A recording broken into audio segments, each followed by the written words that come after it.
بهمن 57 نه حرف برق و نه حرف برق مفت و پول نفته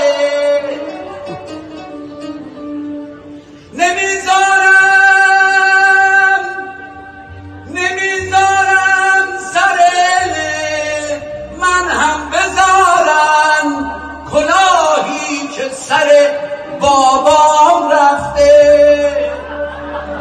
کلاهی که سر بابام رفته نه دیگه بهمن 57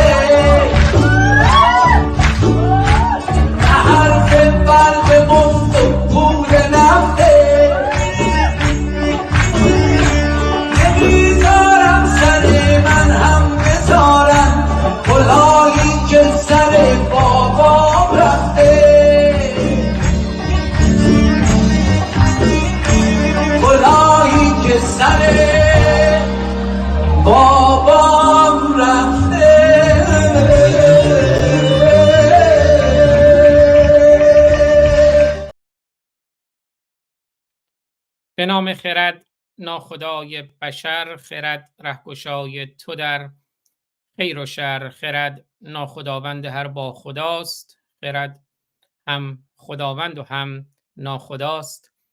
درود بر شما خردمندان، یاران، عزیزان، گرامیان و همراهان. روشن باشید و روشنگر. امروز سه‌شنبه 18 مهر ماه 1402 اشغالی 2702 ایرانی برابر با 10 اکتبر 2023 که روز جهانی مبارزه علیه مجازات اعدام هم هست. این برنامه همزمان در یوتیوب، تلگرام، فیسبوک، توییتر و کلاب هاوس پخش می شود از 9 مبدأ و سپاسگزار هستم از پخش زنده، آیدین توکل و دوستانشون که اونها هم به روش خودشون برنامه رو پخش میکنن. در یوتیوب مجموعاً از 10 مبدأ برنامه پخش میشه. خوش آمد میگم به همه عزیزانی که در کنار ما هستند. همینجوری که اعلام کردیم امروز همایشی هست در فلورانس ایتالیا توسط انجمن پژوهشگران ایران در همین زمینه که بسیاری از چهره‌های سیاسی و حقوق بشری در همین زمینه سخن میگویند. اون همایش رو پوشش خواهیم داد. دقایقی دیگر هم در خدمت آقای دکتر حسین لاجوردی، جامعه شناس و رئیس انجمن پژوهشگران ایران خواهیم بود که حالا چون توی همایش هستند و یک مقداری گرفتار هستند شاید تصویری کمتر بشه، ولی دقایقی در خدمتشون خواهیم بود. اما حدود 1 ساعت دیگه دوباره پوشش زنده اون رو از بخش انگلیسی و ایتالیایی خواهیم داشت و همینجور ویدئویی که خود من ضبط کردم برای اون همایش در بخشی از برنامه اون رو هم پخش خواهیم کرد. اما پیش از اون من میرم در وبسایت انجمن پژوهشگران ایران و گزارشی از این همایش و در واقع پوستر این همایش و چگونگی این همایش رو در خدمتتون خواهم بود.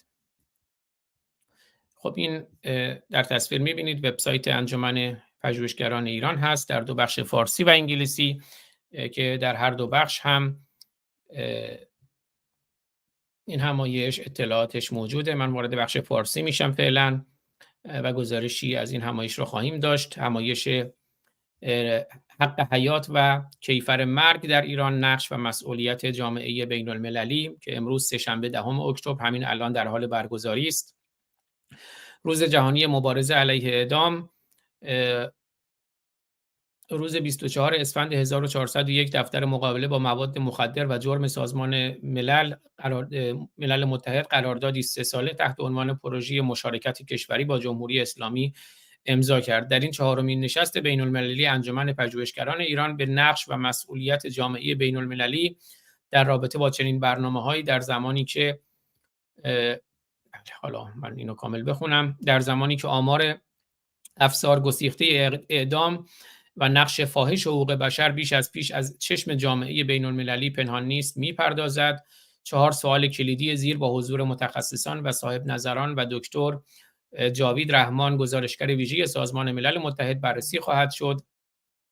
جامعه بین المللی و دفاتر مختلف سازمان ملل متحد بالا رفتن آمار اعدام برای مواد مخدر و شلاق برای معتادان را به چه ترتیب هماهنگ با استانداردهای بین المللی و موازین حقوق بشر ارزیابی می‌کند. جامعه بین المللی و دفتر مقابله با مواد مخدر و جرم سازمان ملل متحد همکاری با سپاه پاسداران را که گفته می‌شود خود در قاچاق مواد مخدر و جرایم سازمان یافته فرامرزی سهیم است چگونه توجیه می‌کند؟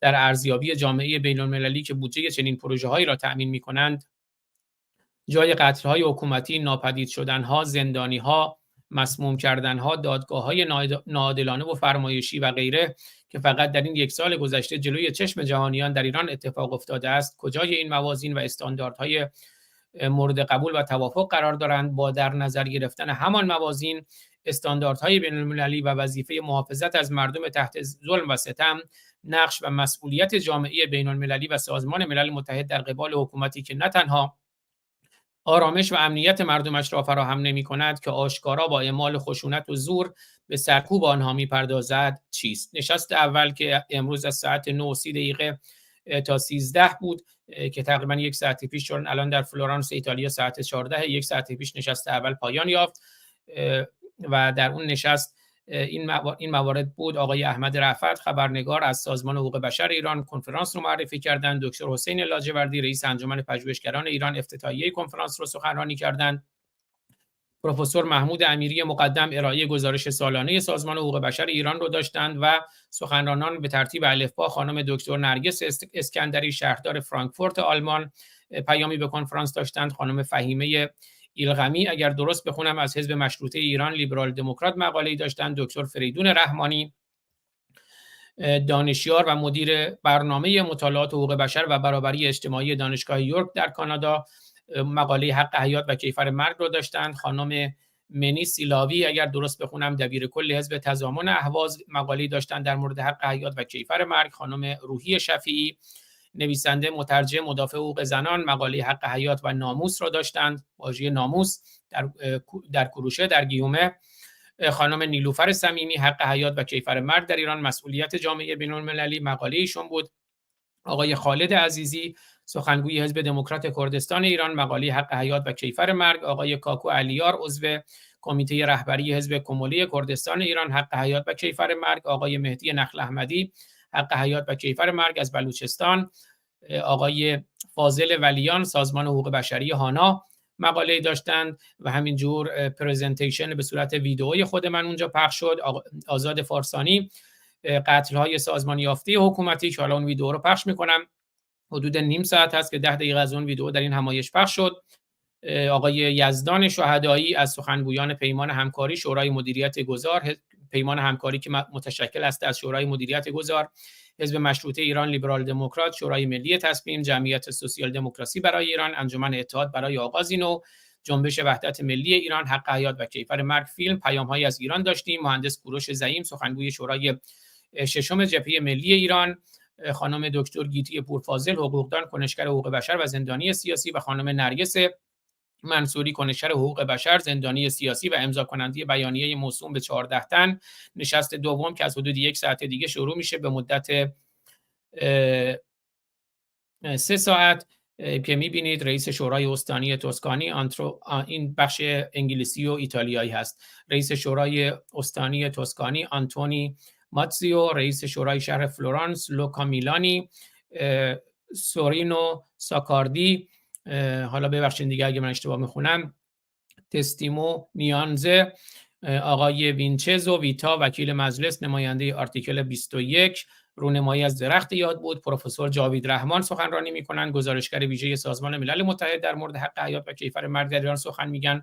خانم تارا عزیزی حقوقدان ارزیابی استانداردهای بین المللی و نقض حقوق بشر در ایران. خانم نگین شیراقایی در مورد حق حیات و سپاه پاسداران انقلاب اسلامی سخن میگویند. پروفسور محمود امیری مقدم در مورد مجرمان مواد مخدر، قربانیان کم هزینه برای ماشین کشتار رژیم و بخش پایانی هم پرسش و پاسخ است. این کنفرانس با همکاری سازمان حقوق بشر ایران و حمایت شورای استانی توسکانی در فلورانس ایتالیا برگزار می شود. وبسایت انجمن پژوهشگران ایران رو هم زیرنویس کردم، اگر دوستانی میخوان برن در خود وبسایت. من برمیگردم توی بخش انگلیسی وبسایت که این هم می‌بینید دوباره به همین ترتیب همین مواردی رو که خوندم به انگلیسی هم در وبسایت انجمن پژوهشگران ایران aciiran.com aciiran.com وبسایت انجمن پژوهشگران ایران هست. خب من شروع میکنم، بخشی از اون پیام رو میذارم پخش بشه که تو این فاصله در واقع پیام خودم که فرستادم که تو این فاصله من بتونم یه هماهنگی بکنم با آقای دکتر حسین لاجوردی. حالا اگر اون برگشتن بعد اون پیام رو متوقف میکنم و ادامه پیام رو بعداً خواهیم شنید. من تو این فاصله میرم که بتونم تماس بگیرم با دکتر لاجوردی و برمیگردم خدمتتون. به نام خرد ناخدای بشر، خرد رهگشای تو در خیر و شر، خرد ناخداوند هر با خداست، خرد هم خداوند و هم ناخداست. درود بر شما خردمندان. این ویدیو رو به دعوت آقای دکتر حسین لاجوردی رئیس انجمن پژوهشگران ایران ضبط می‌کنم برای همایشی در مورد اعدام Right to Life and Death Penalty in Iran، مجموعه 4 The Role and Responsibility of the International Community که در 10 اکتبر 2023 بله تقریباً 7 روز دیگر، امروز 2 اکتبر 2023 هست، 8 روز دیگر در فلورانس ایتالیا برگزار می شود. خیلی سپاسگزارم از آقای دکتر حسین لاجوردی برای این دعوت. من امروز میخوام در مورد اعدام که صحبت میکنم به یک جنبه‌های مغفول مانده از مجازات اعدام اشاره کنم، اون هم مجازات‌های پنهان، مجازات‌های اعدام پنهان یا کشتارهایی که ممکن است به نام اعدام صورت نگیرد اما به نام اسلام صورت میگیرد و از هر نوع اعدامی بدتر است. ما میدونیم که مجازات اعدام در ایران به نسبت جمعیت از هر جای ایران، از هر جای جهان بیشتره، اما متاسفانه در ایران و در کشورهای اسلامی اعدام‌هایی صورت میگیرد که گاهن ما هیچ خبری و تحلیلی و نظری و دیدگاهی هم در مورد اونها نمیشنویم. خود من یک مرتد هستم، یک اکس مسلم هستم که مبارزم رو هم علیه اسلام و جمهوری اسلامی در راستای یکدیگر به پیش میبرم در مجموعه‌هایی با برنامه‌هایی با عنوان‌های ما براندازان و ما مرتدان. و عرض کردم میخوام به یک جنبه مخفول مانده اشاره کنم از اعدام‌هایی که ما هیچگاه شاید از اونها خبردار نشویم. اگر بخوایم یه مقداری برگردیم به عقب، ما شنیده ایم مثلا کشته شدن منصور حلاج رو.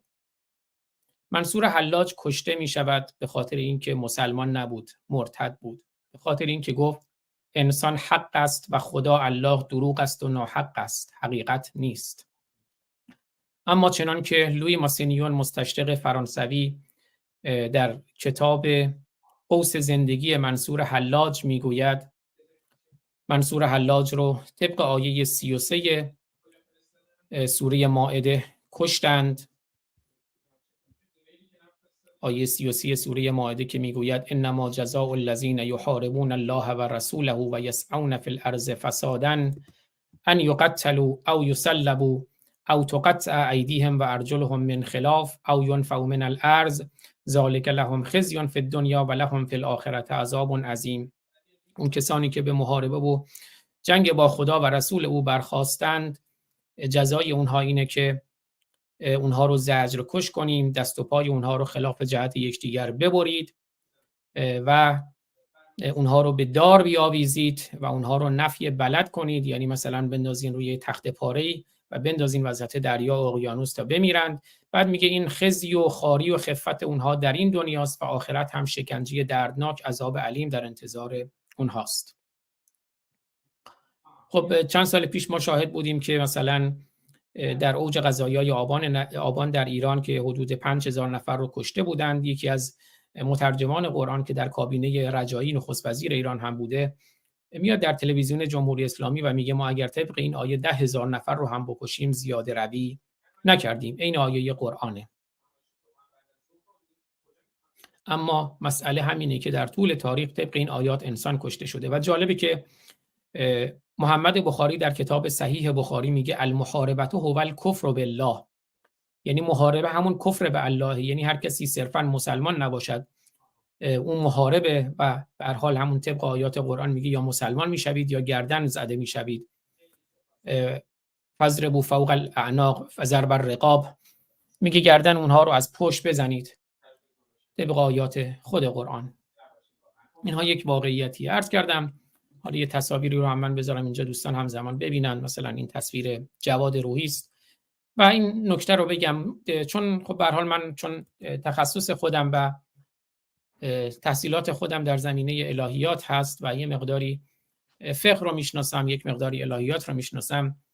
توی فقه یه قاعده‌ای وجود داره که میگه یک سری از نفوس، یعنی جانها، نفوس غیر محترمه هستند، یعنی جان آنها محترم نیست، یعنی محدور الدم هستند، یعنی خونشون هدره، یعنی به هر حال باید کشته بشن. کما که ما حدیثی از امام صادق شیعیان داریم که میگه که اگر کسی مرتد شد، هر کسی که به او زودتر رسید او باید اون رو بکشه. یعنی به نوعی مسابقه وجود داره در کشتن مرتدها و کافرین. هر کسی زودتر به اونها رسید اون باید زودتر اون رو بکشه و ثواب رو ببره، در این مسابقه برنده میشود.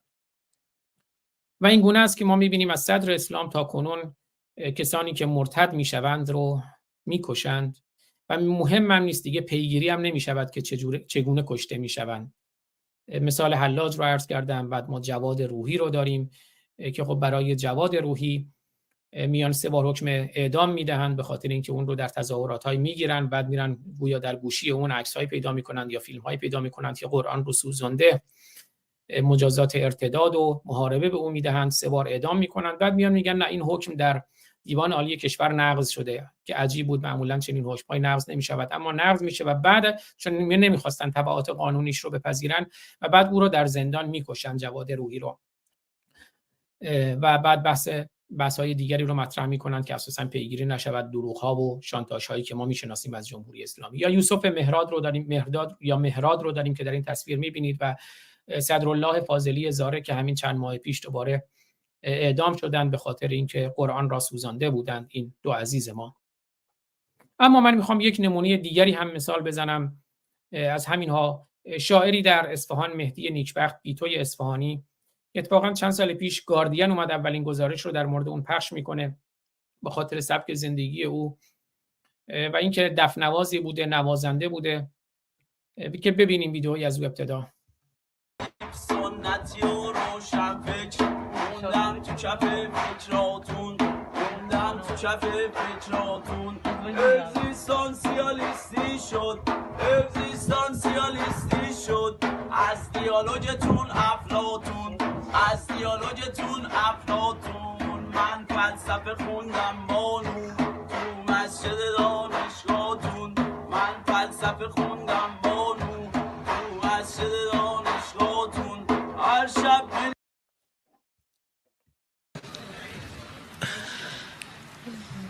همتای ظلام کرده موسیقی را، خون در دل عام کرده موسیقی را. در باور فطرتم نگنجد هرگز دینی که حرام کرده موسیقی را. آفرین. بله، میبینید که ایشون میگه در باور فطرتم نگنجد هرگز دینی که حرام کرده موسیقی را. یعنی من این دین اسلام که موسیقی رو حرام کرده رو من نمیپذیرم. که خب در محفل شعری آقای محمد رضا علی پیام حالو این شعر رو میخونه در مرداد ماه سال 92. اما شاعر مهدی نیکبخت بیتوی اصفهانی که فوق لیسانس فلسفه خونده بود در دانشگاه اصفهان، همون دانشگاهی که منم اتفاقا در اونجا فلسفه خوندم، البته من ایشون رو شخصا نمیشناختم، اما اجازه بدین یک مقداری در مورد مهدی نیکبخت سخن بگوییم و بعد اون نکات مد نظر خودم رو در مورد اعدام عرض میکنم و بیش از این مزاحم شما و دوستان نخواهم شد. اما مهدی نیکبخت کیست؟ از ویکی‌پدیا میخونم. مهدی نیکبخت متولد 20 آبان 1358 تقریبا همسن من بود و کشته شده در 18 خرداد 1399. شاعر، نویسنده، نوازنده دف، عارف و کارشناس ارشد فلسفه و حکمت بود.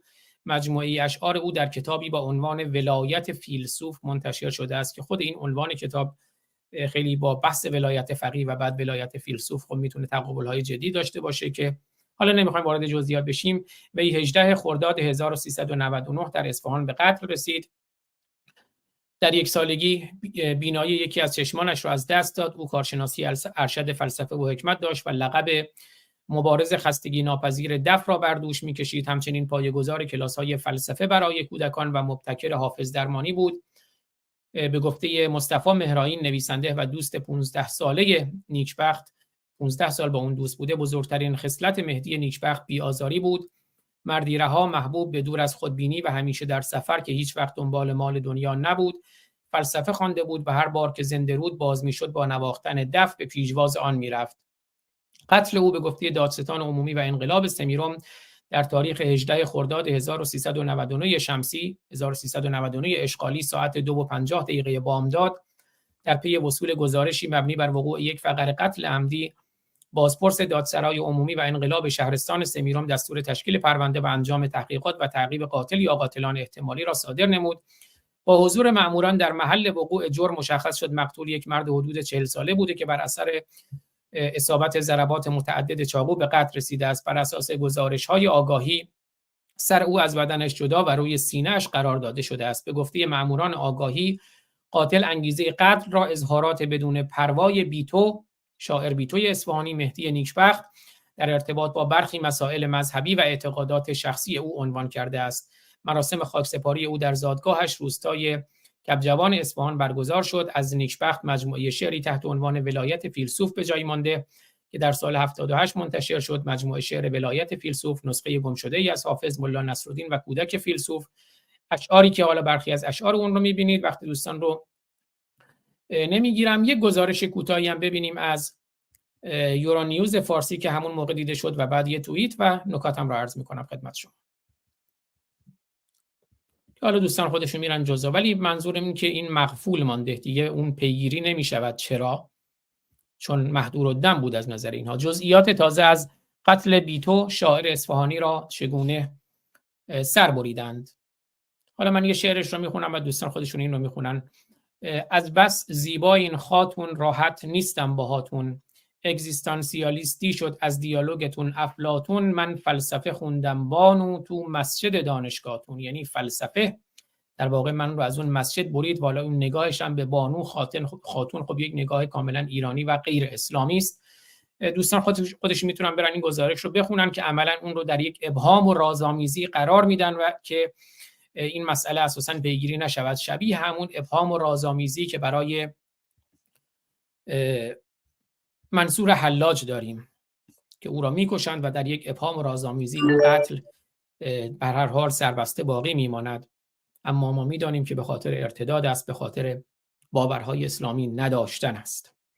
عرض کردم این توییت رو هم ببینیم از یکی از خبرنگاران BBC فارسی، خانم فرناز فصیحی، که موقعی که این شاعر رو کشتن این توییت رو زدن و در صورت دیگه هیچ کدوم از رسانه‌ها پیگیری نکردند. Another gruesome beheaded murder in Iran. Poet and musician Mehdi Nikbakht decapitated in Isfahan. Police suspect he was killed because of his anti-religion poetry and hippie lifestyle. که عرض کردم چند سال قبل از مرگش، 1-2 سال قبل از مرگش، گاردین میاد از سبک زندگی این شاعر گزارشی تهیه میکنه و البته بعد که ایشون کشته میشود حتی خود اون نشریه گاردین هم پیگیری نمیکند قتل مهدی نیکبخت شاعر بیتوی اصفهانی رو. منظور من اینه که بسیاری از این قتل‌ها رو ما از صدر اسلام تا همین امروز داریم و اینها بسیار گسترده هستند. من فقط چند نمونه رو عرض کردم در طول تاریخ، از منصور حلاج که البته این ادامه پیدا میکنه. ما سهروردی رو داریم که بهش میگن شیخ شهید، یا سهروردی فیلسوف ایرانی رو هم میکشند. ابن سینا متهم به کفر و ارتداد میشود. حتی ملا صدرایی که ملا بود او هم به نوعی در معرض چنین اتهام‌هایی قرار میگیرد. ما رازی رو داریم. به هر حال برای همینی که ما می‌بینیم فیلسوفان، شاعران و نویسندگان ایرانی همه میروند در لفاف سخن گفتن و به استعارات ادبی و آرایه‌های ادبی و صناعات ادبی و اینها متوسل میشوند که سخنشون رو در لفافه بگویند، حتی حافظ، اما باز هم اینها تکفیر میشوند به خاطر اون عقاید اسلامی. به این دلیل هست که من همیشه گفتم من اسلام ستیزم، اما مسلمانان عزیزان من هستند. من اسلام ستیزم، اعراب عزیزان من هستند. من نه نژاد پرستم و نه نژاد ستیز. اما سخن از این بود که باورهای اسلامی در واقع میان یه سری نفوس رو نفوس غیر محترمه میدانند، یعنی میگن جان اونها محترم نیست، خون اونها هدره، و طبیعتا وقتی جون اونها محترم نیست و خونشون هدره، مالشون، همسرشون، اونها هم واقعیت تاریخی که ما میبینیم محترم نیست. همسر اونها رو به کنیزی میگیرن، فرزندان رو، پسران رو به غلامی میگیرن، مال اونها رو به غنیمت میگیرن. این واقعیت اسلام بوده از صدر اسلام تا امروز که ایران ما هم اشغال شده و متاسفانه مردم رو با نگاه کنیز و غلام میبینند و ایران رو غنیمت اسلام میدانند. دوستانی که من رو میشناسن میدونن که من عمیقاً با مجازات اعدام مخالف هستم، از هر نوعی، چه مجازات برای مواد مخدر، چه مجازات برای چه میدونم سنگساری که مجازاتی که اونها بهش میگن رابطه نامشروع، مردان و زنانی رو سنگسار میکنن، چه مجازات‌های اعدامی که ما میدونیم برای به قول خودشون محاربه و فساد فی الارض و اینها دارن. من با هر نوع مجازات ارتداد مجازات اعدام بی قید و شرط مخالف هستم و بارها دوستان شاید از من توی کسایی که برنامه‌های من رو دیدن شنیده باشن که من حتی گفتم در مورد شخص علی خامنه‌ای هم اگر باور دارم که اگر روزی به دست مردم بیفته، این دیدگاه منه، اگر روزی علی خامنه‌ای خب یکی از جنایتکار در این انسان‌های طول تاریخ بشریت، اگر روزی علی خامنه‌ای هم به دست مردم بیفته، من فکر می‌کنم که بهترین مجازات برای او این خواهد بود که اون یک کتاب فروشی حقیر در مشهد داشته باشه، همون خیابان خسروی که گویا متولد شدن در مشهد، و اونجا کسی که در تمام عمرش جاهلیت رو و جاهلیت ایدئولوژیک رو به مردم فروخته بیاد اونجا علم و دانش و آگاهی و خرد رو به مردم بفروشه و البته بین مردم بگرده و حقارت رو ببینه، حالا اگر زنده بماند تا اون موقع. این موقعی که به دست مردم بیفته. یعنی من حتی با مجازات اعدام شخص علی خامنه‌ای هم مخالف هستم. اما از سوی دیگر دوستان، من همیشه گفتم من به عنوان یک شهروند ایرانی آمریکایی حاضرم دستم رو بذارم روی دکمه موشکی که بیت علی خامنه‌ای رو با تمام موجودیش نابود کنه، یعنی علی خامنه‌ای و هر کسی توی اون بیت هست رو بکشه. حاضرم دستم رو بذارم روی دکمه موشکی که پادگان‌های سپاه تروریستی رو، ارتش جمهوری اسلامی رو بزنه، با این قیدی که شهروندان غیر نظامی، زیرساخت‌های ایران نابود نشوند. البته ما می‌دانیم که آمریکا این کار رو نمی‌کنه و آزادی و آگاهی و رهایی به دست مردم ایران باید شکل بگیرد و شکل خواهد گرفت. اما ما با یک رژیم تروریستی روبرو هستیم که ماجرای هواپیمای اوکراینی رو می‌دونیم، حتی موشک زدند می‌خواستن سمت عراق بزنن، توی بخشایی از کرمانشاه افتاد.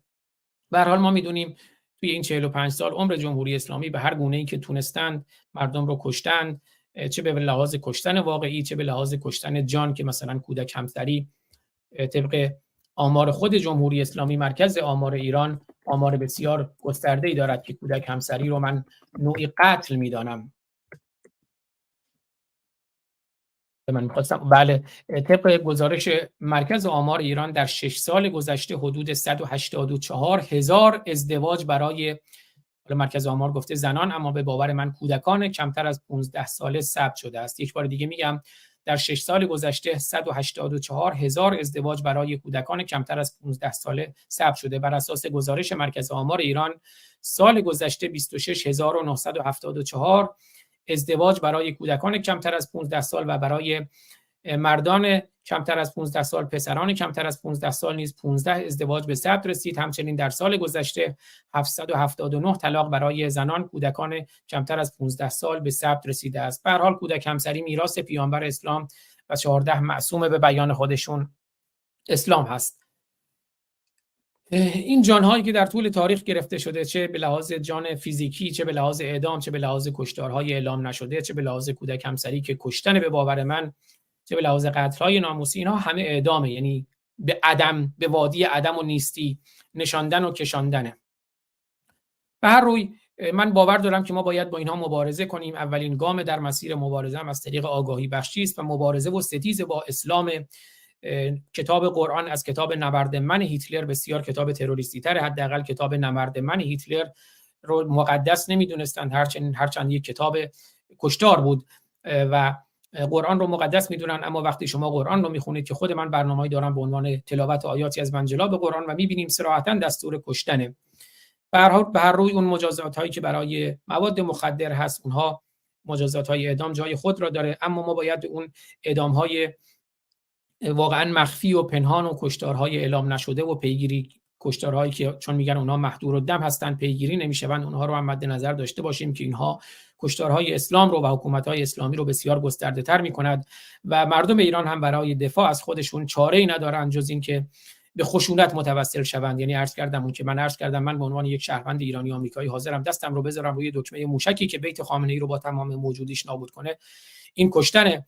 اما ما با یک تروریست، با یک حکومت تروریستی، برای اینکه مانع کشتار شهروندان بی‌دفاع و کودکان بشیم که در همین چند سال گذشته ما میدونیم هزاران نفر رو جمهوری اسلامی، مردم بی‌دفاع رو، زنان رو، کودکان رو، حداقل صدها کودک زیر 18 سال رو در خیابان‌ها کشته.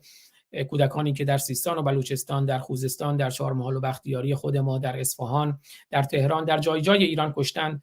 ما باید با این حکومت تروریستی مقابله کنیم و وقتی همه راه‌ها بسته شده، حتی اگر ما منادی مبارزات خشونت پرهیز باشیم، باز هم ناچار هستیم از به خشونت متوسل بشیم. سخنم را با سخنان نلسون ماندلا از رهبران مبارزات خشونت پرهیز به پایان میدهم که ایشون گفت که ما هم ناچار هستیم برای دفاع از خودمون به خشونت متوسل بشویم. خیلی سپاسگزارم از دوستانی که سخنان من رو شنیدند و همینجور از دکتر حسین لاجوردی و خانم رویا کاشفی که من رو برای این همایش دعوت کردن. این ویدیو رو من خدمت ایشون میفرستم، البته خودشون با هر میزان از این ویدیو که صلاح میدونن رو میتونن در اون همایش اگر صلاح بدونن منتشر کنن. خیلی سپاسگزارم.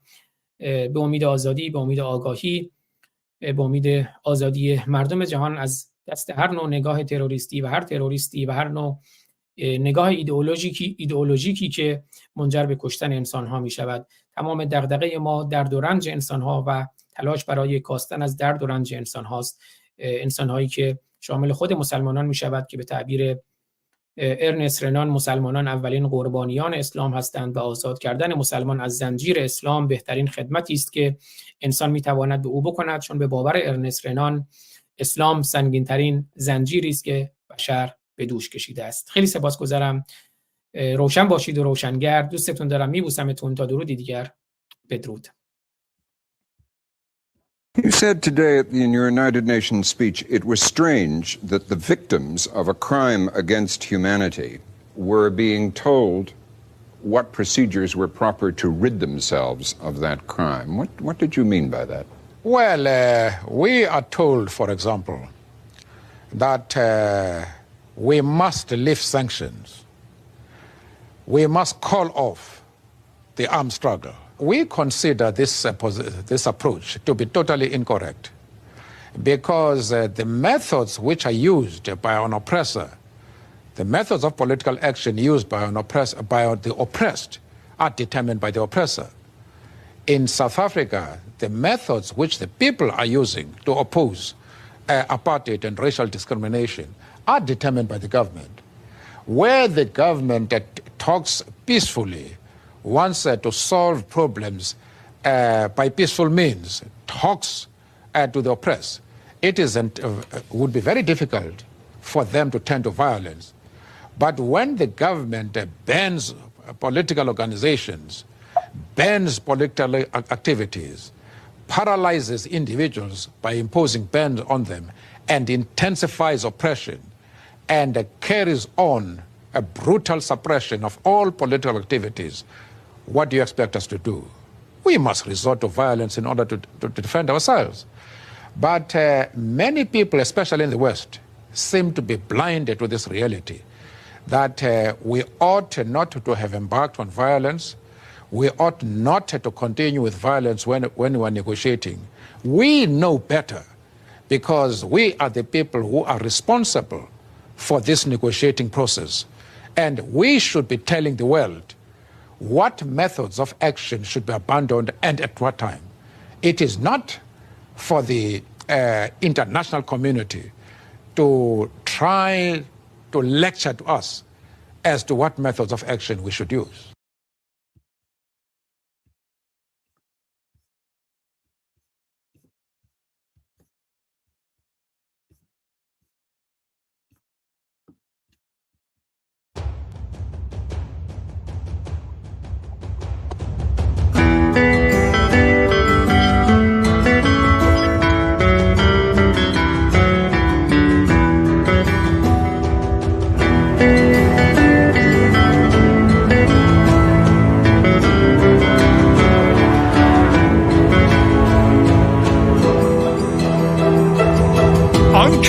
دریا بود، مردی از دنیا بود، قصه فردا گفت، تشنه فردا بود. در شبی تنها گفت، صاف و بی پروا گفت، با دلی پر امید به تمام ما گفت. تو اگر برخیزی، من اگر برخیزم، همه بر میخیزن، همه بر میخیزن. تو اگر برخیزی، من اگر برخیزم، همه بر میخیزن، همه بر میخیزن. آنکه دل دریا بود، مردی از دنیا بود، هم شب و هم زنجیر، هم صدای ما بود. کاشکی اینجا بود، در کنار ما بود، شاهد بیداری کارزار ما بود.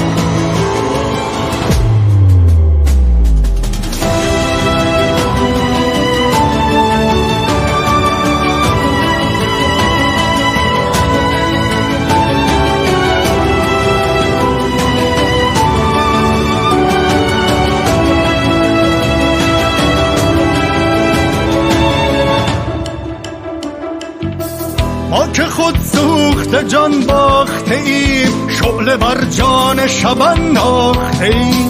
از ته دره خون با تن خیش، تا به معراج پلی ساخته ایم. رقص بردار به شوق دیدار، این بهاییست که پرداخته ایم. وحشت از مرگ در این میدان نیست، ما که آن را به دعا خواسته ایم. ما که دیریست به پا خواسته ایم، کت خدا نه که خدا خواسته ایم. رو به روی لشکر جهل و جنون، صفی از ترانه آراسته ایم. من برای تو به پا خواستم، کی تو بر میخیزی، کی تو بر میخیزی. تو اگر برخیزی، من اگر برخیزم، همه بر میخیزند، همه بر میخیزند. تو اگر برخیزی، من اگر برخیزم، همه بر میخیزند، همه بر میخیزند. تو اگر برخیزی، من اگر برخیزم، همه بر میخیزند، همه بر میخیزند. تو اگر برخیزی، من اگر برخیزم، همه بر میخیزند، همه بر میخیزند. من اگر بنشینم، تو اگر بنشینی، چه کسی برخیزد، چه کسی برخیزد. من اگر برخیزم، تو اگر برخیزی، همه بر میخیزند، همه بر میخیزند.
مردی از دنیا بود، قصه فردا گفت، تشنه فردا بود. در شبی تنها گفت، صاف و بی پروا گفت، با دلی پر امید به تمام ما گفت. تو اگر برخیزی من اگر برخیزم، همه برمیخیزن، همه برمیخیزن. تو اگر برخیزی من اگر برخیزم، همه برمیخیزن، همه برمیخیزن. آنکه دل دریا بود، مردی از دنیا بود، هم شب و هم زنجیر، هم صدای ما بود. کاشکی اینجا بود، در کنار ما بود، شاهد بیداری کارزار ما بود.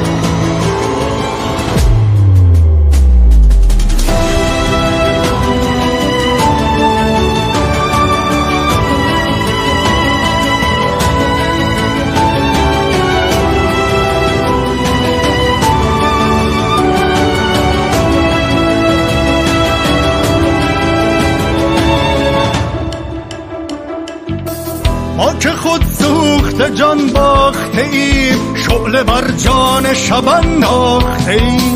از ته دره خون با تن خیش تا به معراج پلی ساخته ایم.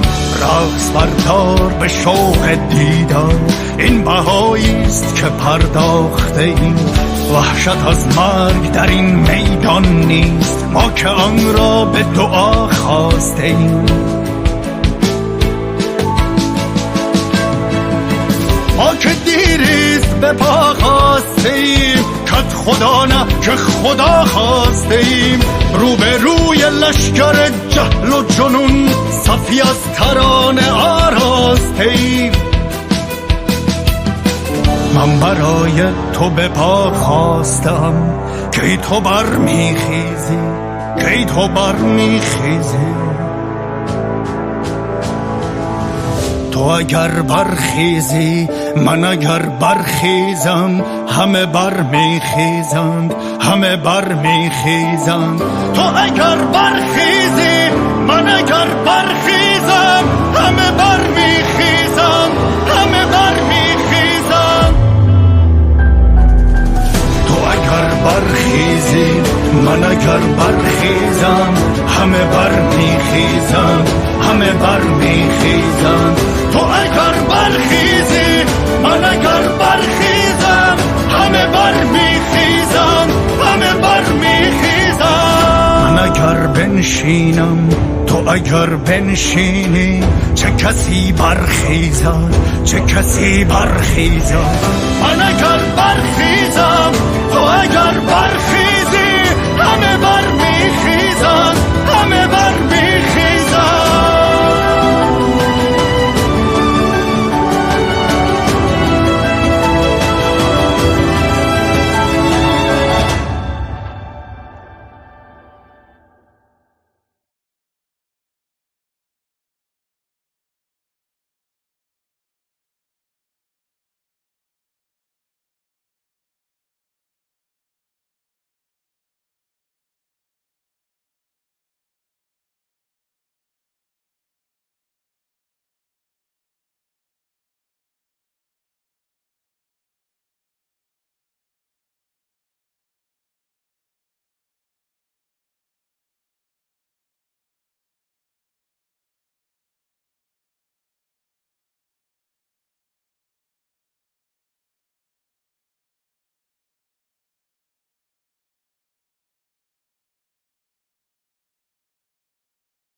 بله دوستان منتظر هستیم تا همایش شروع بشه. ببخشید میکروفون منم بسته بود در یوتیوب.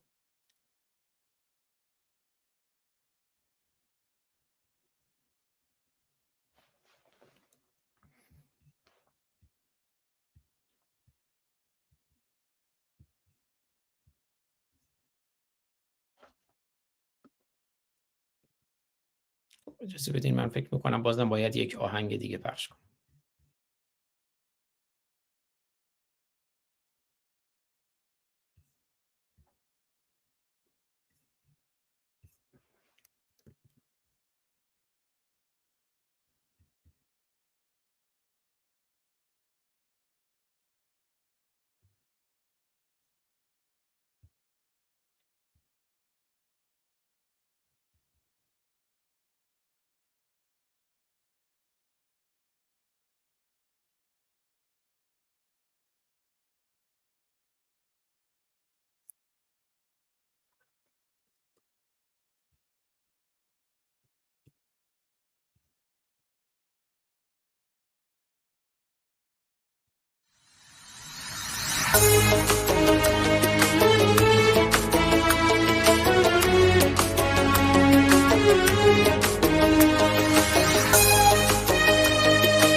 ای شیخ فرومایه چه میپنداری، عمرت به سر آمد تو چه در سر داری؟ در ناصیت نور خداوندی نیست، در قاعدت رسم جوان مردی نیست. ای شیخ فرومایه چه میپنداری، عمرت به سر آمد تو چه در سر داری؟ در ناصیت نور خداوندی نیست، در قاعدت رسم جوان مردی نیست. در سیرت تو پارقه ایمان نیست، در صورت تو چهره یک انسان نیست. در محضر حق همچو تو شیطانی نیست، در دوزخ خود سوزی و پایانی نیست. روی تو سیاه است نگو نورانیست، این بقعه شاه است نگو روحانیست. روی تو سیاه است نگو نورانیست، این بقعه شاه است نگو روحانیست.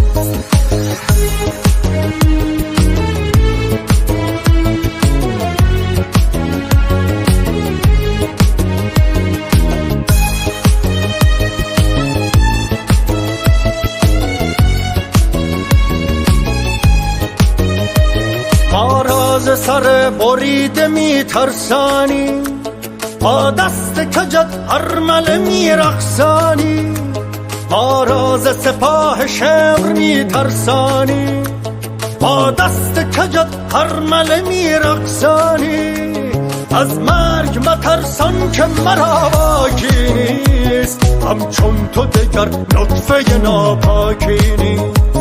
از مرگ مترسان که مرا باکی نیست، همچون تو دگر نطفه ناپاکی نیست. با کشتن ما کار تو آسان نشود، این قافل سالار هراسان نشود. گویند مرا وای چه میگویی تو، گر کشته شوی باز نمی رویی تو. گویم به تو ای شیخ نمیمانی تو، من ریشه کنم باز نمیدانی تو. گویم به تو ای شیخ نمیمانی تو، من ریشه کنم باز نمیدانی تو.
آقای فارسانی صدای منو دارین؟ بله بله، درود بر شما خانم کاشفی.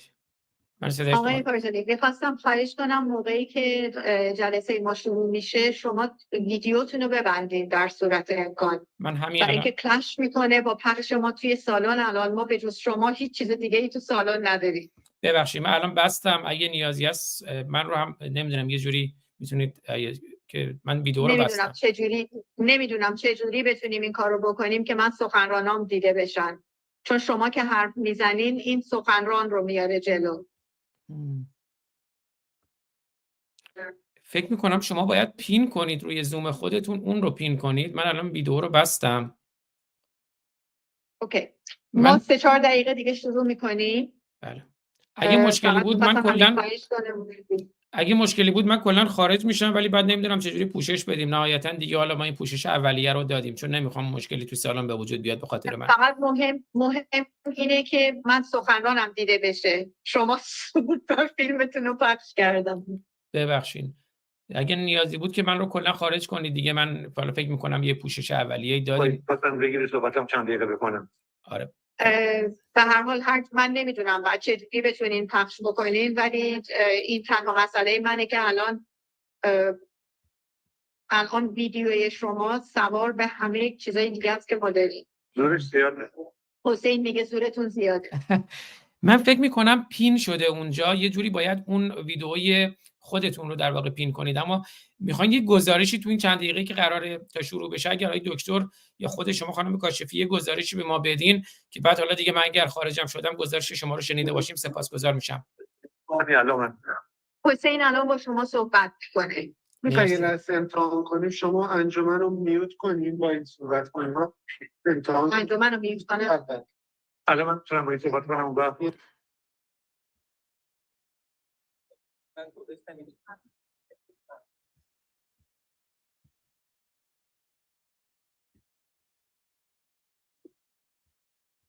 صدای منو چی؟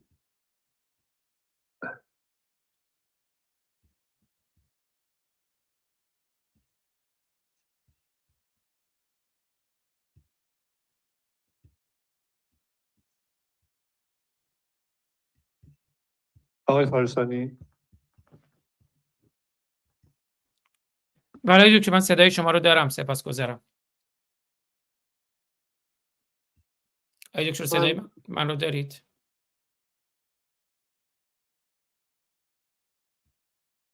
آقای دکتر صدای من رو داری؟ من صدای شما رو دارم.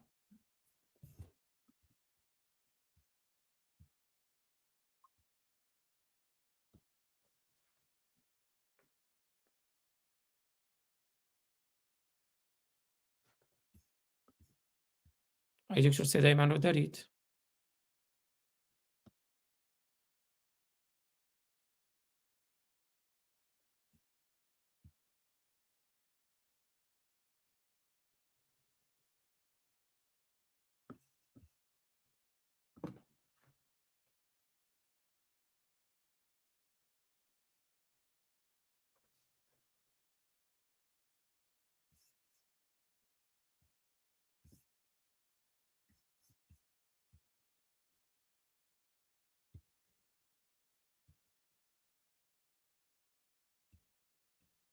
تارا جان صدای منو داری؟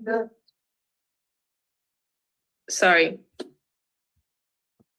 Hi, Yes. darling. Do you have me? Yes, I hear you. Perfect. All right.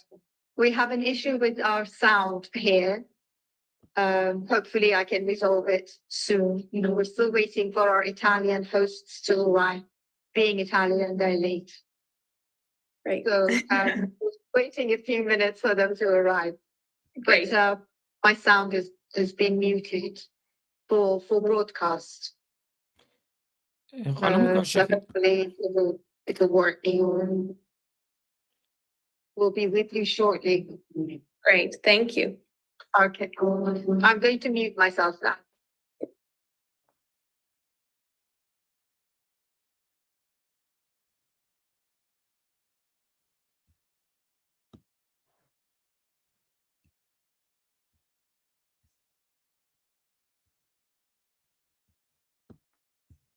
Tara John? I won't be able to unmute you myself. So when you want to speak, you have to unmute yourself.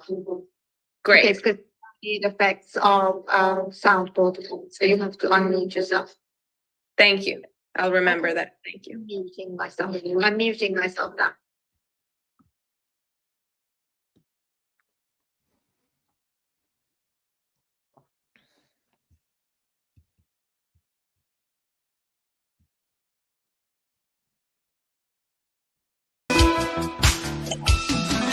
دیشب تو خواب میدیدم ایران عروسی کرده، هر کی با هر کی قرار بوده رفته رو بوسی کرده.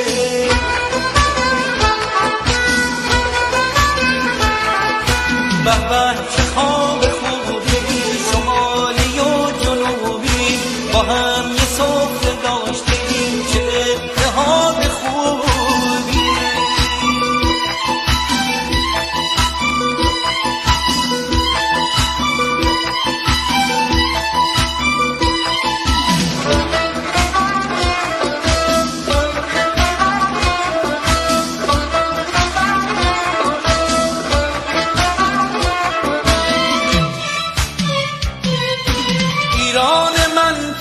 سر زمینه اسم مبارکش قشنگترینه، با پرچم سرنگ و شیر و خورشید. I hear you. Okay, perfect. ایتالیایی ها باید میرم. من چیز دست کنم. فقط میکروفون دارن. میشه بعدش میکروفون دارن.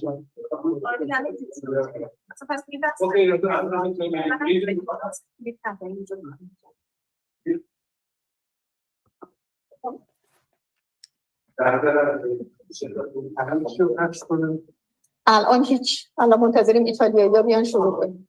میکروفون ها رو بست. اونا رو اوکی.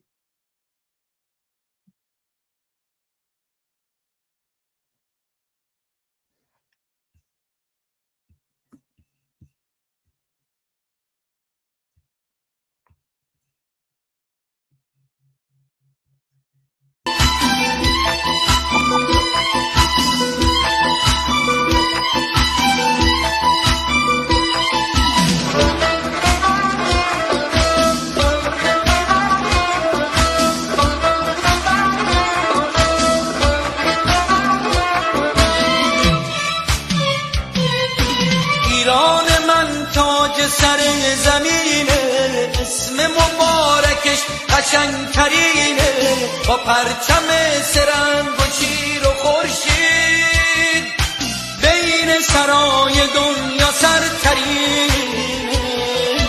دلم برات تنگ وطن، همش سرت جنگ وطن. دلم برات تنگ وطن، همش سرت جنگ وطن. برای آزادی تفنگم آهنگ وطن.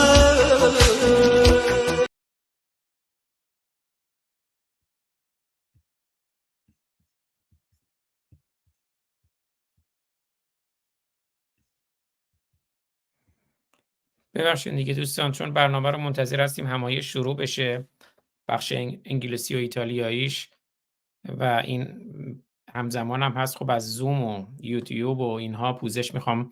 الان که فکر کنم صدا خوبه. من گاهی اوقات مجبور شدم صدا رو قطع و وصل کنم به خاطر اینکه صدای زوم رو داشته باشم، ولی فکر میکنم الان صدا خوب باشه. بذارید من یه سری عکس پخش کنم از همین مسائل این روزها با یه آهنگی تا همایش شروع بشه.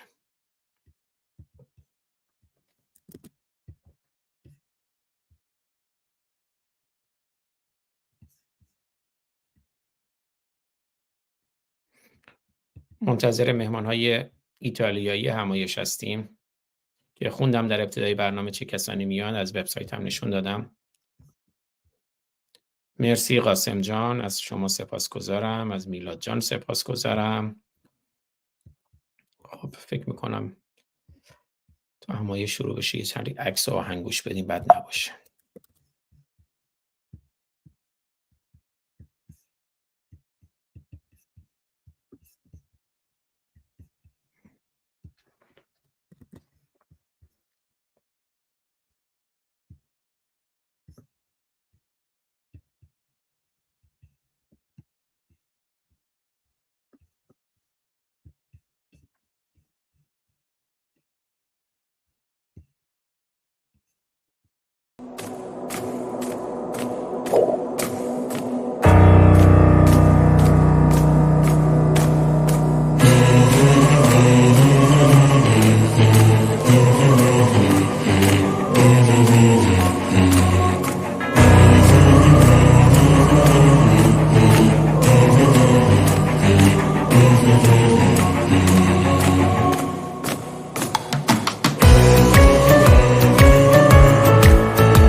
ای جهان به کامتان، اهرمن زادگان، خون ما شرابتان، ای هزار چهرگان، دیو و دد همه تبارتان.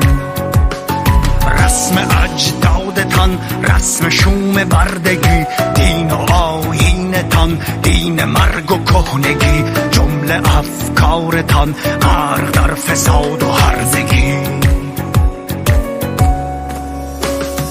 رسم اجداد ما رسم آزادگی، دین و آیین ما دین عشق و زندگی، عهد و پیمان ما همدلی و ایستادگی. رسم دیرین ما رسم پاک سادگی، مهر و داد و خرد با نشاط زندگی، پند تاریخ ما درس وحدت و یگانگی.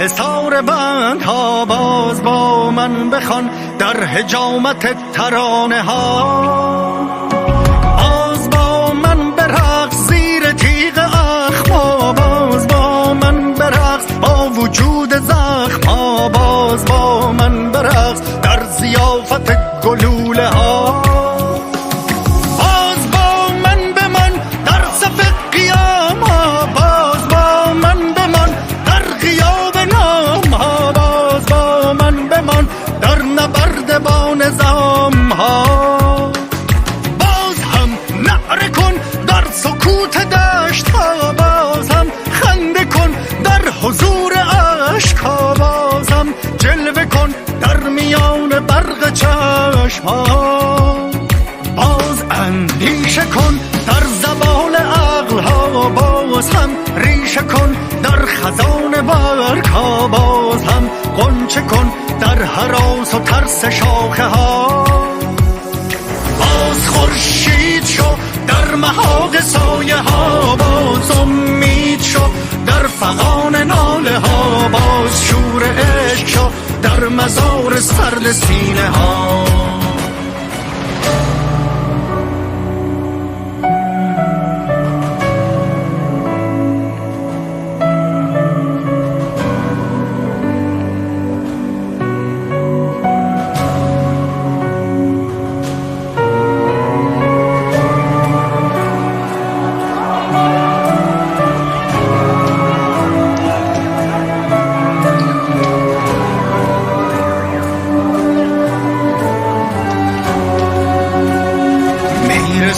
نوبهار بگذرد این غبار، ایله سر بدار باز علیه دیو شب، قیام کن قیام کن قیام، بشکن این سکوت را حسر عنکبوت را، این طلسم شوم کهنه را، با ندای غم ها با خروش دست ها باز هم قیام کن قیام، بشکن این سکوت را حسر عنکبوت را، کاخ ظلم و جور و کینه را، با نوید قلب ها با نهیب دست ها باز هم قیام کن قیام.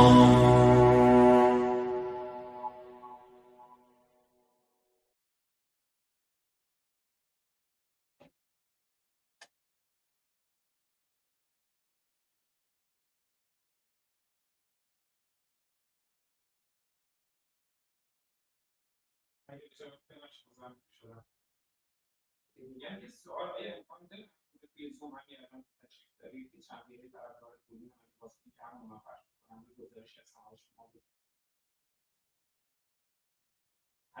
چون الان تو زوم هستن من که اونجا بشینید جلوی زوم ما صحبت کنید پخش کنم اگه امکانش هست. حالا زوم شما رو فعال کنید که بشینید جلوی زوم رو کنید چند دقیقه در خدمت میشه.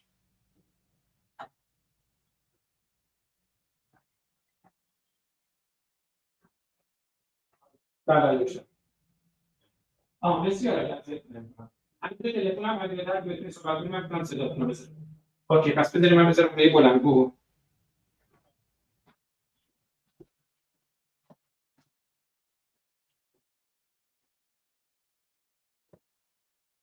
خب بله دوستان الان در خدمت آقای دکتر لاجوردی هستیم، رئیس انجمن پژوهشگران ایران و یه گزارش به ما خواهند داد تا همایش شروع بشه. آقای دکتر شما الان صداتون رو داریم، بفرمایید. سپاسگزارم.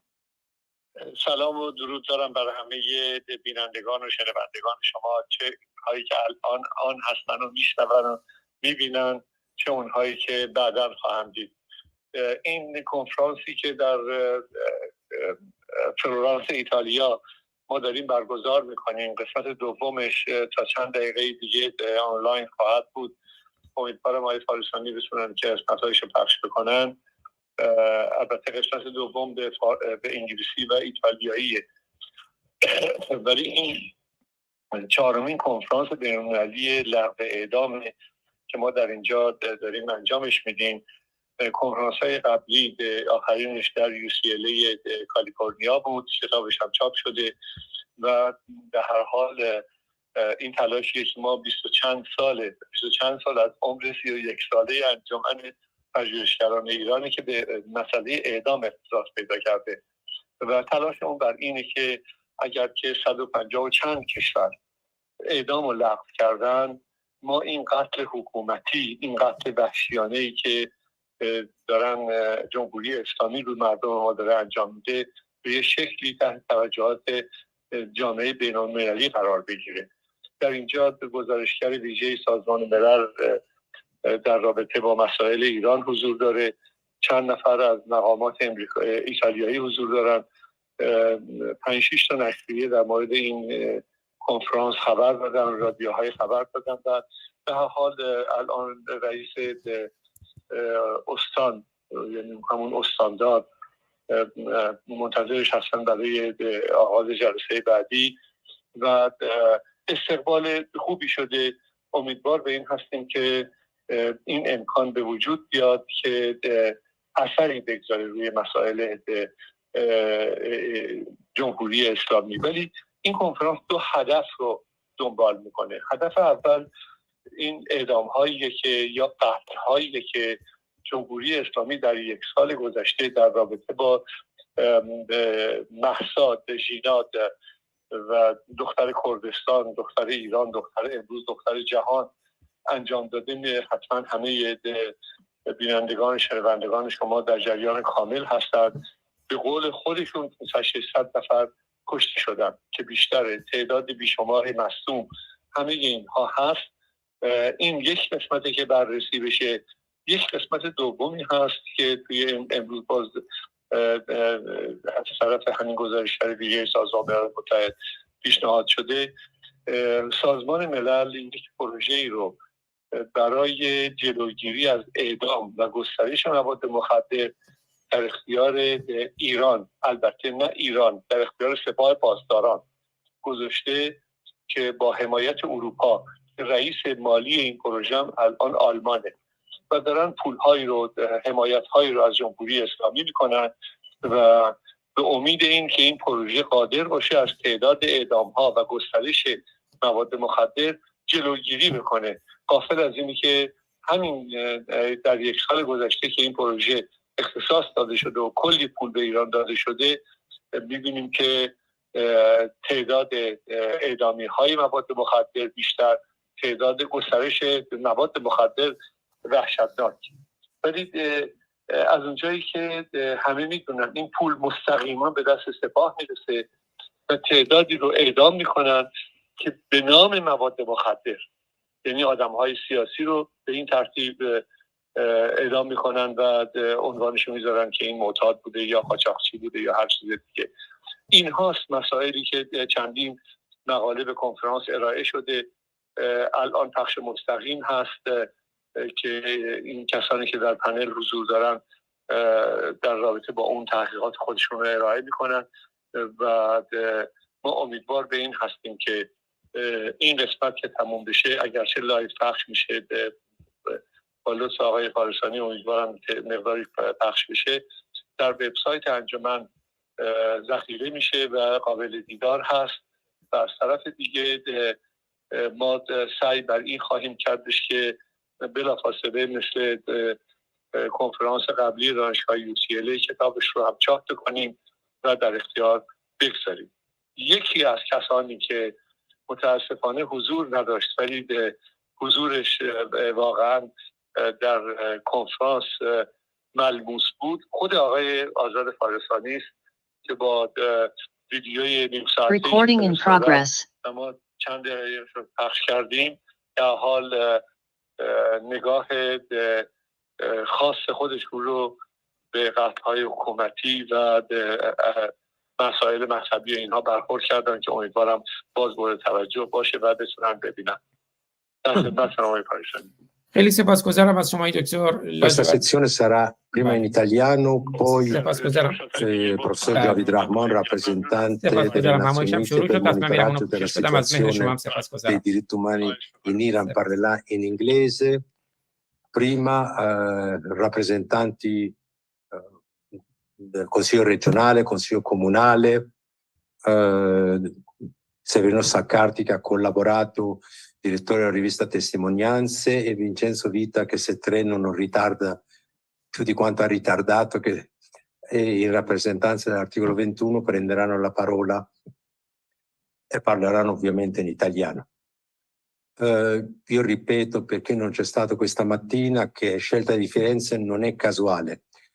Firenze, quando era del Granducato, è stato il primo Stato nel mondo che ha abolito la pena di morte. Non a caso il Consiglio regionale che ci ospita nel 2001 ha deciso che 30 novembre è festa in tutta la Toscana proprio per rendere omaggio a questa scelta del Granducato tantissimi anni fa. Qui gli oratori hanno parlato stamattina in Farsi, pomeriggio parlano altri, con gli ultimi dati sulla situazione della pena di morte in Iran. Ricordo agli amici italiani che per quanto riguarda la classifica delle pene di morte, esecuzioni nel mondo, l'Iran si trova al secondo posto dopo la Cina. Però se uno tiene in conto la popolazione cinese e la popolazione iraniana, Iran si colloca al primo posto. È un fatto che ovviamente è preoccupante. Quest'anno, fino adesso, nei primi 9 mesi e 10 giorni, circa 600 persone, adesso la cifra esatta non mi ricordo, sono stati mandati sulla forca in Iran per varie ragioni, e in Iran non si condanna a morte per 1 o 2 reati, almeno sono 44 reati per i quali un giudice può emettere la sentenza di morte, tra cui per esempio può sembrare strano, se una persona viene arrestato perché ha usato bevande alcoliche, le prime 2 volte sono frustate, la terza volta è l'impiccagione, o per rapporti fuori dal matrimonio o tanti altri reati simili. Arrivano fino a 44, di sicuro ne abbiamo contati sentenze che emesse negli ultimi 13 anni sulla pena di morte. Vabbè, io non mi allungo di più e chiamo come portare un saluto del Consiglio regionale Francesco San Germano, capo di gabinetto del Presidente della Regione.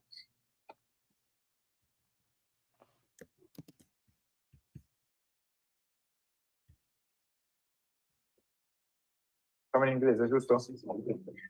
Okay, thanks Ahmad. Thanks to everyone. And I first of all want to welcome every one of you here in the Regional Council of Tuscany for this meeting and for this day. President Mazzeo cannot be here, but he just asked me to greet you with a letter that he wrote just to you all. So dear Ahmad, dear Severino, dear every one of you, I would gladly have been with you today, but institutional commitments in Brussels representing the Italian regions prevent me from being here with you for this important meeting. First of all, I want to greet and thank Hussein Layeraverdi, sorry for my pronunciation, President of the Iranian Researchers Association, and Ahmad Rafat of Human Rights Iran, for choosing to hold today's conference in the halls of the Regional Council of Tuscany. The choice of Florence and Tuscany to share a reflection moment against the death penalty, which today finds in Iran one of the countries with the highest number of executions, honors us and reaffirms our values historically founded on the abolition of the death penalty. As you maybe know, and Ahmad told it before, Tuscany was the first state in the world to make such a choice thanks to Peter Leopold in 1786. And every year on November the 30th, we celebrate this anniversary with Festa della Toscana, an occasion to affirm that Tuscany has always been and always will be a land of rights and freedom.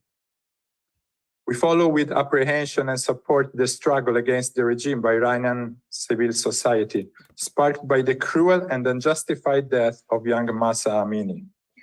A struggle that the Regional Council has embraced unanimously, approving a document that led on January the 18th of this year to display in the institutional building, and you can find it just outside this room in the central court of this building, a banner with the faces of boys and girls, men and women sentenced to death or victims of the Iranian regime's brutal repression. It is a struggle led by women, and it is not a case that an imprisoned Iranian woman, Narges Mohammadi, has been awarded with the Nobel Peace Prize in these days. Her struggle against the oppression of women has become an example for the whole world, along with the slogan that animated the protests: life, women, and freedom. I hope that Narges Mohammadi can regain her freedom soon, and that all Iranian women and men can finally have the rights and freedom they have been demanding for so long, and which the regime continues to deny. The struggle for human rights is an integral part of the commitment to a culture of peace, and in this way is an integral part of the history and the culture of our Tuscany. Without freedom and human rights, peace itself has no solid foundation to stand on. I wish every one of you a nice day, and I want to let you know that you will always be welcomed in this building that represents the house of all the Tuscan people, that represents freedom, that represents rights. Thank you.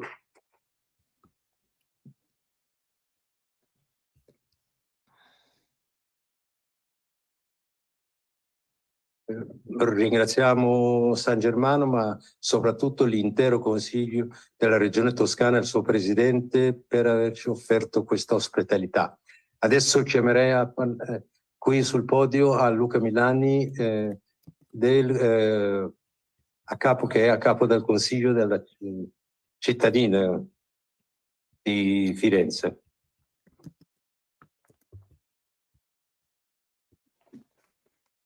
بله در واقع دعوت مقدمه بود که آقای احمد رأفت الان گفتن. Grazie.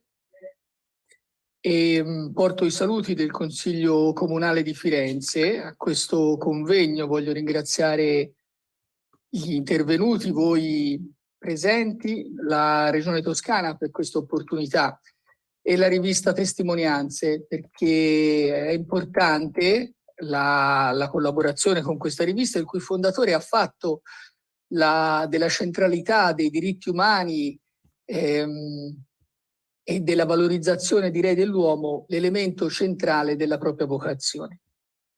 E quindi è con molto piacere che sono qui oggi con voi. Il Consiglio Comunale di Firenze si è espresso varie volte in favore della lotta del popolo iraniano.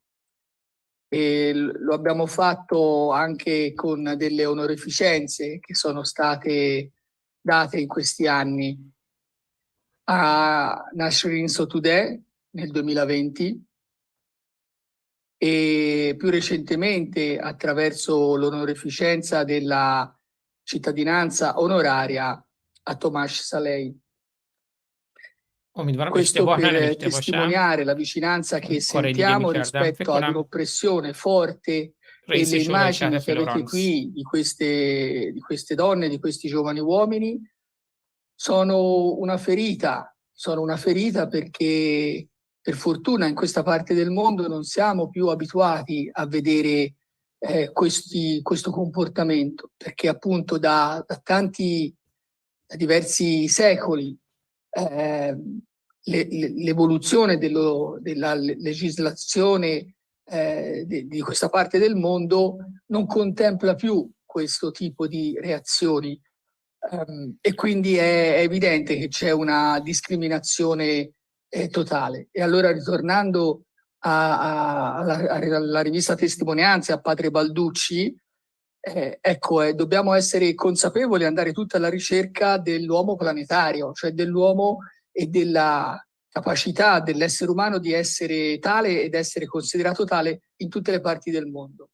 L'umanità del futuro, come diceva padre Balducci, o sarà in pace o non sarà. Purtroppo anche le ultime vicende ci fanno invece sempre più comprendere come l'umanità ancora non abbia davvero capito la lezione, insomma, ecco, e quindi sono tempi difficili quelli che ci troviamo davanti.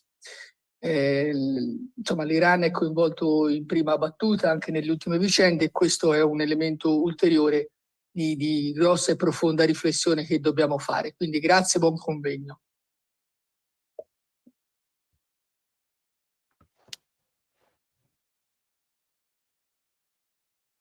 Ringrazio Luca Milani per le sue parole, per il sostegno del Consiglio Comunale di Firenze, che da sempre, lui ha citato 2 cittadinanze onorarie, io da uno che ha studiato a Firenze 40 rotti anni ne ricordo almeno altri 2, pertanto Firenze fin dai tempi lunghissimi, io mi ricordo quando io ero studente volevamo festeggiare festa del Nowruz, Capodanno iraniano, ci hanno permesso di farlo a Palazzo Vecchio, e questo sto parlando del 1972.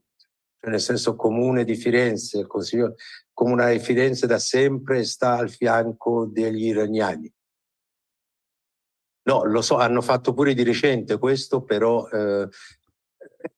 io volevo parlare della tradizione che non è nuova, è vecchia tradizione dei rapporti tra la comunità iraniana qua a Firenze e la città di Firenze e i suoi organismi.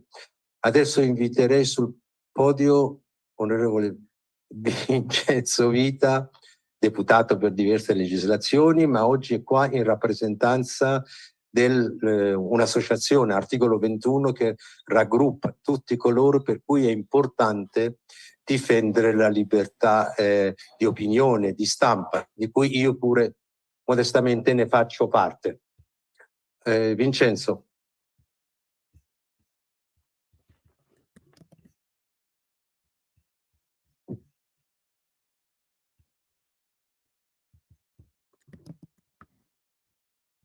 Buonasera. Buonasera, intanto grazie, perché è un'occasione particolarmente impegnativa, nel senso che non è un convegno in cui si discute di qualche cosa di astratto, si discute di una tragedia del mondo contemporaneo. E un mondo contemporaneo che vive ormai attorniato da tragedie di cui non si è neanche reso conto, nel senso che quella terza guerra mondiale a pezzi, di cui parla spesso il Papa di Roma Francesco, è in atto, e la vicenda in corso adesso sulla striscia di Gaza è quello che comporterà una vera e propria macelleria umana, è un altro sintomo di un dramma di cui non c'è consapevolezza. Io sono lieto di essere qui perché, come articolo 21, e poi posso anche aggiungerti, grazie, anche personalmente, perché poi la nostra vita è fatta anche di passioni, di voglia di essere presenti in iniziative che hanno un valore umano. Abbiamo sempre sostenuto la lotta contro la pena di morte, contro le discriminazioni, contro l'incredibile atteggiamento di un regime che non ammette la libertà di informazione e che considera le donne alla stregua di un vecchio, ma persino più arretrato medioevo, neanche quello più avanzato, quello proprio più arretrato.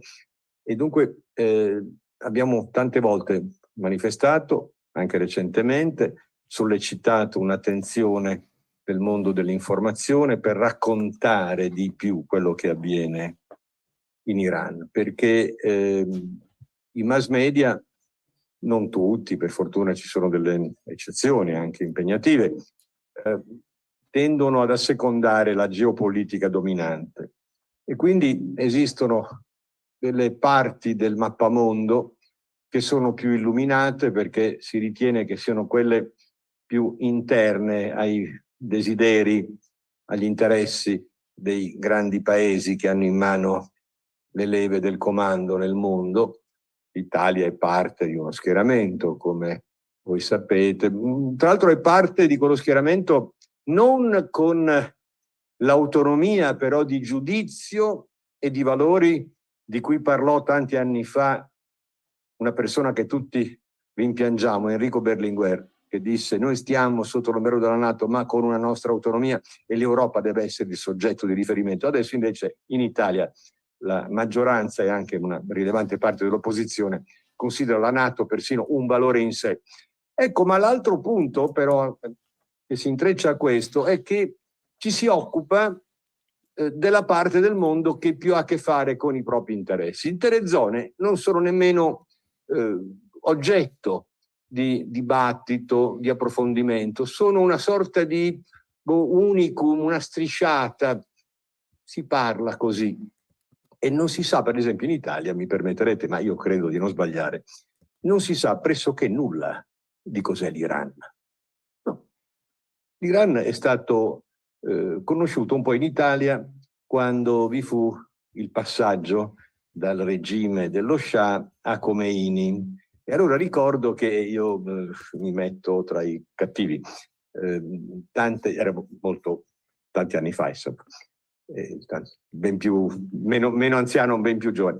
E mi ricordo che l'arrivo di Khomeini fu salutato anche negli ambienti della sinistra come un elemento liberatorio, e cioè si diceva, beh, rispetto a un regime così determinato nel suo autoritarismo e nel suo essere un elemento di feudalesimo, ancorché un po' modernizzato, venga pure una figura come Khomeini. Naturalmente c'era anche molta ignoranza, nel senso che poi quando si parla di queste cose si capisce che non si è studiato, ecco, adeguatamente. Io mi metto tra quelli che allora... E poi si è capito via via, e ora la questione, voi lo sapete molto meglio di me, ha assunto dei toni inquietanti davvero, che siamo di fronte nel mondo a due grandi polarità. Il capitalismo economico, finanziario, quello poi con le piattaforme ancora più forte, liberista, che bada al mercato e non guarda in faccia a nessuno, perché il mercato vince.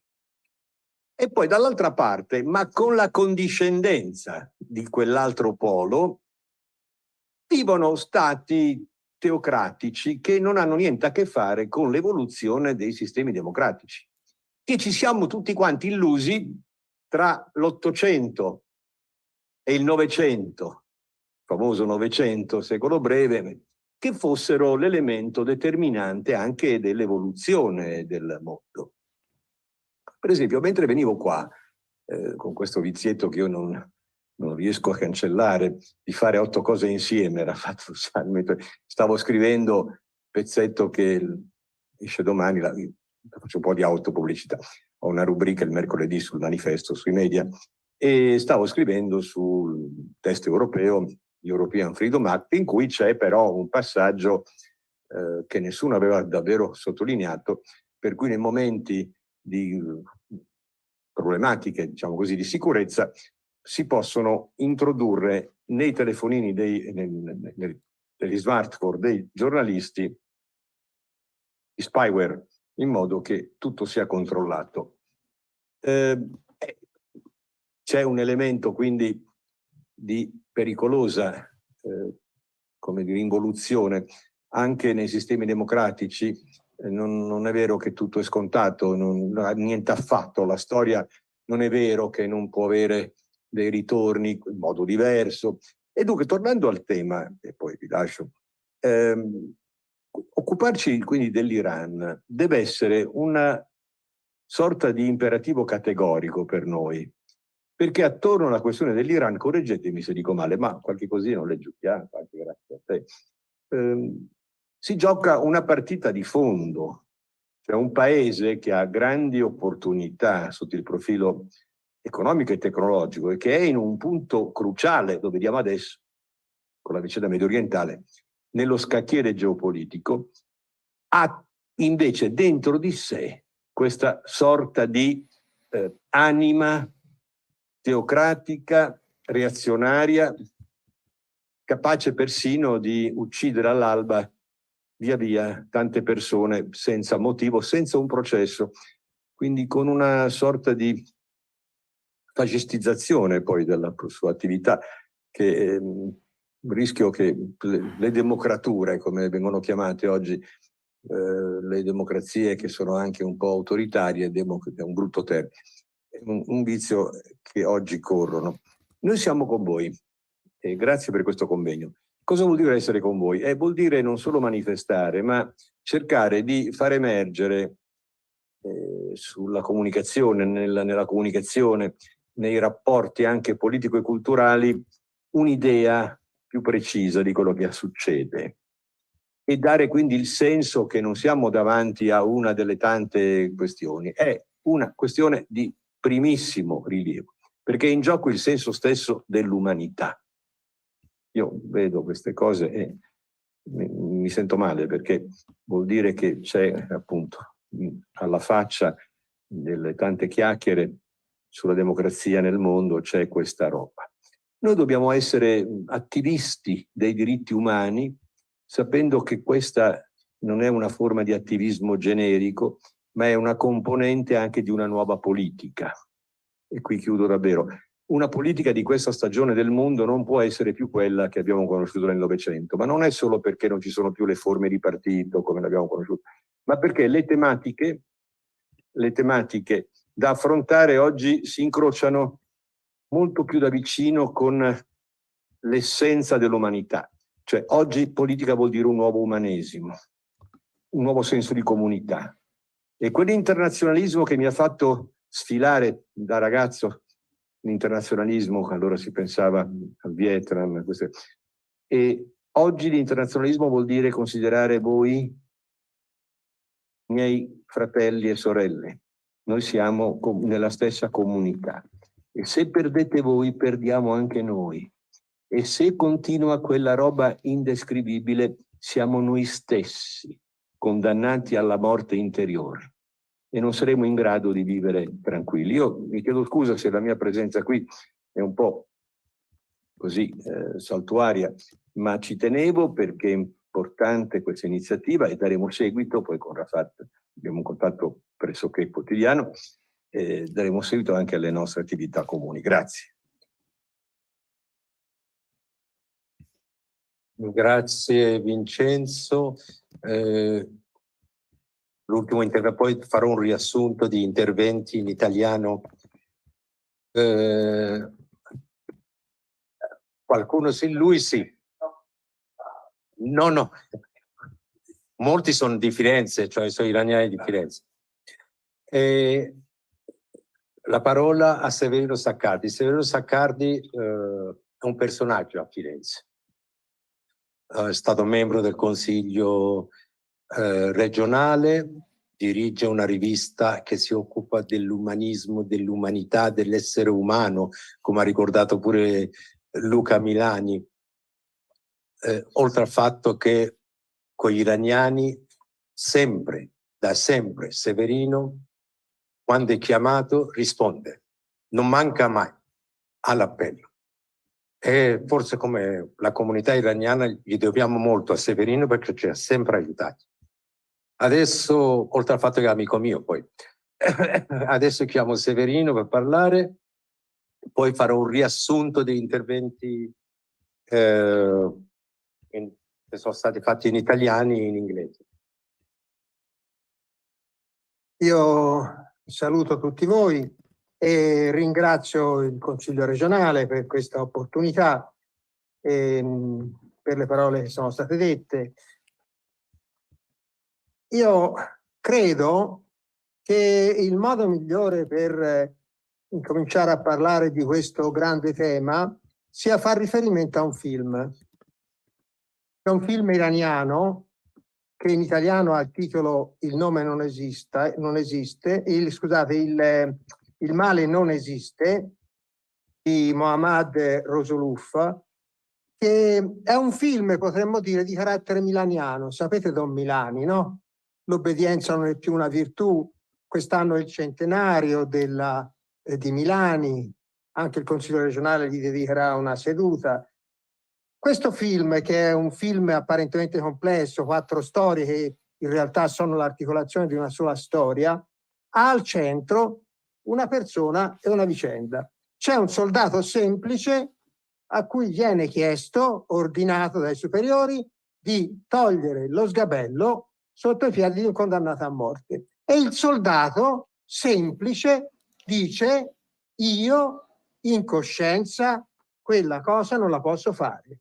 Io non la posso fare perché la mia coscienza me lo impedisce. Ecco, qui siamo già nel tema del nostro convegno, in pieno.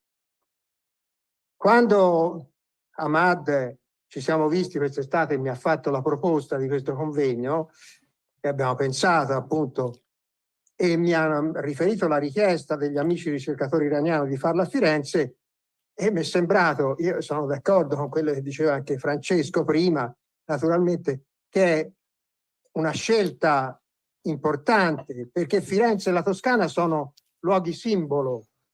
Qui 1786, 3 anni prima della rivoluzione francese, il Granduca Pietro Leopoldo, che non era un rivoluzionario, era un principe, però fa un atto rivoluzionario, abolisce la tortura e la pena di morte.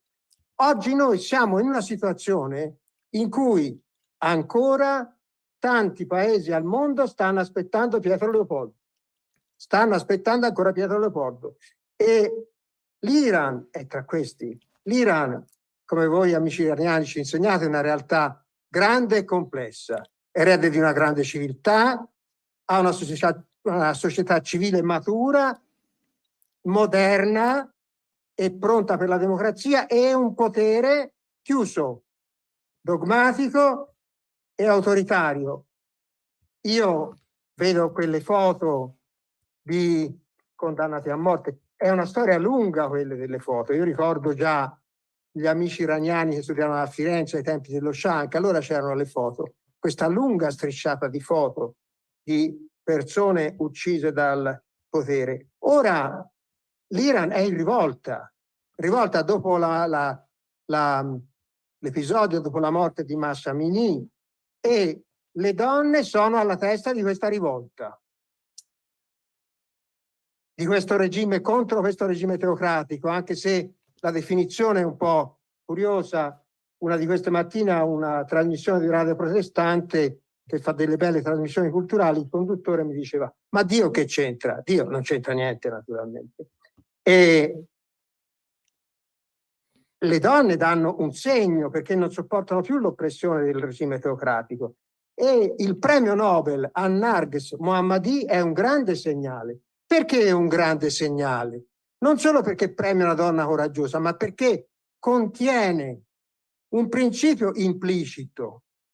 Perché lei è una combattente per i diritti umani, il che vuol dire che la lotta per i diritti umani e per le libertà è parte integrante della lotta per la pace, e senza libertà e diritti umani la pace non ha fondamenti. Questo è quello che l'Iran, che sta facendo una lotta che ha un valore universale, insegna al mondo. Noi questo impariamo. Senza libertà e diritti la pace non regge. E io, dato che stiamo a parlare di donne, ne potrei citare altre, naturalmente, Nasrin Sotoudeh, ma voglio ricordare, prima anche Ahmad faceva riferimento alla mia esperienza qui in Consiglio regionale, quando qui da noi venne Shirin Ebadi, era il 2009, venne Shirin Ebadi, e io ero di quelli che avevo voluto, ho fatto da guida a Shirin quando siamo andati a Fiesole, alla Basilica di San Miniato al Monte, dal sindaco di Firenze. Shirin era continuamente a cercare, buttava via le SIM, mi pregava di farla telefonare da telefoni fissi perché aveva paura di essere intercettata. Una donna piccola di statura ma tenace, di grande determinazione. Shirin Ebadi parlò all'Accademia sotto la statua del David e fece un bellissimo discorso perché disse: il David, questo giovane coraggioso, è il simbolo della lotta di tutti i popoli per la libertà. E ora, 15 anni dopo, 2009, era il 2009 quando è venuto a Shirin Ebadi. Ah, no, no. L'Iran democratico aspetta la sua ora, anche se i giovani manifestanti dicono the time has come, ma la realtà però è una realtà pesante. C'è l'uso della pena di morte che è stato ricordato, 7 impiccati per aver partecipato alle proteste, 10 condannati a morte, 82 accusati di reati per cui ci potrebbe essere la pena di morte, e poi le centinaia che sono stati uccisi con la pena di morte per reati vari, soprattutto reati alla droga, e su questo la comunità internazionale potrebbe fare tanto. Allora ci sono mi pare 2 motivi che si intrecciano in quello che stiamo discutendo in questo convegno e per quello che riguarda l'Iran. Uno è, diceva benissimo anche Vincenzo Vita prima, il valore generale della battaglia contro la pena di morte. La pena di morte non va bene da nessuna parte, nemmeno tra regimi. La pena di morte non va bene perché lo Stato non è padrone del corpo e della vita del cittadino, nemmeno di chi ha commesso reati gravi. Questo è un principio fondamentale. E poi c'è la battaglia, appunto, la lotta per i diritti umani e le libertà fondamentali.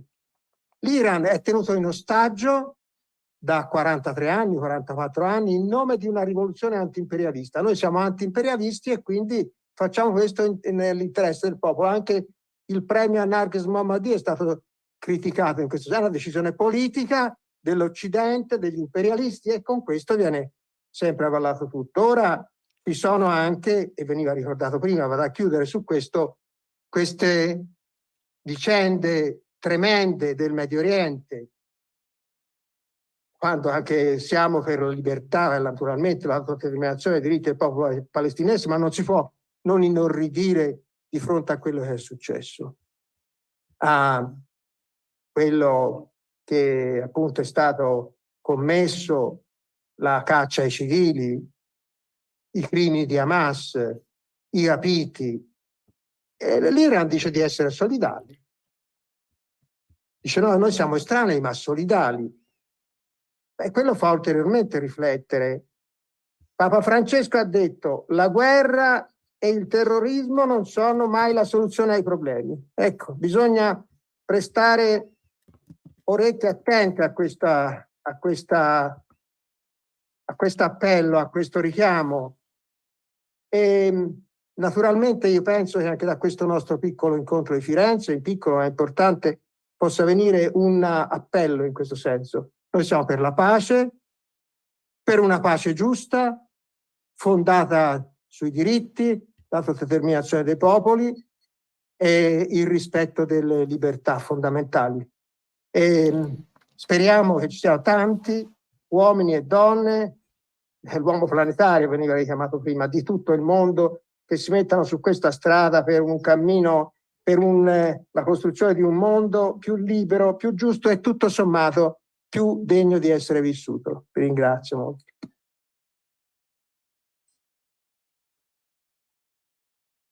Ringrazio Severino che veramente ci ha dato una mano a organizzare questo convegno e siamo ancora un'altra volta debitori.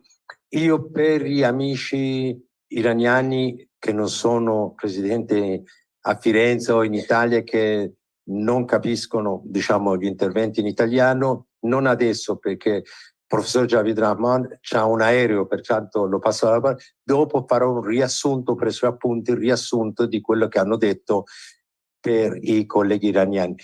من الان چون پروفسور جاوید رحمان پرواز داره باید صحبت کنه، خلاصه چیزهایی برای کسانی که ایتالیایی بلد نبودن، صحبت‌های کسانی که از ایتالیایی که صحبت کردن و بعد از صحبت‌های جاوید رحمان خلاصه خواهم گفت. یادداشت برداشتم.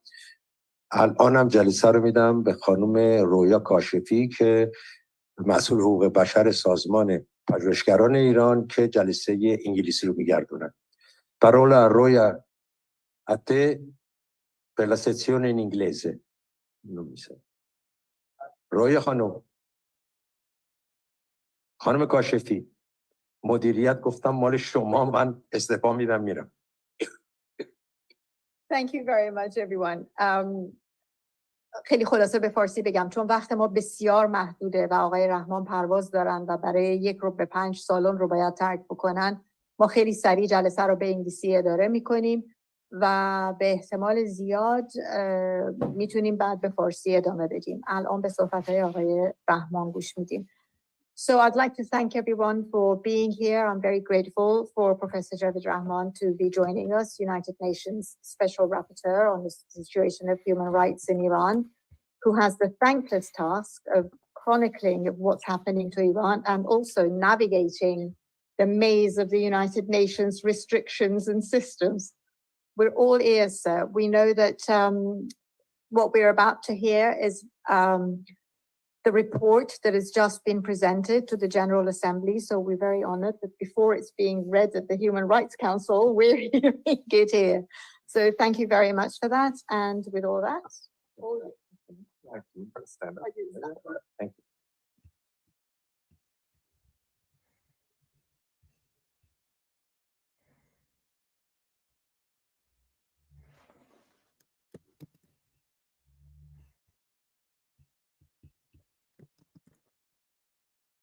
Good afternoon, colleagues, friends, and participants. It's a great honor and great pleasure and a great privilege to be speaking to you here in Florence this afternoon.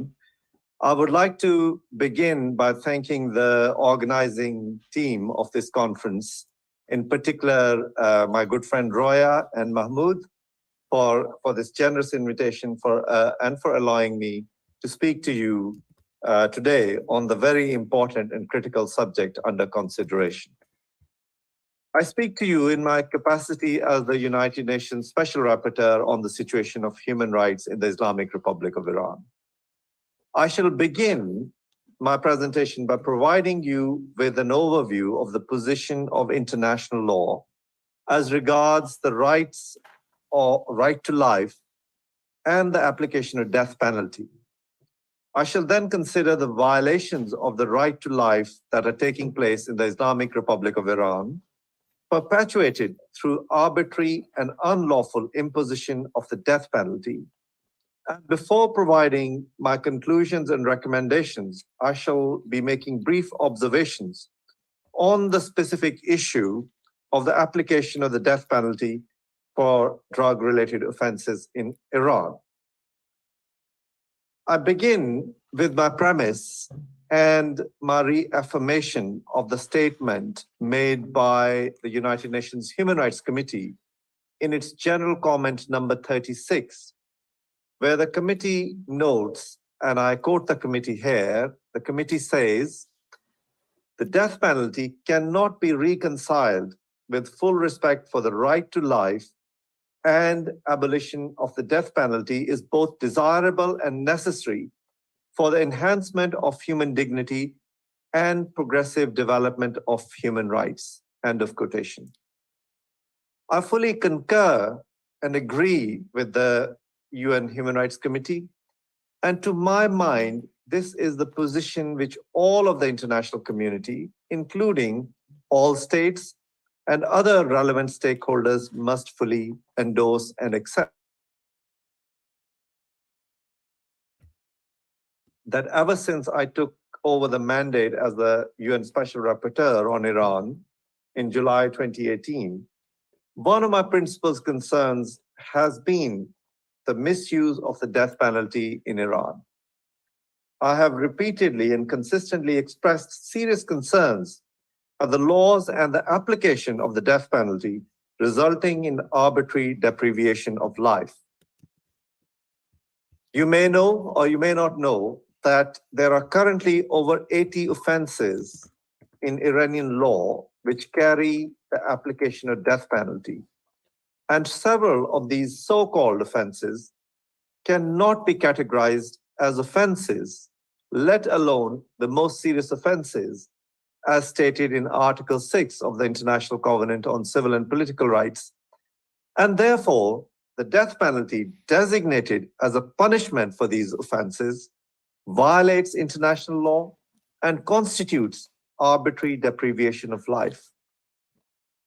Furthermore, I'm extremely disturbed at the numerous violations of the right to a fair trial, including through heavy reliance of the judiciary on forced confessions extracted through torture and other forms of duress to prove guilt, denial of access to a lawyer, or denial of a lawyer of one's choosing, the low standard of evidence used by courts in death penalty cases, as well as a disproportionate nature of executions of the ethnic minorities. And of course, when we consider the situation as regards the application of death penalty in relation to drug-related offenses, that takes on board a broad dimension, which I will explain in a little while.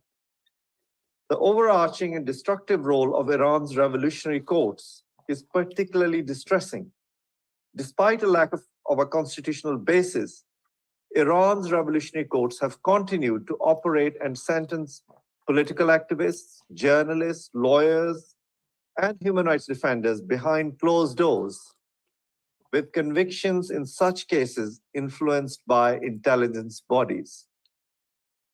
Since their inception, these revolutionary courts have consistently violated fundamental human rights, including due process and the right to a fair trial. And these courts are responsible for issuing the vast majority of death penalty sentences, including thousands of summary and arbitrary executions. There is concrete and substantial evidence that torture is widely practiced in the Iranian criminal justice system against suspects after their arrest and during pre-trial phases to extract confessions, and there is a lack of a system of oversight that is capable of effectively investigating torture violations. Individuals convicted of national security offenses, political crimes, and those charged with drug-related offenses consistently complain of confessions obtained through torture. Solitary confinement is combined with torture as a technique to procure confessions, particularly in cases where there is otherwise insufficient evidence against the accused. Forced confessions are also frequently recorded and broadcasted on state television. Colleagues, ladies and gentlemen, it was highly disturbing to receive reports of torture, ill treatment, and forced confessions of the protesters who were executed in the aftermath of the protests that began with the death in custody of the morality police of Jina Mahsa Amini on 16th of September 2022. As you would be aware, since the nationwide protest started on 16th of September last year, at least 7 persons have been executed by the Iranian authorities for their involvement in these protests. The overall picture, as I have noted in my most recent report, which some of you may be aware was published and available since last week, remains grim and extremely disturbing. My report expresses alarm at the increase in the number of executions over the past year, including through the implementation of the death penalty following unfair trials and systemic use of torture to extract forced confessions.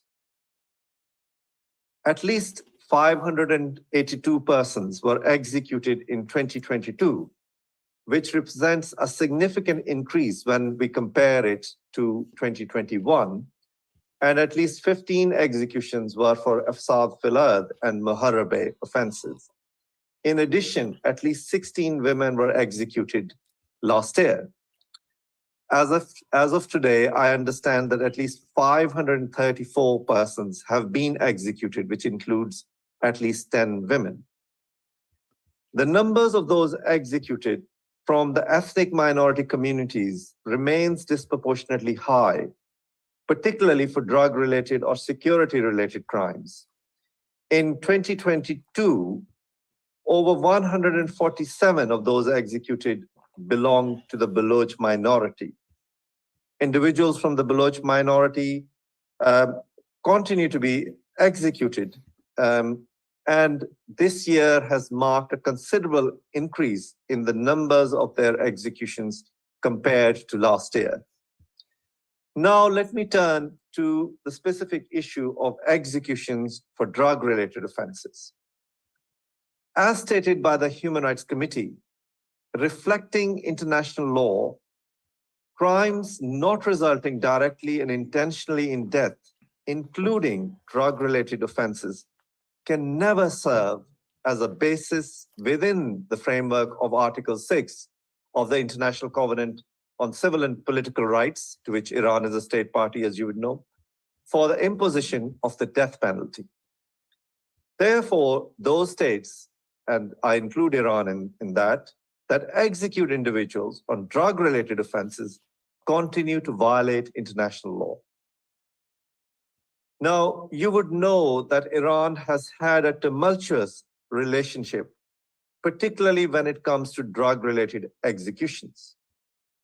While Iran remains one of the highest executioners in the world, there was a brief dip in the numbers of executions, partly because of the reduction in drug offender executions some years back.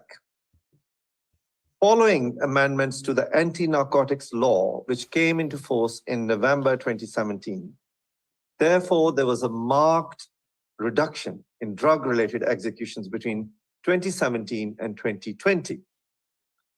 According to some estimates, 25 drug-related executions took place during 2020. However, there has been a disturbing escalation, and there has been a disturbing feature once again in the alarming increase in these drug-related executions, with at least 126 of these executions taking place in 2021, including that of 5 women and at least 4 Afghan nationals for, as I say, drug-related charges. And you would know that none of the drug-related executions were announced by the authorities, which is very typical of the Iranian regime. Of the at least 582 people that I've mentioned who were executed last year, over 256 were executed for drug-related charges. In 2023, as of today, I understand that of the 534 persons who have been executed, at least 305 persons have been executed for drug-related offenses, which includes at least 10 women. So you can understand the gravity of the situation when a majority of the persons who are executed are based on drug-related offenses. I'm very concerned to note that individuals executed on the basis of drug-related charges are predominantly people who are living in poverty or who have been living in poverty and belong to minority communities, particularly from the Baloch minority community. In my discussions, and I've had several discussions with families of those who have been executed for drug-related offenses, various examples of gross violations of due process rights have been brought to my attention. I'm extremely disturbed and concerned that persons charged with drug-related offenses are frequently subjected to torture and kept in solitary confinement during the investigative stages following their arrest and are frequently denied access to a lawyer. Even in cases in which lawyers are present during trial proceedings, I consistently receive reports that they are often not afforded an opportunity to speak or defend their clients effectively or during the trial itself. All drug-related cases are tried, as you would know, by the revolutionary courts. And as I've already noted, these courts consistently violate the right to fair trial and due process rights, particularly the fact that trials are usually conducted behind closed doors and are short, and that defense lawyers are frequently not allowed to present any effective defense. These practices and procedures violate very clearly the provisions of Article 14 of the International Covenant on Civil and Political Rights, rendering all executions arbitrary and unlawful in international law. I acknowledge that the fight against drug trafficking and drug use remains a major challenge in many regions of the world, including for a country like Iran, which also needs to engage with complex issues owing to the geographical location of where it is, high levels of unemployment, and dire economic situation. Drug trafficking is part of the organized illicit economy in Iran and indeed in many countries of the world. That said, executions for drug-related offenses is not the solution. In fact, if anything, such violent and hostile responses are most likely to exacerbate, to enhance, to complicate this very difficult issue. I would like to stress upon a holistic approach to combating drug use and drug trafficking, including through drug treatments, through harm reduction programs, through rehabilitation, and inclusion into the society those individuals previously criminalized, ostracized, victimized, and targeted for taking drugs. Colleagues, ladies and gentlemen, I urge all relevant stakeholders, as well as the Iranian authorities, that there must be an end to the imposition of death penalty for all drug-related offenses.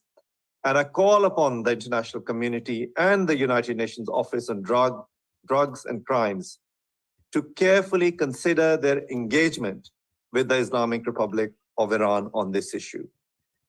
So to conclude, I will present some of my recommendations, and these are as follows. My consistent recommendations to the Iranian authorities are to immediately abolish through legislation the death penalty for all offenses. In particular, I ask the Iranian authorities to urgently amend legislation to prohibit the execution of persons who committed a crime while under the age of 18 years of age. And I also ask the Iranian authorities to urgently amend legislation to commute all death sentences for child offenders currently on death row. I ask that there must be an imposition of a moratorium, an immediate moratorium on all drug-related executions. I seek reform of the judicial system to ensure the independence of judiciary. And I ask for the dissolution and an end to the revolutionary courts and to establish all elements of the right to fair trial and due process. I thank you very much, ladies and gentlemen and colleagues.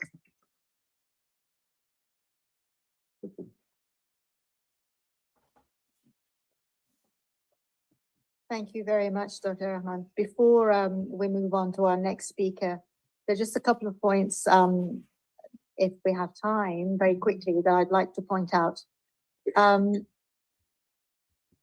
This year, in memory of the 7 young people who were executed in the last year as part of the Women Life Freedom movements, we, as the organizers of the conference, undertook to plant 7 trees in the name of the 7 executed. I want to tell you about one, Majid Reza Rahnavard. I will read all of them, but Majid Reza Rahnavard was 23 years old. It took 23 days to arrest him, prosecute him, and execute him. 23 days for this young man, 23 years old. So I think that proves the fact that we were talking about there are no fair trials. This morning in the presentations that we had, we heard about poverty playing a major role in the number of people who are being executed on drugs-related offenses. The UNODC's guidance on protection of human rights in countries where aid is provided for anti-drugs programs explicitly acknowledges the link between funding and executions. And it recommends the withdrawal of support where improvements were not made, while there is clearly a need for international cooperation on counter-narcotics efforts. This must be proportionate to right to life and respect for human rights. In this context, what is your personal opinion on UNODC renewing this contract with the Islamic Republic this year on the 15th of March, in the middle of all this human rights? Yes, thank you for this question. I think that the United Nations and the Office on Drugs and Crime, they need to reevaluate their policies, particularly in the light of the escalation, the alarming escalation that we are seeing in drug offender executions. As I mentioned, there was a reduction as of November 2017 until 2020. So I think that the UN Office on Drugs and Crimes must need to reevaluate, review what has happened in the last 3 years for such escalation that over 50% of executions are now drug-related. So therefore, there needs to be a consistent dialogue. And I have stated on numerous occasions that funding must be attached to human rights causes. If people are being executed in such an arbitrary manner, and this is evident from all of the reports from the United Nations Special Rapporteur, but also reports from the UN Secretary General, from the civil society, Amnesty, other agencies. So they must reevaluate, they must reconsider. And I would go insofar as to say that it isn't just the UN agencies, it is also the European Union, who has been funding Iranian authorities on improving the situation of drug offender who are within that ambit of drug offender offenses, and also individuals, EU states, who have been supporting Iranian authorities to actually have a dialogue with the civil society, have a dialogue with independent experts, and they must not allow money to be invested, money to be allowed for further arbitrary, unlawful deprivation of life. Thank you very much for that. Just one more question. Why do you think there's been such an increase in the last 3 years? What, in your opinion, contributes to that? Yes. Okay, so as I mentioned, the law was changed in November 2017. There was a noticeable decline. So one would think, what is the reason? I think that the Iranian authorities have exploited the situation. They particularly target vulnerable communities. As I mentioned to you, I have been speaking to the relatives of many of these victims. These victims have no political voice. They can be easily dispensed. So a majority of them are from ethnic communities, the Balochis, and their pleas are irrelevant. I mean, we are already seeing what I have called in my report a possible crime against humanity in the killing of so many of these Balochis on the Black Friday that we saw. So these people, their lives, their voices do not matter to those who are in power. And that's why I see they want to placate the rest of the Iranian people to see, oh, we are actually quite strong. We are powerful. We are in control. We can execute people. But in fact, these are poor and vulnerable people who are just so helpless. And therefore, this is a responsibility on my shoulders. This is a responsibility on the shoulders of the international community. on the UN bodies, on EU, individual member states to prevent this gross violation of human rights. Every life matters, and one person who is arbitrarily executed is upon our conscience. His life and his family's life is destroyed. Thank you.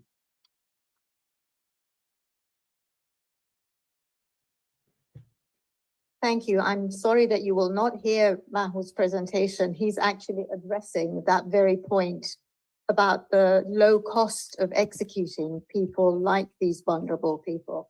But I will make sure that you get a copy of it. Of course, I will make sure that you get a copy. I would really, it would be a great honor to hear to Mahmoud. I hope that, there was some way, but if I can read a transcript of that. Of course, we'll make sure that you have it. If I can ask Ms. Tara Azizi to join us on Zoom. Tara Azizi is a human rights lawyer who's joining us via Zoom from Washington. She's assessed the international standards of best practice that the UNODC says they observe when they come to renew such contracts that they have with Iran, with the violations in Iran. So is Tara there with us? Okay, Tara, Yes. we're waiting to hear from you. Thank you. Hi, can you hear me? Yes. Great. Let's see here. So, ladies and gentlemen, esteemed panelists, honored guests, I want to start by thanking the ACI for arranging this well-needed conference today on the topic of right to life and the use of death penalty by the Iranian government. I'm also glad that the UN Special Rapporteur to Iran, Mr. Javid Rahman, is participating in the panel today, and thank you for the well-needed updated information. I hope that today's some kind of fruitful discussions will lead the path forward to increased access to justice and accountability for the Iranian people through increased international pressure. I wish I had the honor to be with you there in person, but since I'm based in Washington, D.C., unfortunately, I didn't have the honor to join you today in person. So I'm going to start to touch upon at the sub-program covering the rule of law, crime, and criminal justice, and also I'm going to go into accountability.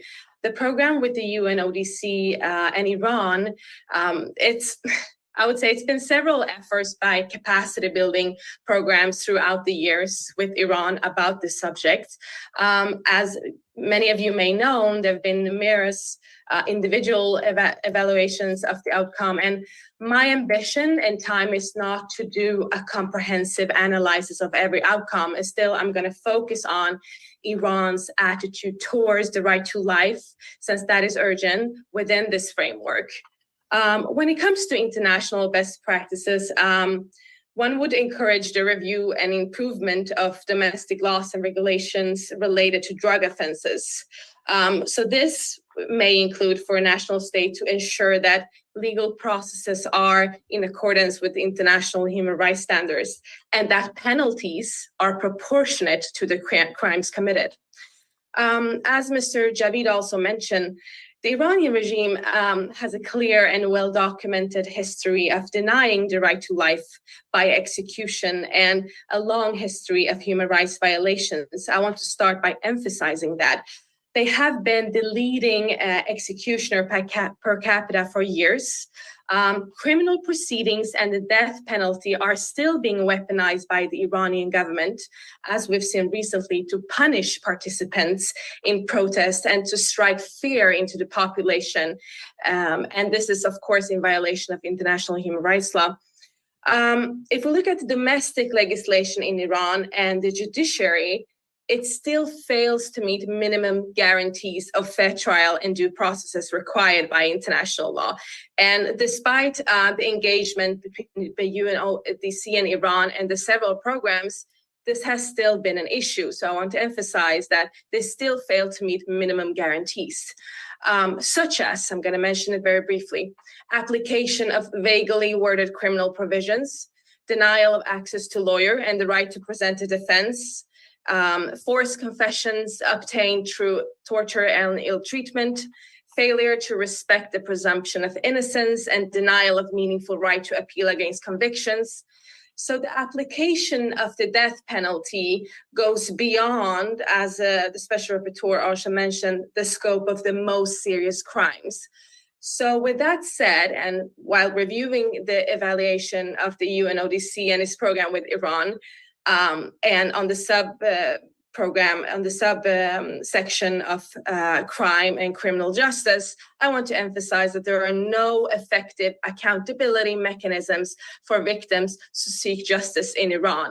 And I'll also mention seeking international legal venues further when I continue with my presentation. So what happened in Iran? I'm not going to pay too much time to that because the Special Rapporteur mentioned it. The public execution in Iran, if we look at we have to look at the attention that Iran wants to divert from. And Iran has a very strategic way of diverting attention from human rights violations in Iran. We saw a decrease for drug-related crimes during 2017 to 2022. I think also this was very welcomed by everyone and emphasized by international institution and the UNODC that it's decreasing. But when looking at the statistics, we have to see it goes up during election in Iran, and then during the GCPOA, again, the execution rate goes up in Iran. So there's no will in this of changing the domestic legislation to appropriate to international law. And this is just another result of the structural flaws of the justice system that are so deep and so in contrary to the rule of law principles that one can barely today speak of a justice system in Iran.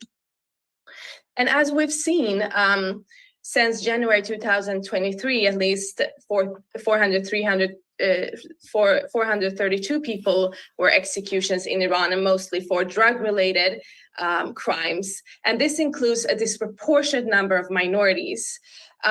Why is Iran continue targeting drug-related crimes in relation to death penalty? Again, that is a low-cost victim to target. And it's easier for them to get away with those kind of death penalties. I do understand within this context, because I've been emphasizing the structural flaws of the justice system in Iran and how they are not appropriating international law, although several independent evaluation of the agreement between the UNODC and Iran.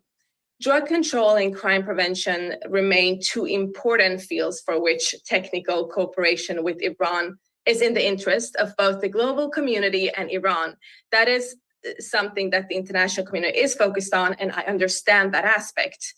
But when there is, it needs to be a parallel process of accountability with Iran, and I think we've been missing that. This is from a human rights law perspective, to find, so that it was so positive that the fact-finding mission finally was established, because that is a way of finding accountability and securing evidence.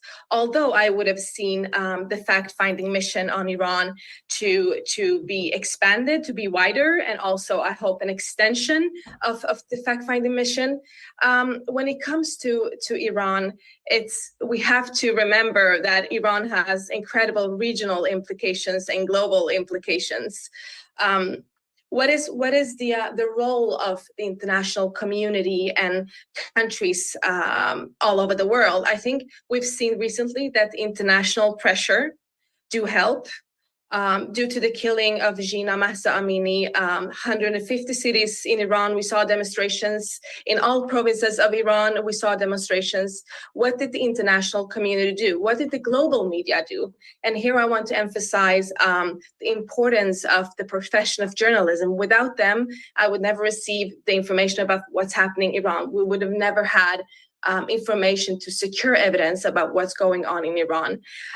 The minute the international community stops putting pressure on Iran and look at human rights violations in the country, we see that the situation deteriorates. So my biggest will is that the international community and its bodies still engage with what's happening in Iran and not losing focus on human rights violations in Iran, and give even more attention to drug-related crimes and death penalty.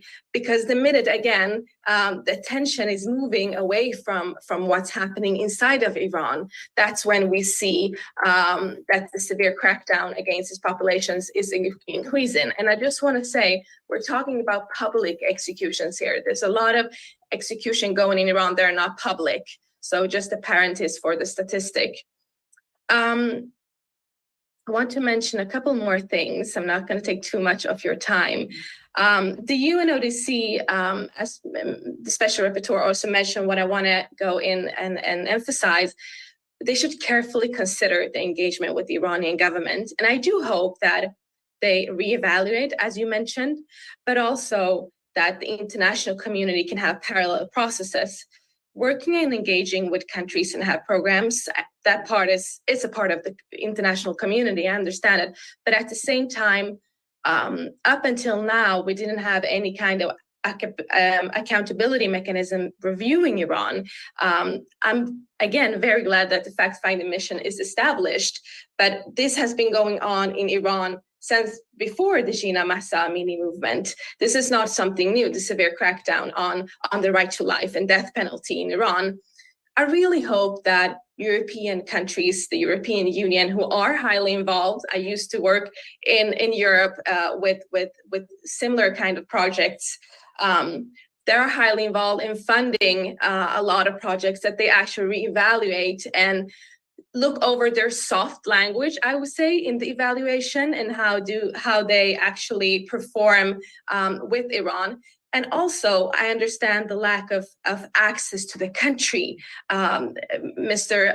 Javid has been requesting several times to get access to the country, and has still not been allowed to get into the country. So working with program and capacity building with the country, where you have lack of access to the country and actually see the development of it, should also be questioned within this. And I think that's a way of pushing forward. And with that said, I know that my time is limited. I really hope that, in addition to what we've discussed today, that we continue to secure evidence, because that is the main tool that we have. We're not inside of Iran. There's no legal venues for the Iranian people to seek justice in Iran. But we have a common responsibility to make sure the day there is international legal venues or jurisdiction in universal jurisdiction in other countries outside of Iran, we have to make sure that we fulfill our answer and responsibility in securing evidence, and that we do not look back in a couple of years and said, we don't have enough evidence of what happened. We don't have enough evidence about the crackdowns, severe crackdowns on the right to life and death penalty in Iran. Thank you so much.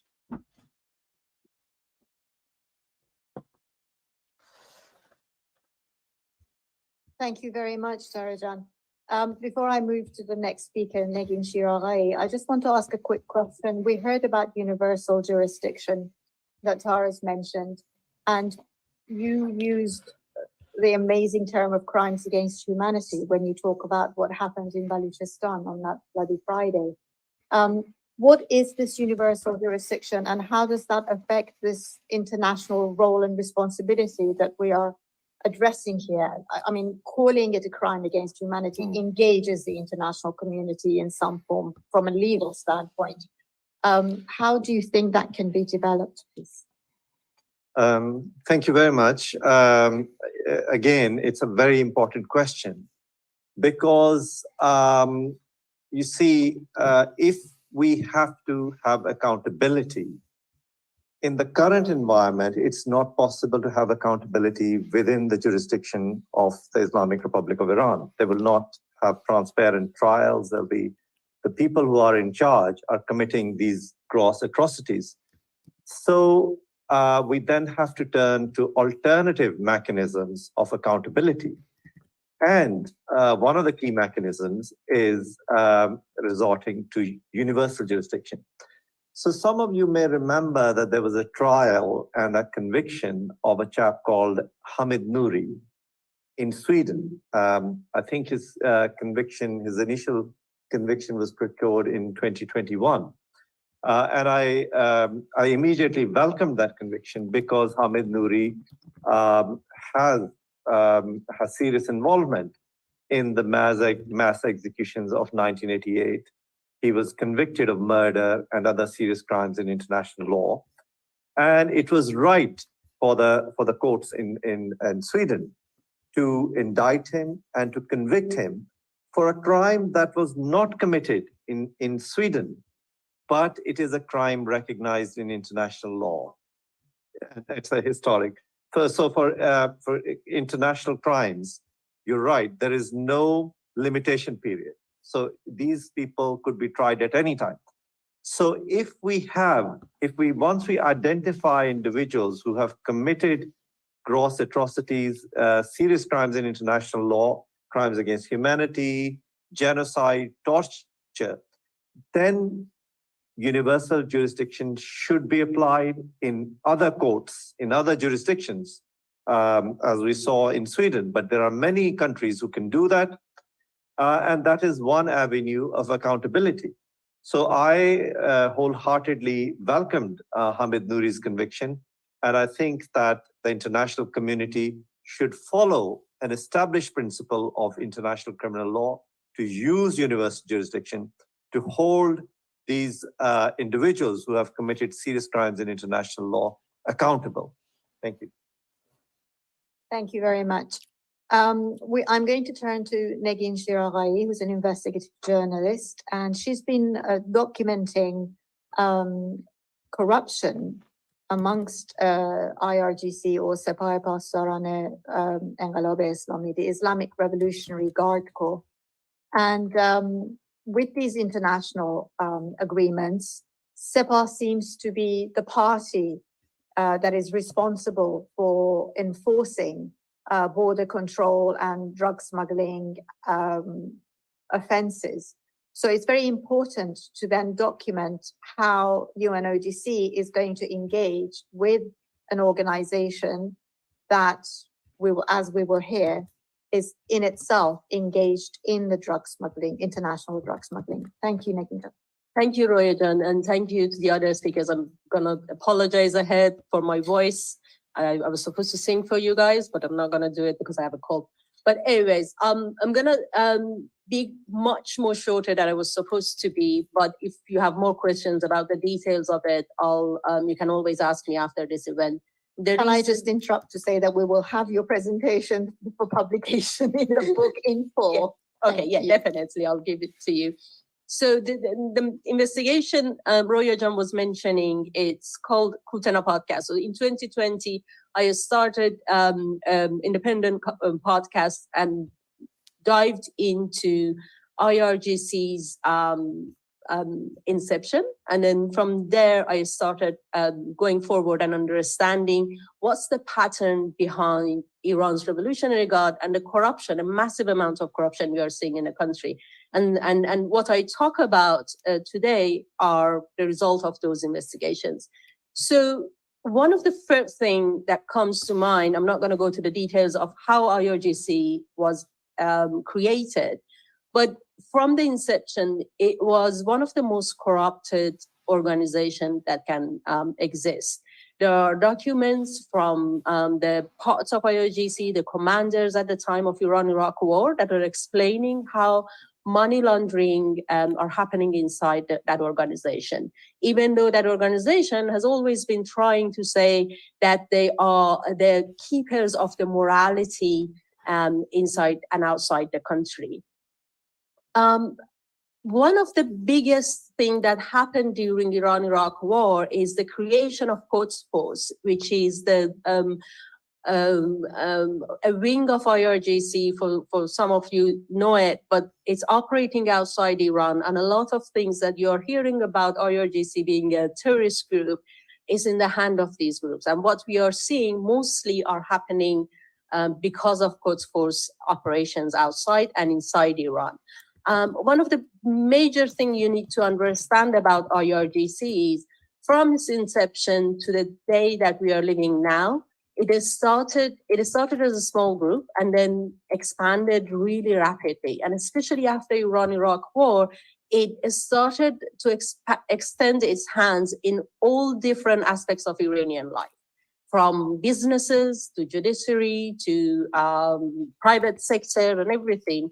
And basically, one direct way of it is using its retired officers to be appointed either in the Iranian parliament majlis or the judiciary system or the private sector. So right now, on the lowest estimate, they own 2/3 of the country in terms of every aspect of the society that you think about. That's why I use the phrase that they're like a squid, that they're expanding their hand in different parts of the society.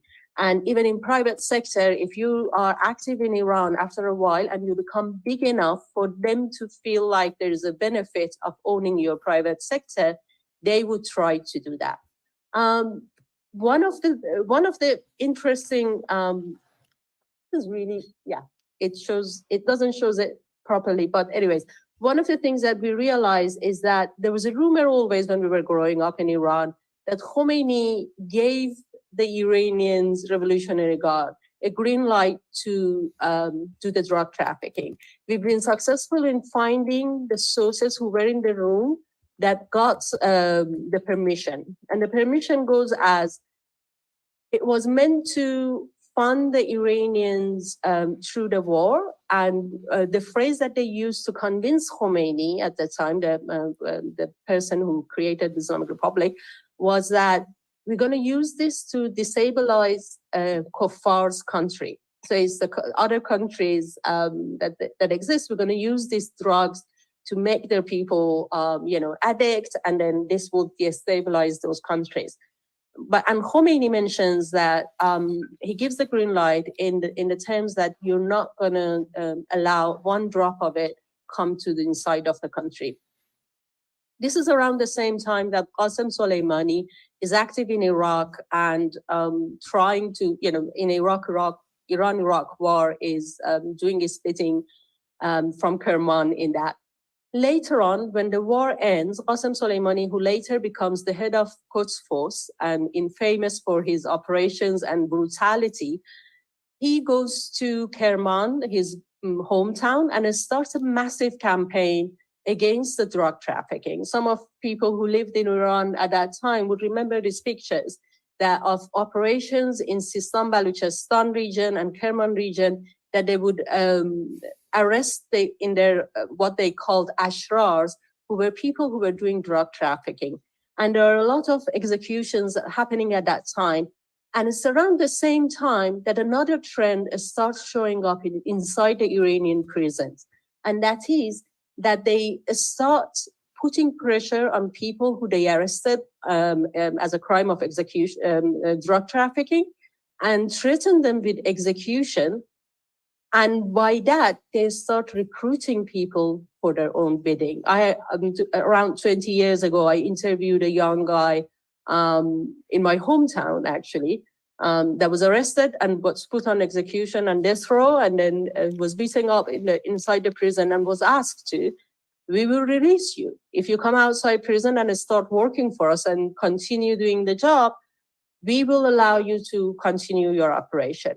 This trend continues after that in every decade. We've seen, this is a famous picture of a time in early 2000s, that they started arresting what they called ashrar, arozel obash in different parts of Iran.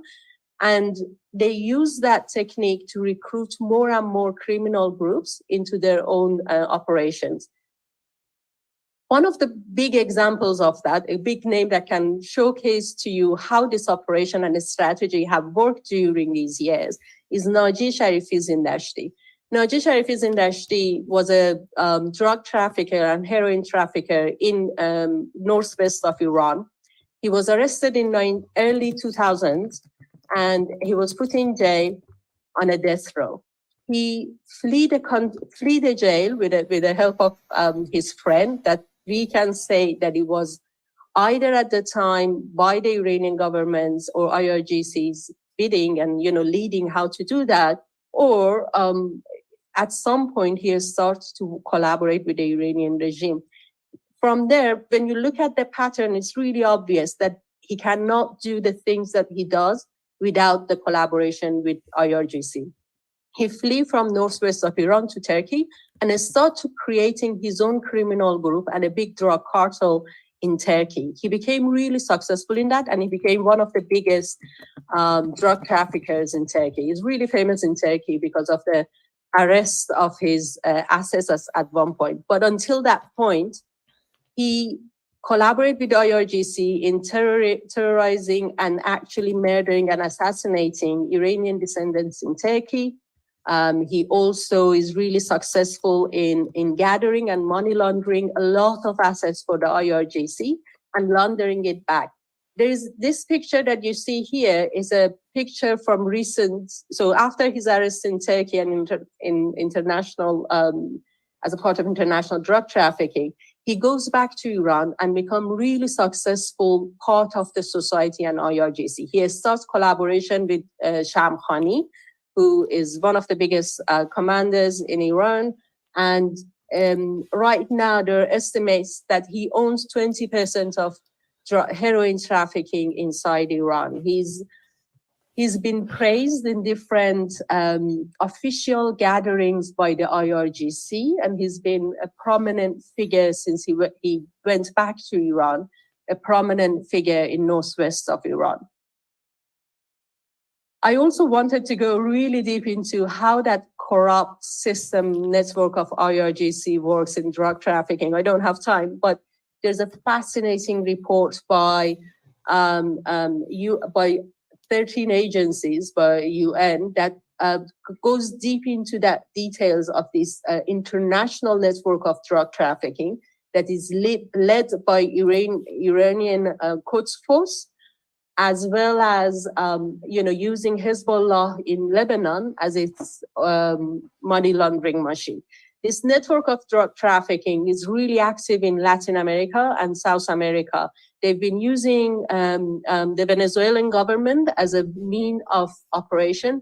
Venezuelan government actually issued original Venezuelan passport for IRGC and Quds Forces commanders, as well as the operators from Hezbollah to be able to travel around the world easily. And this has been raised in the US Congress as well. So in this, when you see this, you have to understand that in this part of it where Iran is, there is a part that comes from Afghanistan and the opium tradition, drug trafficking that comes to Iran. That trend has changed. So Iran at the moment, and because IRGC owns everything in Iran, they own the ports, they own all the shipments, they own storage places. So it's really easy for them to move these amount of drugs that are, tons of tons, to get it from Iran to other countries around the world, and especially get it to Europe. One of the major things that IRGC is also doing right now in Iran is using the underground labs to produce methamphetamine and other, lab drugs, and distributing those drugs both inside Iran and outside Iran as a means of social engineering. The examples of that has been raised by Jordanian government, as well as the Saudi Arabia and other countries in the region, and that Syria as well, after the war, became one of the hubs for production of these drugs that comes, and the origin of it is from Iran. We also seen the case of Azerbaijan and the Republic of Azerbaijan actually raising the case to UN and talking about the IRGC's operation and drug trafficking through Azerbaijan, and ask for the UN to stop it. So in the light of it, there's one thing I need you to understand, and that is when we are talking about IRGC and its network of drug, we are not talking about a hierarchical system. We are talking about patriarchy, which means they use the hubs of different groups. So there's like this group A that doesn't have a structural link to the IRGC. It's either a former commander or it's a former criminal that they recruited, and they allow them to do the bidding for them. The operation is in their hands. So it's difficult to directly link these operations to IRGC, and gives IRGC a kind of capability to deny any direct link with these drug groups. But as I mentioned before, it's been recruiting throughout years inside Iranian prison and have been using the death penalty as a means of oppression and intimidation of these people to work for them. There's estimates by political estimates. There's $100 to $140 billion money for IRGC in this illicit drug trafficking. I would argue that the number is much higher because they've been using this is a usual formula that the World Bank has put inside, that there is like 36% of a GDP in a developing country means goes to illicit businesses. In Iran, IRGC owns much more than 36%, so the numbers are actually much higher. And this is me being really quick about these details, but if you want the documents or any more details of it, I would happily share it with you. And also, as Roya said, it will be published in a book. It will be published in a book. I'm very grateful for you for keeping time. You did really well. I want to thank Professor Javid Rahman for being with us today. Unfortunately, we have to lose him. He has to catch his flight back to the United Kingdom. We're very grateful for your presence, for taking the time to travel this day, your entire day with us. And I will make sure that you receive all the presentations that we've had. So I'm sure it will assist you in any future investigations that you will do. We're very grateful for your time. Thank you. Could I also thank you for generously inviting me? I do apologize that I have academic commitments which cannot be rescheduled. So I have to leave you this afternoon. But I wish you the very best, and I wish you great success in the remainder of this conference. Thank you very much. Thank you. Thank you. We'll be back.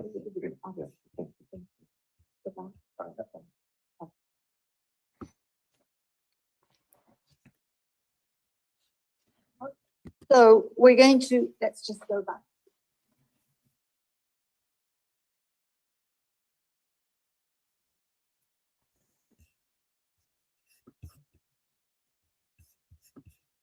Okay, so I'm going to ask Professor Mahmoud Amiri Muqaddam, who's saying goodbye to his good friend, Dr. Rahman, to come up.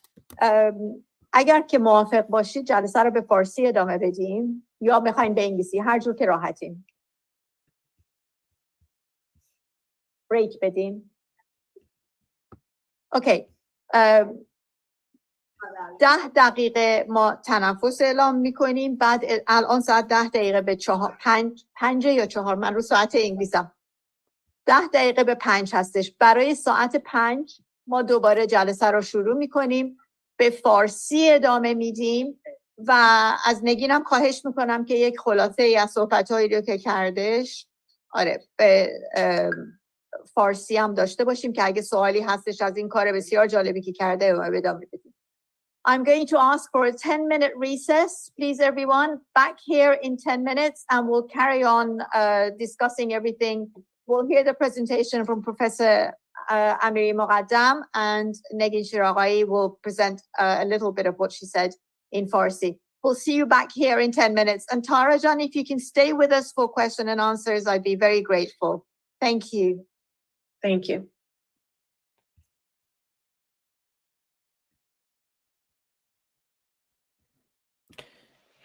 خب دوستان خسته نباشید. من ادامه میدم حالا بخش اصلی فارسی صبح به زمان فلورانس ایتالیا بود و خب حالا اون رو ما بخش زنده نداشتیم، اما این بخش دوم فارسی رو که ادامه خواهند داد رو در خدمتون خواهم بود، پوشش خواهیم داد.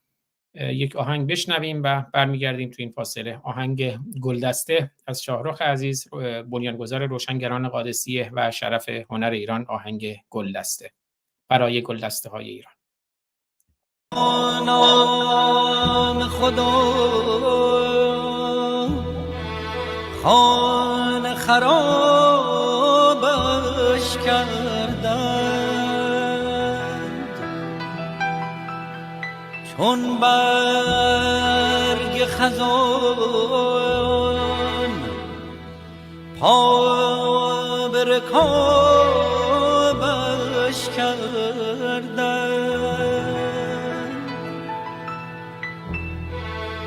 بر چهره خورشید نقاب افکندند،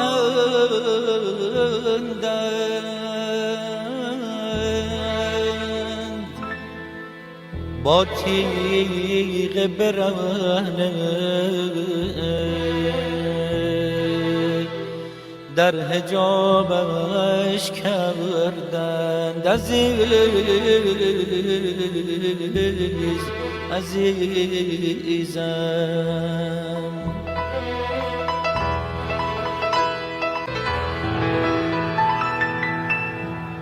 دین تکیه گه محکم ایمانش بود،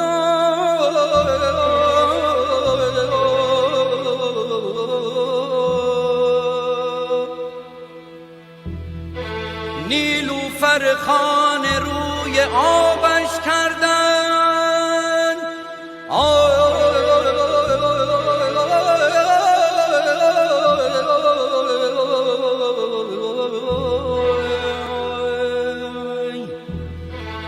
خدایا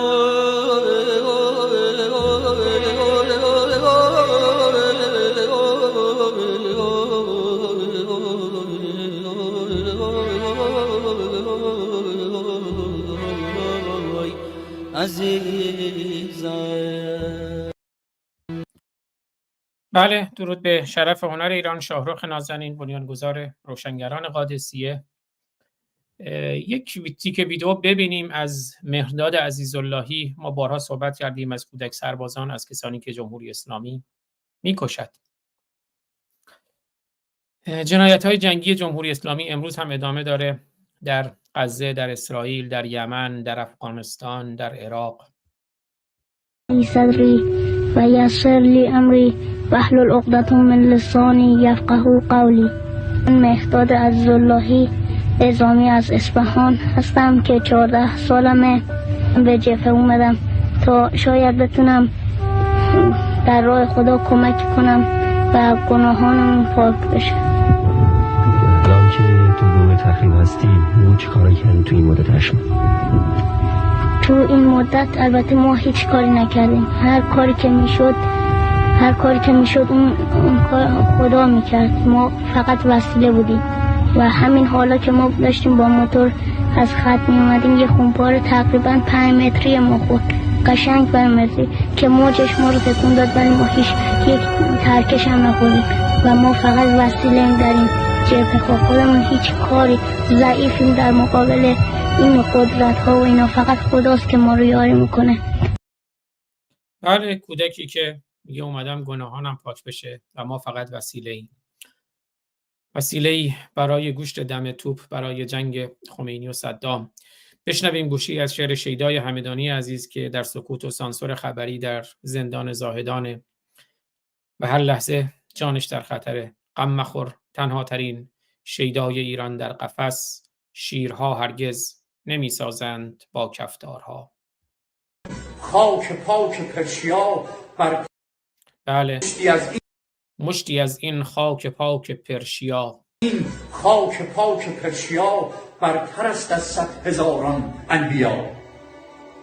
به کروش و داریوش و جم قسم، به تمام عالم و آدم قسم، به سرافرازی پویا و نوید، به ندا و به ترانه، به امید، به جوانان و به خون پاکشان، به سریر پرشکوه خاکشان. هیچ دینی بدتر از اسلام نیست، تا سقوطش بیش از یک گام نیست. بله، هیچ دینی بدتر از اسلام نیست، تا سقوطش بیش از یک گام نیست. میشنویم آهنگ یلنامه رو برای یلان، شیران، بزرگان، بزرگمردان و بزرگزنان و آزادی خواهان ایران و جانبخشان راه آزادی.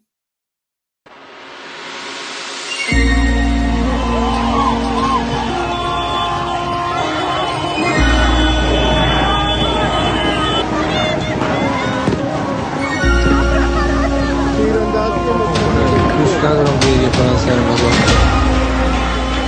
تا آخرین لحظه اعزای تصمیم نگردم. انقلاب ماه ماسه و امیده، قصه نو پهلوونای شهیده، قصه یلنام تو عصر جدیده، این طلوع روشن صبح سپیده. یه دختر رفته رو سقف یه ماشین، تموم رنج ایران تو گلوشه، یکی کوکتل مولوتوف توی دستش، هدف میگیره گشتی رو یه گوشه. هوا سرده ولی فریادهاشو کسی تو سینه زندونی نکرده. شب یلدا سیاهه اما زیباست، چون ابراز پشیمونی نکرده. انقلاب ماه ماسه و امیده، قصه نو پهلوونای شهیده، قصه یلنام تو عصر جدیده، این طلوع روشن صبح سپیده.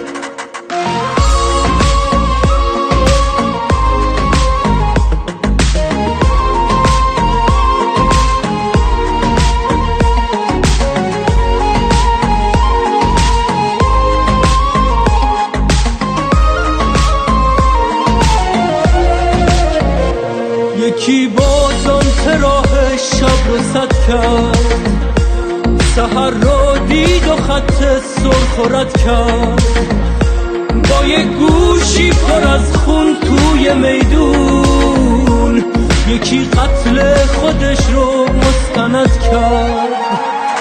یکی گفت شاید امشب بر نگردم، واسه ایران و خوشبختیش جون داد. خدا نورو که تو ظلمت سرا دید، به شبها فرصت رنگین کمون داد. انقلاب ماه ماسه و امیده، قصه نو پهلوونای شهیده، قصه یلنام تو عصر جدیده، این طلوع روشن صبح سپیده. یکی لب میگزه تا ساچمه ها رو، شبا تو خونه از تن در بیاره، فقط با خشم استوری میسازه، با اینکه خیلی دوست داره بباره. یکی تو دشت گل آواز میخون، نور شم و دید پروانگی کرد، حدیث سرخ آزادی رو سر داد، همون که اسم مرگ و زندگی کرد.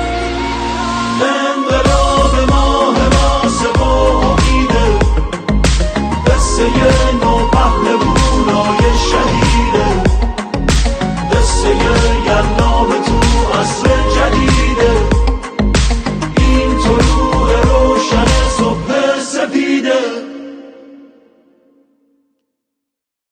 بله دوستان، منتظر هستیم تا ادامه همایش رو به زبان فارسی بشنویم، اما تو این فاصله آهنگ لیلی هوزک کیان کوچولو رو میشنویم از پویان مقدسی و فکر میکنم گروه ما.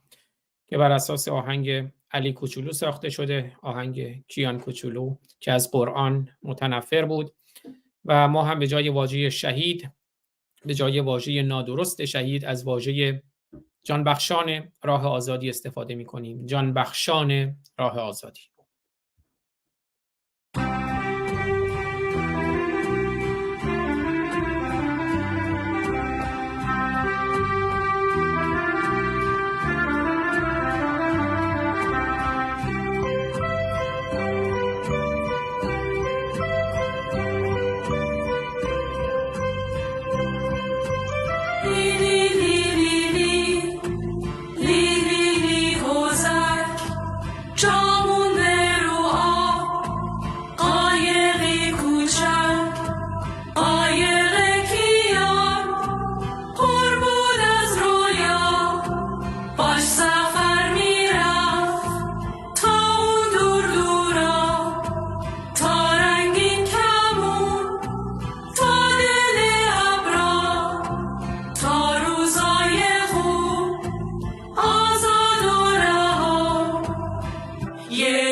بله، منتظر هستیم تا ادامه همایش علیه برای در روز جهانی علیه اعدام، همایش انجمن پژوهشگران ایران در فلورانس ایتالیا رو ادامهش رو داشته باشیم بعد از بریکشون. اما تو این فاصله آهنگ گیسوان رو میشنویم، باز هم از پویان مقدسی و گروه ما. آهنگ گیسوان.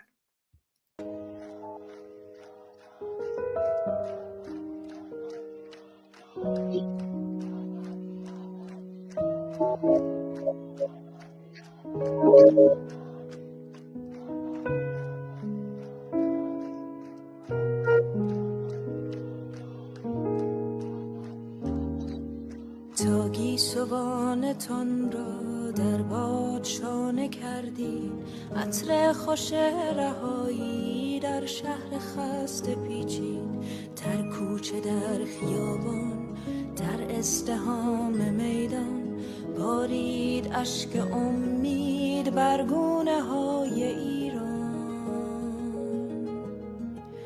تا گیسوانتان را در باد شانه کردید، آن ترس کهنه گم شد، آن سایه های تردید جوشید خون تازه از قلب سرخ فریاد، شعری برای فردا، شعری علیه بیداد، شعری برای فردا، شعری علیه بیداد.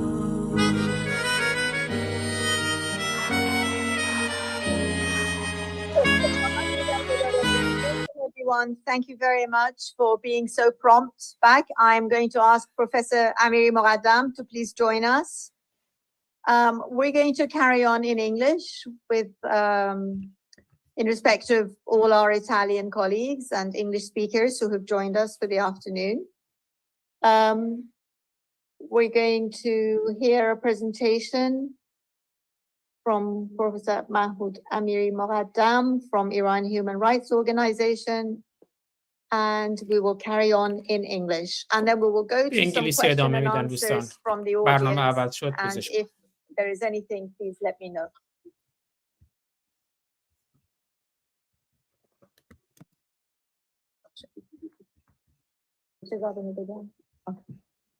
خلاصه صحبت هایی که به ایتالیایی شده تا آخر این هفته روی وبسایت ما، یعنی امروز که سه‌شنبه هستش، در اولین فرصت که پنجشنبه باشه، چون ما همه فردا پرواز داریم میکنیم، پنجشنبه روی وبسایت انجمن قرار خواهد گرفت که بدونیم که مهمانان ایتالیایی ما چه گفتن.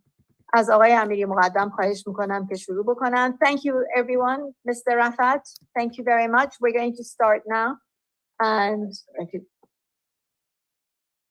Thank you so much again for inviting me. There will be some overlap between what I presented this morning in Farsi and in English now, since there are some new people. So first, our organization, Iran Human Rights, we started in 2005. I started it together with some human rights defenders in Iran, and later it is registered as an NGO in Norway. So we are members of the World Coalition Against the Death Penalty, la Coalizione Mondiale contro la Pena di Morte, and also member of the steering committee. So, you know, this World Day, today is 10th of October, the World Day Against the Death Penalty, it was decided by this steering committee of the coalition in 2002. And since then, United Nations and European Union has taken this day as the International Day, the World Day Against the Death Penalty, because we think that in order to abolish the death penalty, we should stand together. It's the same way as, you know, when there was a fight against racial apartheid. You cannot fight this phenomena, you know, one by one in each country. It's a universal issue, and the same is with the death penalty. So today, 2/3 of the world, they have abolished the death penalty, but there are more or less 20 countries that keep executing people. This year, so far, in 2023, in Iran, 534 people have been executed. In the whole world, 790. So around 67% of all executions in the world, except China, where we don't have numbers, have taken place in Iran. And I showed it previously, the Farsi version. This is our website, and I hope that you can follow us on our social media. We have an execution counter which changes very often, almost every day. And again, this morning I said we welcomed the Nobel Prize to Narges Mohammadi, and because she's, besides being a human rights defender, women's rights defender, she's also a champion in the fight against the death penalty. And she has been working against the death penalty for many years. So we hope that this Nobel Prize will also put the death penalty on the agenda, both agenda of Iranian political groups and civil society and also international. So this morning I talk about Iran using the death penalty as an instrument to spread fear. And I showed you that after start of the woman life freedom movement in Iran, number of executions kept increasing. So here is the beginning of the protest, and you see it increased until December, and this increase is still going on. So in average, since the beginning of the protest, 2 people have been executed every single day. And if we look at who are people who are being executed, this is executions based on charges. 59% of those executed are for drug charges, drug trafficking, 31% for murder, but then we also have political executions. We also have execution for blasphemy, for insulting the Prophet, showing videos of burning Quran, for adultery. But drug executions are the main focus of today. And as I said also earlier, according to our numbers, 305 people were executed for drug trafficking this year. It's a significant increase compared to last year. And if you just go back 3 years, 2020, almost 20 times increase in number of executions for drug charges. And these are, of these 305 people, only 3% are announced by Iranian authorities. The rest have been confirmed by Iran human rights sources. And this is a report we just published a few hours ago, where we go into the depth of drug executions in the last 13 years. You find this report in PDF on our website. Here you have pictures of 130 of the 305 people executed. I don't think there are many people here or anywhere in the world who have seen these pictures before or who know their names. 305 people. We know their names because we do the research, but their execution, doesn't get any attention. And I think that this is one of the reasons why we are doing this conference, because we cannot tolerate that people are hanged every single day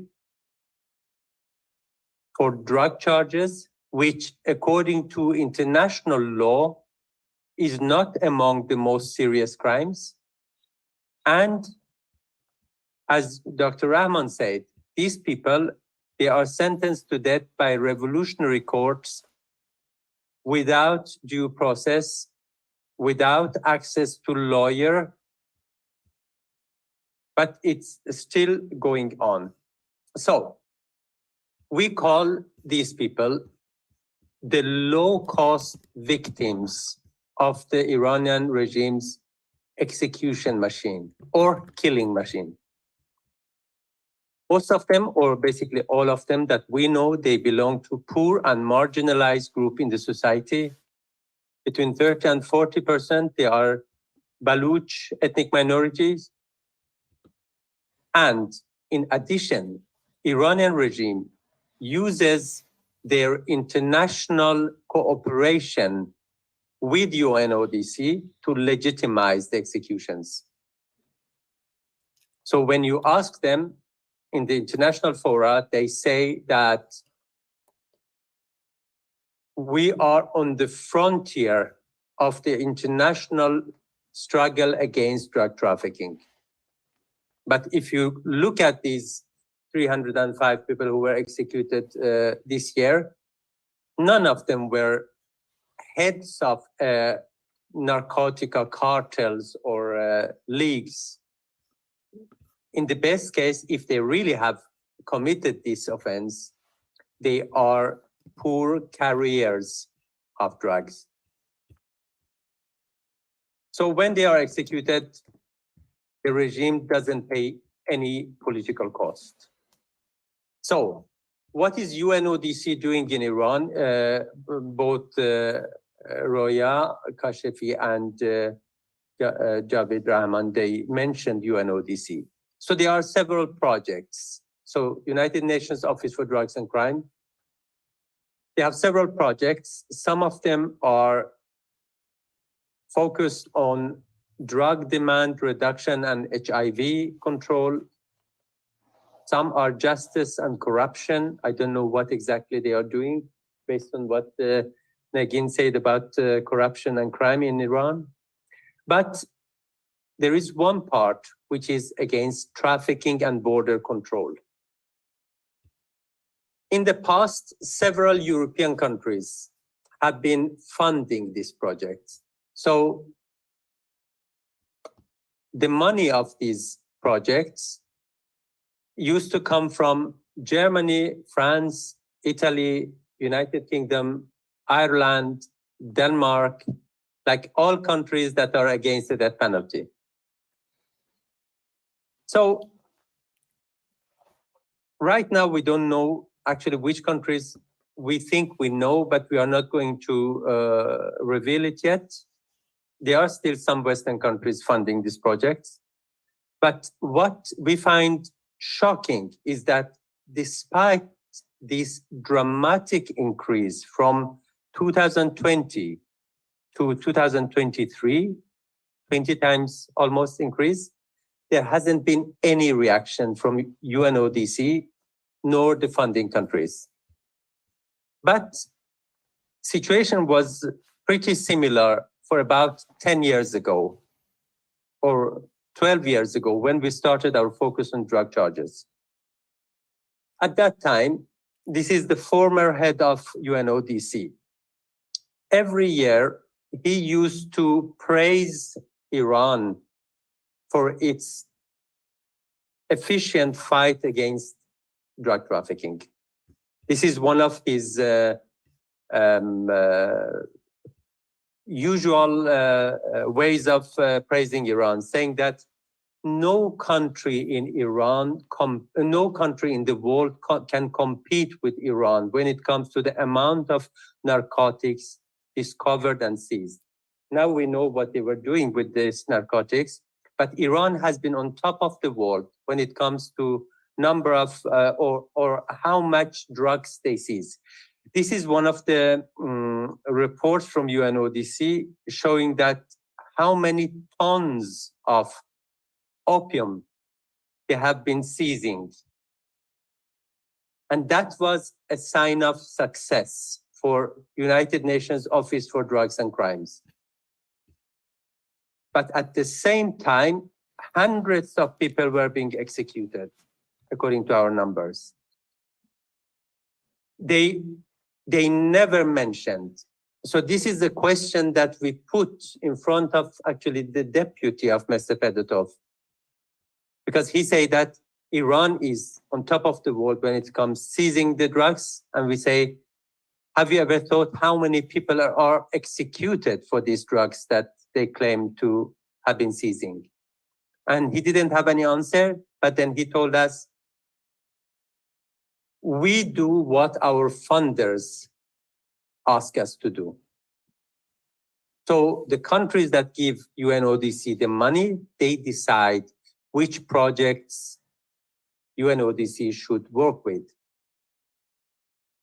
And after that, together with some of the other organizations like Reprieve, Harm Reduction International, countries funding this project were identified, and some of them found it to be so embarrassing that they withdraw their support completely. Denmark did it publicly. The Ministry of Development in Denmark went to the media and say, we cut our funding to UNODC projects in Iran because we don't want to contribute to executions. United Kingdom did the same. Ireland did the same. Some other countries didn't do it publicly, but they moved their money. And when this project ended in 2015, none of the countries, at least when we asked them, were willing to fund new projects in Iran. And we think that that was the reason why Iranian authorities were forced to change the law. So there was an amendment to the anti-narcotics law in 2017. The amendment was basically changing the amount of drugs leading to death penalty. So from 30 grams of heroin, methamphetamine, which used to give death penalty before 2018, now they increase it to 2 kilograms. Or 5 kilograms of opium before, now to 50 kilograms. But they didn't make any change to lack of due process, use of torture. They denied it all the time. So basically, in a country where there is no due process, there is no rule of law, and they can torture people to confess, you can make, probably they could have made me to confess basically anything. But the important thing was that Iranian authorities were forced to reduce number of executions. And if you look at the 3 following years after this change in the law, from an average of 400 executions for drugs every year, it was reduced to an average of about 25. So this reduction was the most significant reduction in number of executions observed in the last probably 30 years. However, UNODC started new cooperation with Iran, so they prolonged the cooperation. Mr. Fedotov announced that they even increased the funds, the budget for UNODC project, and they thought that the problem is solved. However, it hasn't been solved. But now, when we ask UNODC to take part in discussions, they say no, or they don't answer, basically. We were in Vienna. We had a meeting on drug executions. They didn't appear in that meeting. And we are going, and they are not revealing which countries right now are supporting. We do know which countries supported until 2022, 2023, but in the future projects, they don't reveal this information. But we are going to continue until it gets so embarrassing that they will have to explain. So today on our social media, we have been writing about this report about execution of several hundred drug offenders, or at least those charged with drug offenses. And we have tagged UNODC. So I think that we can stop here, because I think that the way, as long as we have the Islamic Republic, a highly corrupt, incompetent, and oppressive regime, we know that in order to continue their rule, they have to spread fear. So we will not have an abolition of the death penalty as long as we have this regime. But if we raise the political cost, we can limit the scope of the death penalty, as it was happened in 2018. So by raising political costs, meaning that increasing the international pressure, sustained international pressure, first on UNODC and then on Iran. Hopefully we can do something. I think I stop here and then we can continue. You can stop sharing that.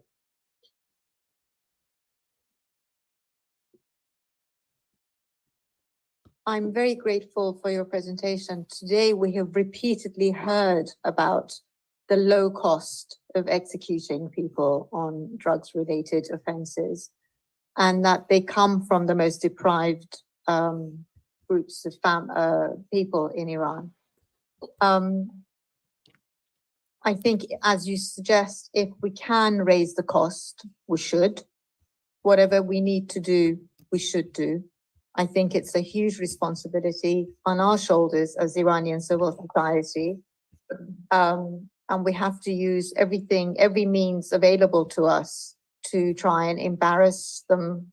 Not that they easily get embarrassed, but to try and embarrass them into paying a cost.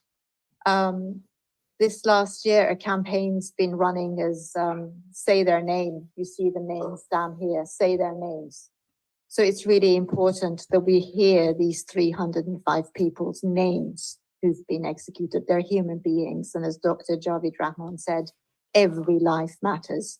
Every single one of these 305 people, their names matter, their lives matter. And we have to make Islamic Republic accountable. On that, I'm going to go back to Tara Azizi if she's still with us. And if I want to hear more about this concept of universal jurisdiction. And after Tara finishes answering that question, I want to come back to Negin, please. I know we rushed you through your presentation. If there is anything that you feel that you need to say more, I'd love to hear that as well. Are there any questions for the panel here in the hall? No. So I'm going to go back to Tara. Tara, can you talk to us a little bit more about universal jurisdiction, please?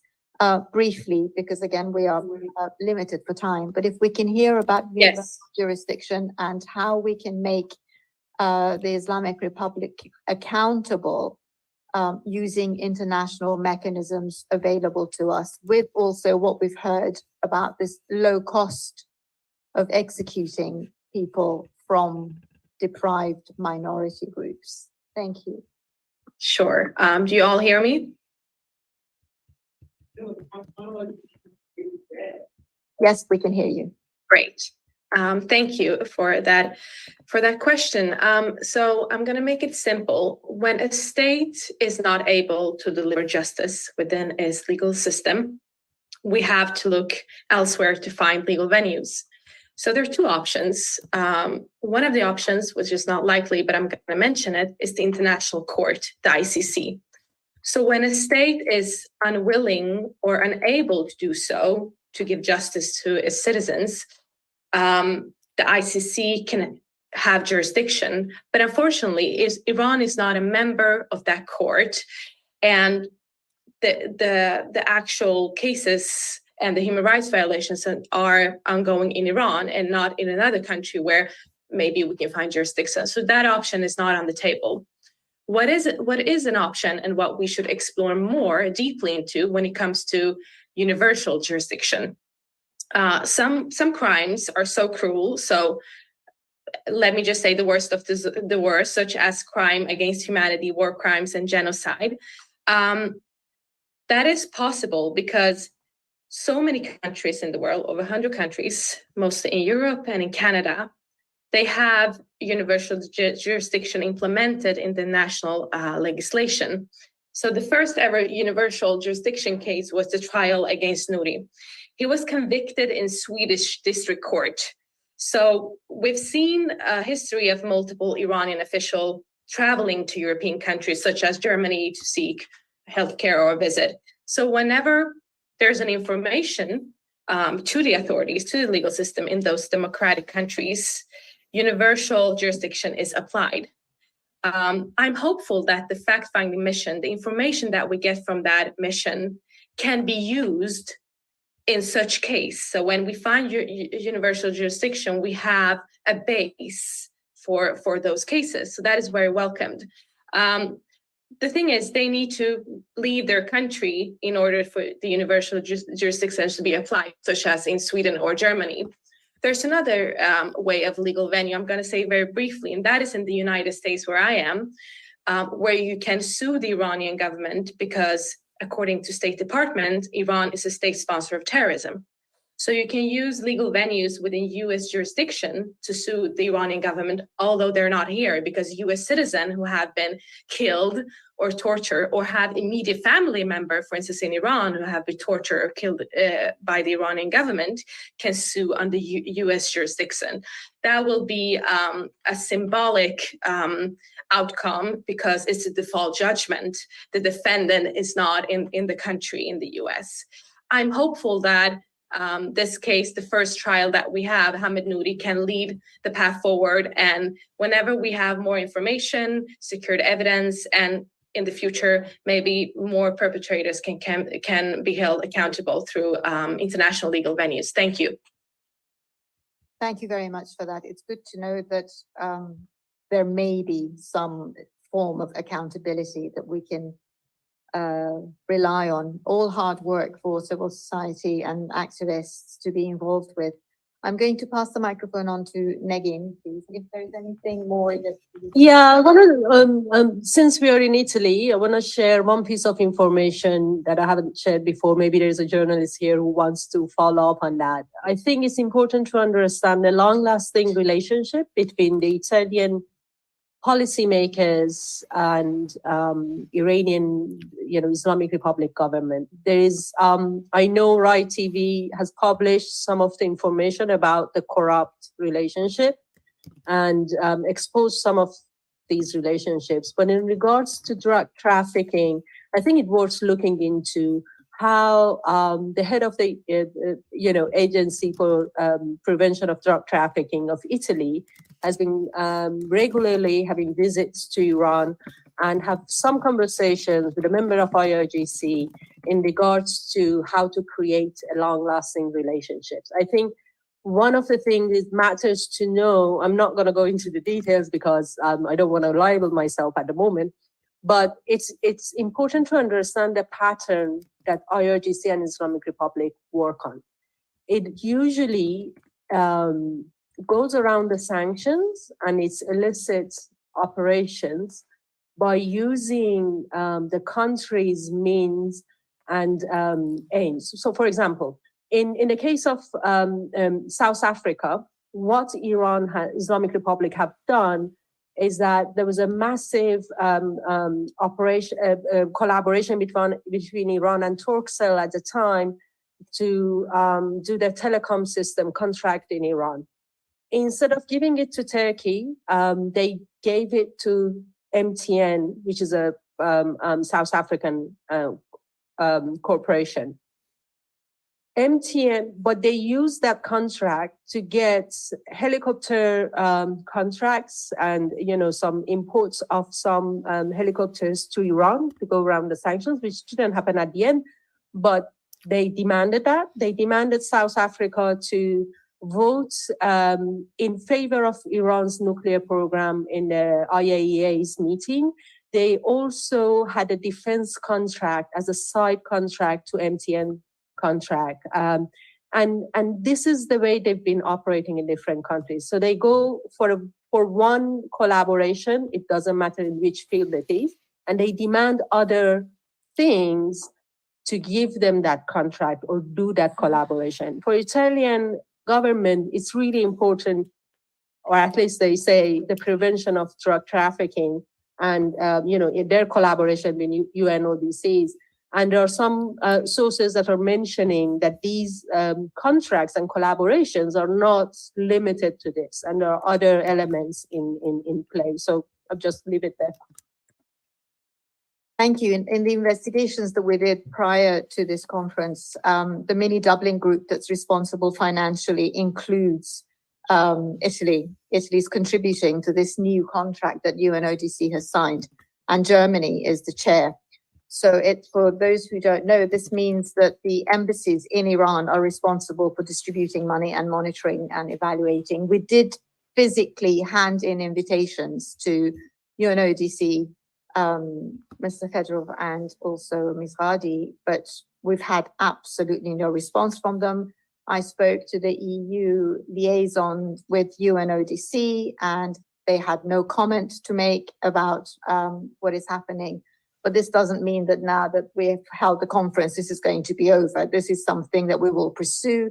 And I hope that with what we are finding with the presentations today, we will be able to prepare a policy briefing to present to the EU countries that are funding Iran, that have been funding Iran, as well as Japan, that has just a few weeks ago donated dogs for drug smuggling, and Australia, Canada, and United States, who are also party to some of these projects. So we will be preparing a policy document to prepare to send to them. And I hope that we can stay in touch and work together to see what we can do. I'm going to conclude this session if there are no more questions for my panel.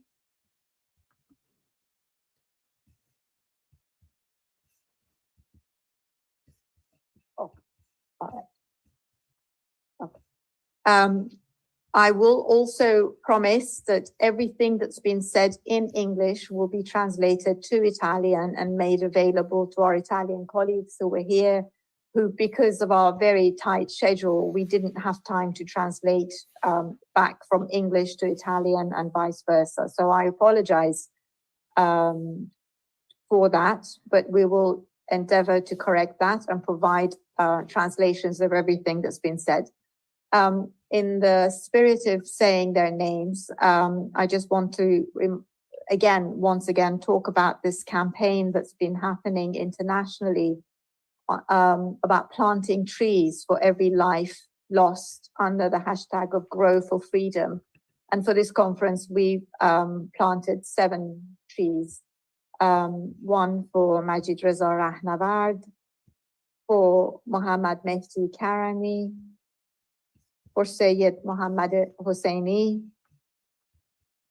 for Saeed Yaqoubi, for Saleh Mir Hashemi, for Majid Kazemi, and for Mohsen Shakari, who was the first young man who was executed during this last year's Women Life Freedom movement in Iran. I'm going to ask Dr. لاجوردی to join us, and we're going to briefly conduct a little question and answer session in Farsi. And I thank everyone who's been here and who's helped us prepare the conference. We will be preparing policy documents. I thank Tara for joining us from Washington via Zoom and everyone else who's been helping us. And thank you for being present here in the hall, our Italian colleagues. I promise we will make everything available in Farsi and in English and in Italian. Ahmad is going to say this in Italian, so thank you all for being here. La sintesi dei discorsi pronunciati in inglese verranno poi tradotti in italiano e messi su vari siti, il sito dell'Associazione dei ricercatori e la pagina Facebook di Iran Human Rights Italia. Verranno messi questi a disposizione dei colleghi italiani. Ci dispiace, per mancanza di tempo non si è potuto fare una traduzione immediatamente di coloro che hanno parlato in inglese oggi pomeriggio. Scusate.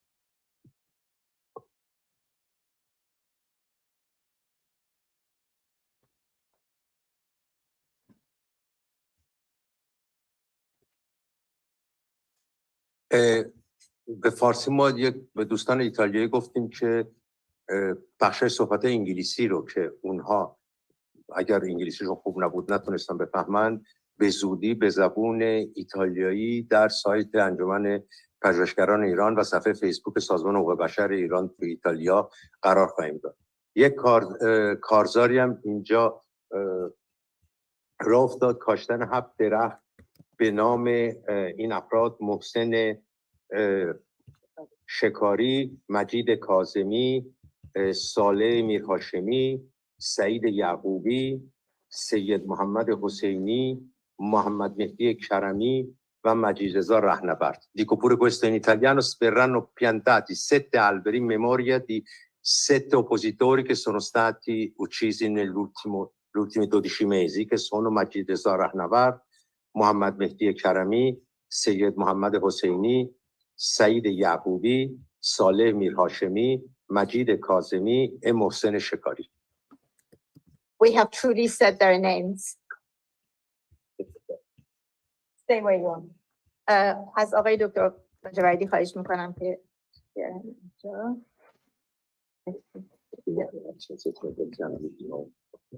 فارسی هم میزنیم. نه بیا شما بیا برای جلسه بعدی. نه دیگه چی کارش می‌کنی؟ شما بیا جلسه همون داره پخش میشه.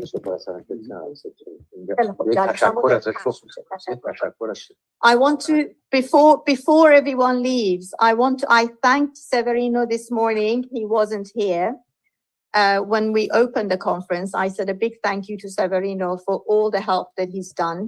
But now that he's here, I want to say a huge thank you, mille grazie, for everything that he has done to help this happen, and to Sabri and Najafi also for helping us prepare this conference.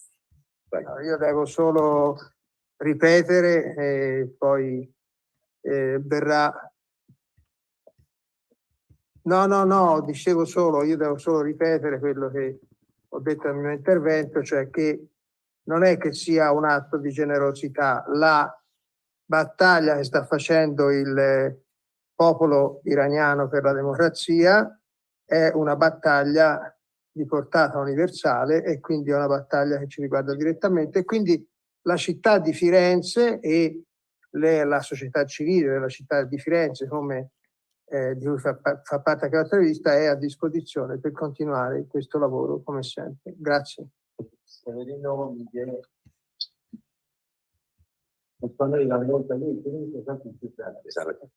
برای دوستانی که از خارج ایتالیا اومدن، سورینو میگه من همونطوری که تو صحبتام هم گفتم، جامعه مدنی فلورانس همیشه آماده است برای همکاری و پشتیبانی از ایرانی‌ها. در گذشته کردیم، امروز بود اینجا، فردا هم خواهیم بود هر جا که لازم باشه. برای اینکه اینو تو صحبتاش گفت، اینجا نگفت چون صحبتاشو میگفت هر آنچه که حقوقی هر کسی در هر کجای دنیا زیر پا بره، حقوق ما هم لگدمال شده. تفاوتی بین حقوق من و شما و دیگران نداره. حقوق بشر یکی، مال همه است. هر چه زیر پا بگذارن، مال بقیه هم زیر پا گذاشتن.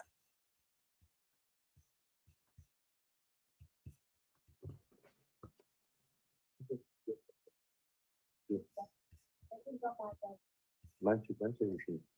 تو باز یه تنگی خود به دردی من دیروز کشور ما قرار میکنم میرم میدونم اون رو کنتک نکنم اینو. Thank you very much.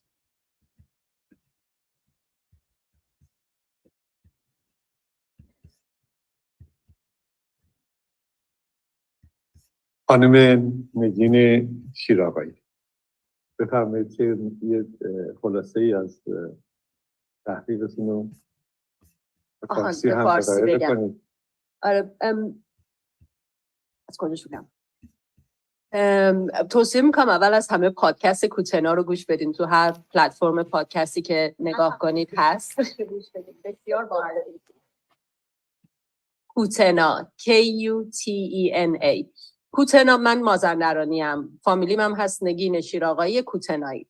کوتنا در مازندرانی یعنی با چوب روی پارچه بزنی که خاکش بلند شه. اسم یه دهی هم هست که روستای پدری منه. هدف این بود تو این پادکست که همین با چوب رو پارچه بزنیم، ببینیم فسادی که این مملکت رو گرفته از کجا ریشه گرفته و چقدره. حالا پس‌های مختلفی داره، امیدوارم در یک اطلاعات خیلی بیشتری جمع شده، ولی وقت نکردم در یک سال گذشته که آپدیتش کنم. اما از سال 2020 به عنوان یه پروژه شخصی شروع کردم نگاه کردم به اینکه این فساد از کجا ریشه گرفته و خیلی سریع به یه پترن یا الگوی رفتاری دست پیدا کردم که از همون ابتدای شکل‌گیری سپاه پاسداران ما می‌بینیم که فساد به عنوان یک بخش جدایی ناپذیری از این سازمان با خودش بزرگ میشه. یعنی هر چی که سپاه بزرگتر میشه فساد هم در اون بزرگتر میشه. حالا من توی این یه چیزایی میگم که توی انگلیسی نگفته بودم. یکی از اصلی ترین بخش ها خب نیروی قدس سپاهی که در خارج از ایران عملیات انجام میده. اگر بخواید نگاه کنید ببینید که این فساد چطور داره عملیات بین المللی انجام میده، باید نیروی قدس رو نگاه بکنید. ما میبینیم اواخر قرن جنگ ایران و عراق نیروی قدس شروع میکنه شکل‌گیری، اول به عنوان یک کمیته کوچیک که در عراق فعالیت میکنه و بعد از جنگ کم کم بزرگ میشه. اصلی ترین نیروی همون هسته اصلی از قاسم سلیمانی شروع میشه که به جایی میرسه که در جنگ بوسنی، حالا این چیزی که در مورد قاسم سلیمانی گفته میشه که در جنگ بوسنی نقش نداشته، در صورتی که ما میدونیم که درسته در هسته اولیه ی آدم ها نبوده، اما در جنگ بوسنی حلقه کرمان که قاسم سلیمانی هم یکی از افراد اون هست شکلگیری اصلیش رو انجام میده. هواپیمایی ماهان ساخته میشه. عرب نژاد که سالیان دراز از زمان شکلگیری هواپیمایی ماهان رئیس هواپیمایی ماهانه به عنوان یکی از یعنی رهبر لوجستیکی جنگ بوسنی به بوسنی میره و این جنگ یک نقطه عطفیه در شکلگیری نیروی قدس برای اینکه پولی که لازم بوده برای عملیات رو اونجا بهش میدن. ایران حتی از عربستان سعودی پول میگیره برای جنگ بوسنی، برای خرید اسلحه و دادن به مسلمانان بوسنی برای جنگ. اینجاست که از همینجاست که اون هسته قاچاق مواد مخدر هم شکل میگیره. توی همون اواخر جنگ ایران و عراق یک گروهی میرن پیش خمینی و خمینی راضی میکنن که مجوز بده برای صادرات مواد مخدر به کشورهای کافر که این نیروی کفر رو در زمین خودش و در خاک خودش به زمین بزنن، معتادشون کنن و اینا. و اونم میگه اگر این به داخل ایران نیاد آره. که میبینیم که اتفاقا خب شما وقتی چنین عملیاتی میبینید معلوم که در خاک ایران هم به شدت مواد مخدر پخش میشه، به ویژه در جبهه‌های جنگ. یعنی رزمندگان جنگ بسیار روایت‌های بسیاری از مصرف مواد مخدر در جبهه‌های جنگ هست. این روند شکل‌گیری در جنگ بوسنی اسلحه و مواد مخدر به دو بخش اصلی اون جنگ تبدیل میشه از عملیات ایران. یعنی چون آمریکا و دولت بیل کلینتون در اون زمان به ایران چراغ سبز نشون داده بود که در بوسنی عملیات انجام بده، در لوای اون هواپیما مینشست، بار اسلحه خالی میشد از شمال آفریقا، مواد مخدر جایگزین میشد، این میرفت مثلا به تونس. یک عملیات ابتدایی اونجا شکل میگیره. یک جای آلمان وارد میشه و مانع ادامه حضور ایران در جنگ بوسنی میشن، ایران رو میندازن. حالا این جوانب مختلف داره که چرا میخواستن در بوسنی بمونن، اما بعد از اون قاسم سلیمانی که در اون فرایندها هم حضور داشته تمرکزش رو میذاره روی کرمان و سیستان و بلوچستان. عملیات بزرگی در داخل ایران شروع میشه. برای اونایی که اون وقت ایران بزرگ شدن یادشونه.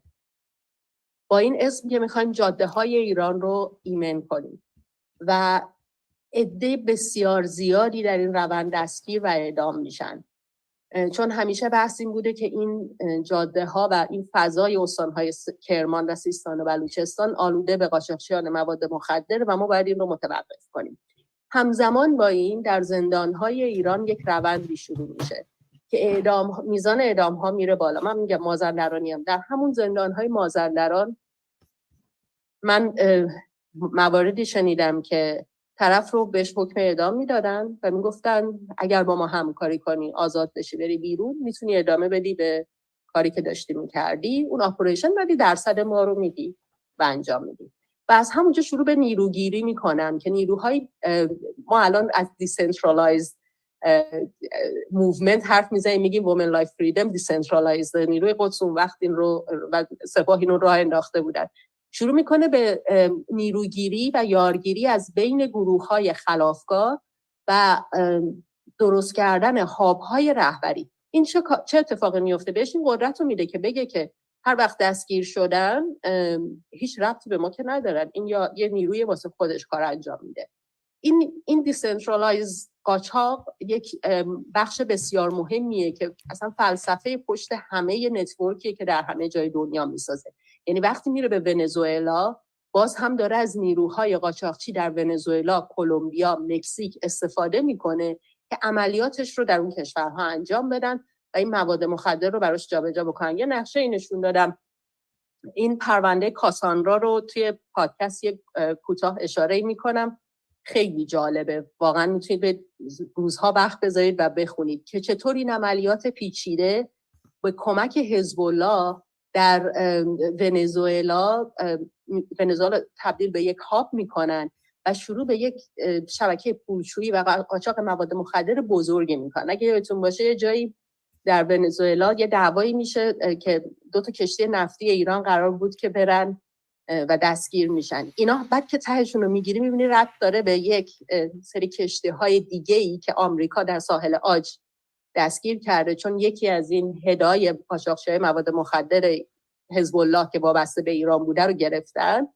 ایران با اون سر و صدا تمام توجهات رو از این که خبر به این دستگیری جلب بشه برمی‌داره و بعدم با یه پول دادنی، رشوه دادنی در ساحل عاج تلاش میکنه که اون رهبر حزب الله، یعنی اون آدم وابسته به حزب الله که رهبر اون عملیات قاچاق بود، رو آزاد بکنه و موفق نمیشه. خیلی اطلاعات جذاب و زیادی هست راجع به اینکه بفهمیم اینا چطور با گروه‌های خلافکار در کشورهای مختلف کار میکنن و عملیاتشون رو پیش میبرن.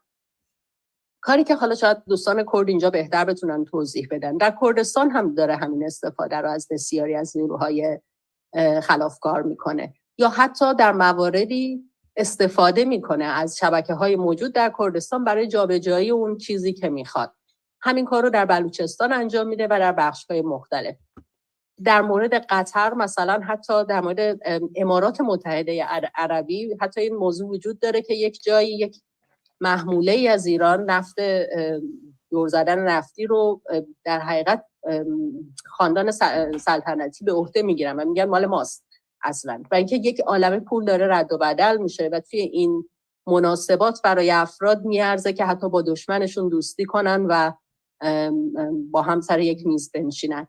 با این نگاه کنید که از هر جایی تلاش کرده استفاده کنه. من همچنان برمیگردم روی اون در مورد کیس ناجی زندشتی هم اگر برید نگاه بکنید خیلی هست که چطور این آدم نمونه است برای من از هزاران آدم دیگه‌ای که توی این عملیات ها دارن باشون کار میکنن. ناجی زندشتی رو هم در زندان تهدید، یعنی حکم اعدام بهش میدن، بعد از زندان فرار میکنه، میره به ترکیه، تبدیل به یکی از بزرگترین قاچاقچیان، تبدیل به بزرگترین قاچاقچی مواد مخدر در ترکیه میشه. یک بخشی از عملیات قاچاق مواد مخدر ایران رو رهبری میکنه. یک چیزی که باید بدونیم اینه که ما با یک اختاپوسی طرفیم که در همه جای اقتصاد ایران دست داره. همه چیز رو میتونه کنترل کنه اگر بخواد. اما این کنترل هایرارکی نیست. این کنترل مستقیم نیست.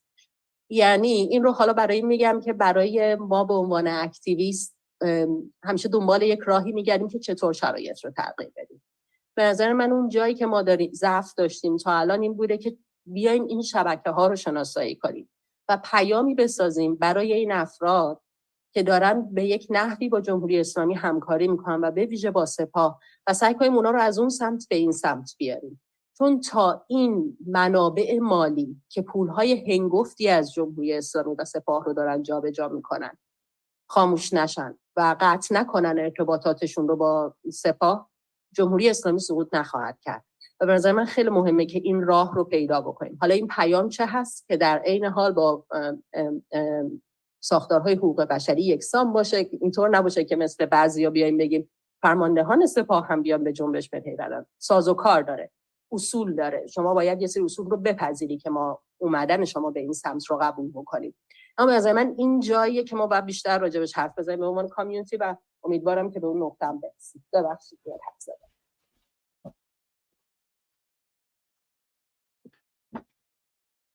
سوال دارم.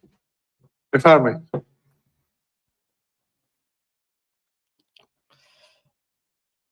آره خیلی رابطه نزدیکی بود.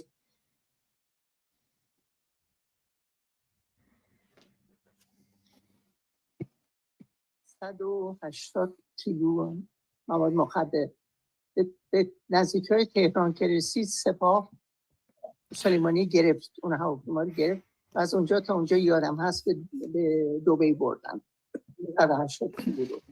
اما الان در حال حاضر شما میدونید رابطهشون با طالبان چجوریه؟ یه چیزی که در رابطهش با طالبان و همه دیگران هم وجوده، همینو با حماس هم میبینیم، این که رابطه به خاطر همین دیسنترالایز بودن، رابطه همیشه خوب یا بد نیست. غیر متمرکز بودم، مرسی ببخشید.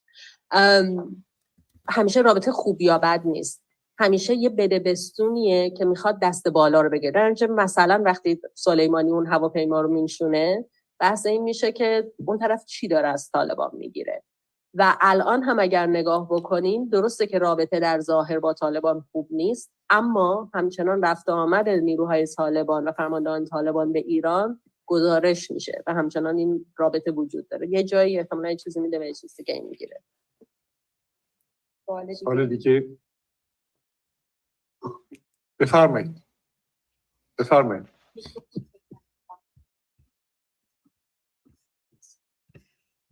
چشم.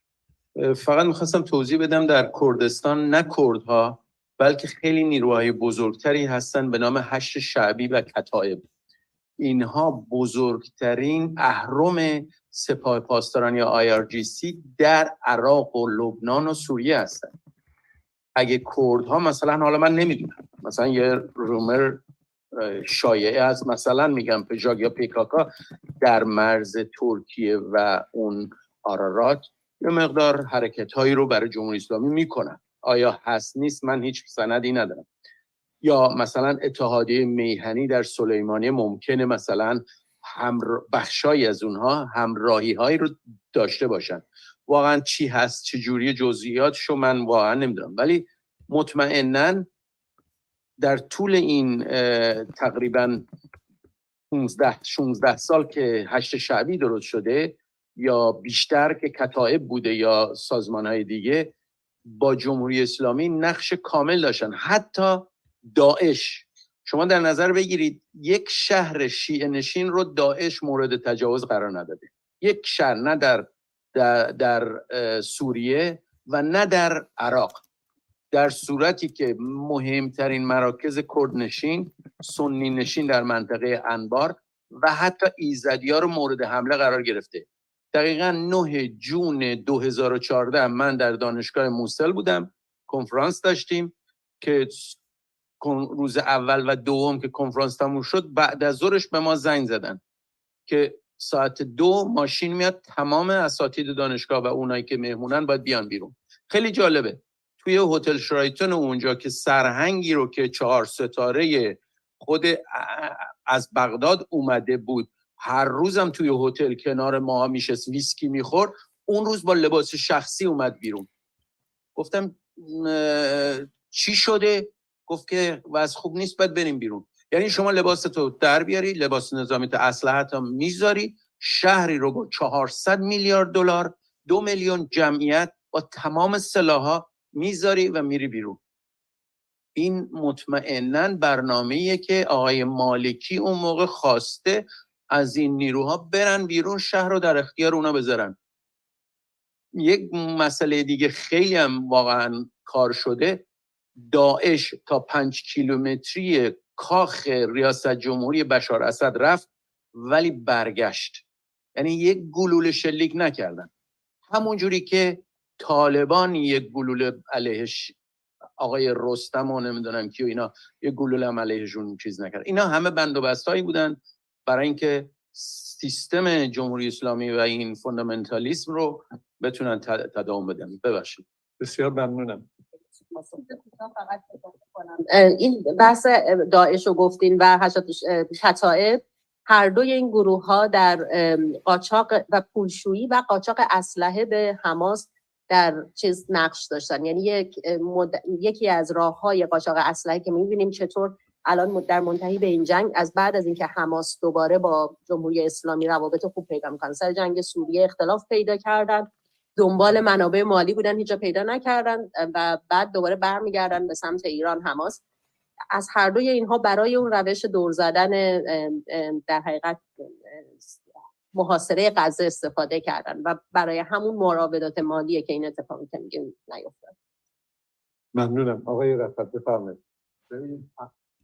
مشکل الان اروپا با قاچاق کاپتاگونه، هروئین و اینا نیست. من یه تحقیقات گسترده کردم برای مرکز پژوهش پارلمان ایتالیا سر این مسئله. با کشورهای منطقه هم برخشون سفر کردم. بزرگترین محموله مواد مخدری که تو ایتالیا کشف شده 3 سال پیش یک کشتی بوده که از سوریه راه افتاده، دور زده، بعد کاپتاگون بود. 2 ماه بعد از اون تو یونان گرفتن، بعد تو عربستان سعودی هم مرتب گرفتن و تو اردن هم که با پهپاد میفرستن و اینها. تحقیقاتی که ما کردیم، یعنی من کردم ولی یه مقدار اطلاعاتش بود که سرویس مخفی ایتالیا دادن به پارلمان که بر پایه اون بکنیم، یک مثلثی به وجود اومده برای قاچاق مواد مخدر، حداقل کاپتاگون روانگردان که خیلی الان مد تو اروپا نسبت به مواد مخدر سنگین‌تر. یک مثلث ارتش 4 سوریه است که برادر بشار فرماندهشه، حزب الله لبنان که اونجا آشپزخونه هاشون هست، درست میکنن میارن به سوریه و از اونجا از طریق کشتی یا هواپیما بستگی مسیر کدومه میبرن و کوردینیشن یا هماهنگی تمام این عملیات به عهده پاسداران، نیرو قدسه. همه پاسداران هم نه، نیروی قدسه و بسیار گسترده است و تو کشورهای مختلف طرز کارشون هم فرق داره. یعنی اینها تونستن یه دونه دیورسیفیکیشن درست کنن، یعنی تمام فرمولای اقتصادی مدرن رو برای این کار در نظر گرفتن که چطوری پخش میکنن. توی ایتالیا اینها به عنوان مثال با ایتالیا 3 تا مافیای گنده داره، یک مافیا سیسیلیه، یک مافیا کالابریاس، یک مافیای پولیاس. 3 منطقه 4 تا، یک مال ناپل. اینا با مافیا که الان بیشتر از همه فعاله که مال منطقه آپولیاس به قول انگلیسا یا پولیا به قول ایتالیایی‌ها، با اونها شراکت دارن در پخش کاپتاگون در تمام ایتالیا. چون اونده کاپتاگون هم از روم به بالا پخش میشه چون روانگردان دیسکوتک و نمیدونم این چیزاست. و اونجا سپاه پاسداران نقش خودش هیچ کاری نمیکنه، ولی نقش هماهنگی رو داره، یعنی نقش رهبری رو داره. کار پخت و پز اینا دست حزب الله است، حمل و نقلش دست ارتش 4 سوریه است، پخشش تو هر کشوری مافیاهای یا بالکان که تو بعضی از کشور اروپایی هستند یا تو ایتالیا که خود مافیا خودشو داره و سپاه عملا دستش تو هیچ جا نیست، یعنی خیلی، ولی همه جا هست. یعنی عملا نمیتونی سپاه رو بگیری. تو مدارکی که اینا جمع کردن رسیدن به اینکه سپاس نیروهای امنیتی یونان و ایتالیا، ولی هیچ چیزی علیه سپاه نداره. تمام آدمایی که شناسایی شدن یا سوریان یا ملوان‌های کشور پاکستان و بنگلادش و اینان که استخدام که بیچاره‌های استخدام کشتیان، یا اینکه حزب اللهیان یعنی لبنانیان. اصلا اسم از پاسداران نیست، ولی اینا اون ساخت‌سازگران فهمیدن که پاسداران به عنوان هماهنگ کننده، طراح یا هر چی اسمشون می‌خوایم بذاریم یا رئیس کل پشت یه میز نشسته و اینها این کارا رو میکنن. و این برای اروپایی‌ها و همچنین برای سعودی‌ها، چون من با سعودی‌ها صحبت می‌کردم، توی عربستان سعودی و تو از اردن پر کاپتاگون ساخت اینهاست. حالا اردن که واسهشون راحت شده با پهپاد میفرستن، خیلی مدرن هم شدن، با آدم نمیفرستن که بگیره پاش پهپاد میگیره. پلیس اردن سالام گرفته 15 تا پهپاد گرفته که کاپتاگون حل میگه.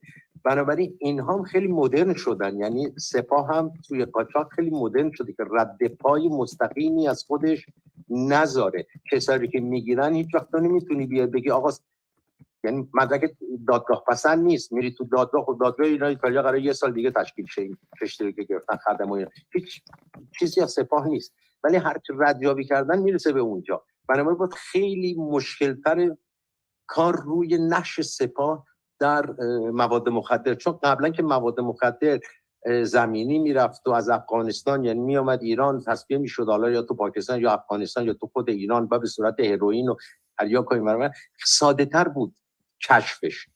این الان این شیوه جدید خیلی مشکل تره که رد پای سپاه رو تو این داستان پیدا کنید و واقعا جالبه. یعنی واسه من که تحقیق میکردم خیلی جالب بود این مسئله.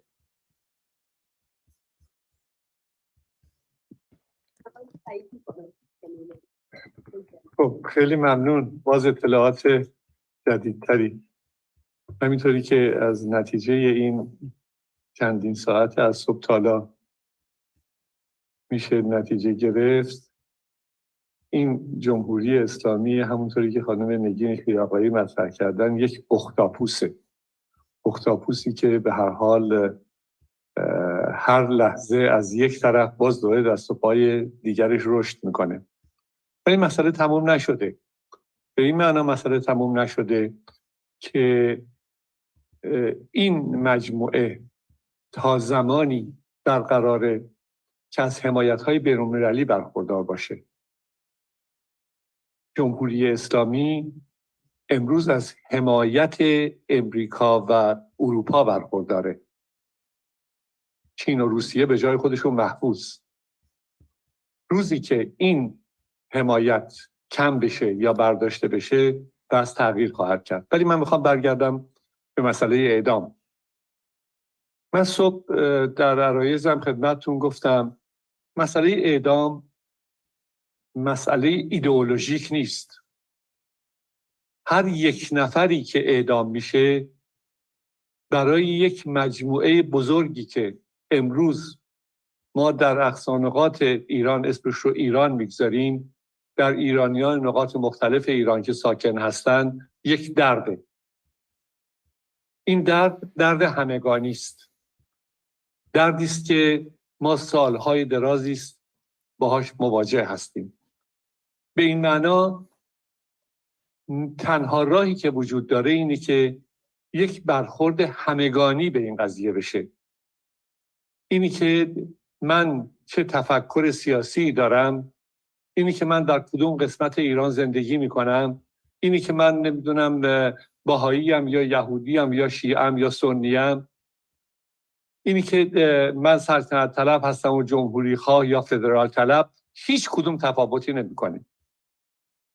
این اعدام ها اون نقش بزرگش روی ما و فرای فرد ما در یک جامعه است. وقتی که من این بحث رو اینطوری مطرح میکنم که اعدام نقشش که در جمهوری اسلامی داره انجام میشه و نقش ما که حالا ایستادیم برای اینکه روی جامعه بین‌المللی اثرات خودمون رو بگذاریم که اونها بیشتر و بیشتر آگاه بشن، همه و همه برمیگرده به همینی که این درد مشترک و درمان مشترک میخواد. برای این درمان مشترک نیازهای زیادی وجود داره. ما نه پهپاد داریم به قول آقای رفعت، نه سپاه پاسداران داریم، نه سپاه قدس داریم، نه هیچ کدومو نداریم. امکان مبارزش هم از این طریق نداریم. ولی این امکان مبارزه وجود داره که ما بتونیم در یک مجموعه به آگاهی رسانی بین‌المللی برسیم و همینطور به آگاهی رسانی در داخل کشورمون. این آگاهی رسانی نیازمند اینه که ما مثل امروزی که توی این جلسه اتفاق افتاده یک رسانه‌ای داشته باشیم که این رسانه مال مردم ایران باشه. این رسانه ایدئولوژیک نباشه. این رسانه 100 سال قدمت نداشته باشه و نخواد که سیاست‌های 100 ساله رو روی ایران پیاده بکنه. این رسانه رو کشورهای عربی پولشو ندن که نخوان اهداف خودشون رو جلو ببرن. این رسانه رو رژیم سابق پوشش نده که نخواد که سرگرمی برای مردم به وجود بیاره. این رسانه ایران باشه. به این معنا من فکر میکنم که اگر کمی دقیق‌تر بیشتر در این زمینه کار بشه، اثراتی رو که مایی که داریم این کار رو انجام میدیم توی ایران، توی جامعه بین‌المللی وجود داشته باشه، به مراتب بیشتر از امروز خواهد بود. هیچ تردیدی درش نیست. ولی خاتمه پیدا نکرده. چون ما در این زمینه گذشته از رسانه‌هایی که به نوعی نام بردم ولی از ترسم اسمشون رو نیاوردم. گذشته از اینها رسانه هایی رو داریم که امروز مجازی است. این رسانه های مجازی سود فراوان دارد و ضرر جان. سود فراوانش اینه که در یک لحظه، در یک اتفاق میتونه حرکتی رو به وجود بیاره، یه مرتبه چند میلیون نفر، 50 و چند میلیون نفر برایه رو پخشش بکنن، دیده بشه. یه ضرری هم داره که میتونه بلافاصله نتایجش از بین بره. اون زمانی که ما روزنامه داشتیم، نمیدونم کتاب داشتیم، همه اینها رو داشتیم، اینها اثراتش موندنی بود، هنوز تو کتابخونه ها وجود داره. میشه که اینها رو با هم تلفیق کرد، میشه تلفیق کرد، میشه کمک خواست. 50 میلیون جمعیت ایران زیر 40 ساله. این جمعیت با نسل من متفاوته. این جمعیت با یک تکنولوژی برخورد داره میکنه و با یک تجربهش تجربه سیاسی 4 دهه است که ما در سال 57 نداشتیم. تکنولوژیش اینترنتیه که توی این 30 و چند سال گذشته به وجود آمده و باز ما نداشتیم.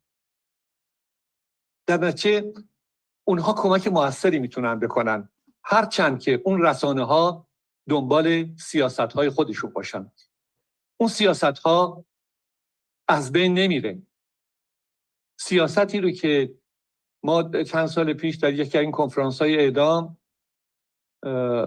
به یک رسانه خیلی قدیمی مثل BBC زنگ زدیم و گفتیم که کنفرانس اعدام در فلانجا با این اشخاص داره انجام میشه. میدونید پاسخ چی بود؟ گفتن مسئله اعدام به ما ارتباطی نداره. بقیه رسانه ها رو و بقیه همین زمینه ها رو مطرح نمی کنن برای اینکه نمیخوام وارد مسئله دیگری بشم. ولی میخوام بگم که امروز خوشحالم اینجایی که هستیم نیروهای بسیار زیادی رو داریم که این نیروها میتونن که اثرگذار باشن و چون مورد اعتماد جامعه ایران هستن میتونن که نقش خودشونو خیلی اساسی بازی بکنن، هرچند ممکنه بیننده میلیونی نداشته باشن. این قسمت، این مجموعه مجازی، این قسمت افرادی که وجود دارن و میتونن اعتماد اجتماعی رو جلب بکنن، همیشه سرمایه بزرگیه برای جامعه ایران. نمیدونم نظر آقای دکتر. ولی من نمیتونم با شما مخالف باشم. در مورد سرمایه‌ای که گفتید من فکر میکنم خب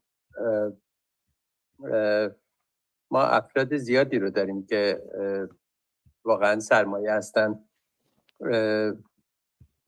شاید بعضیشون رو خب ما از نزدیک میشناسیم، کسانی هستن که از بعد از همون سال 57 اون تجارب رو دارن ولی هیچ وقت آرمان‌هاشون رو فراموش نکردن، همیشه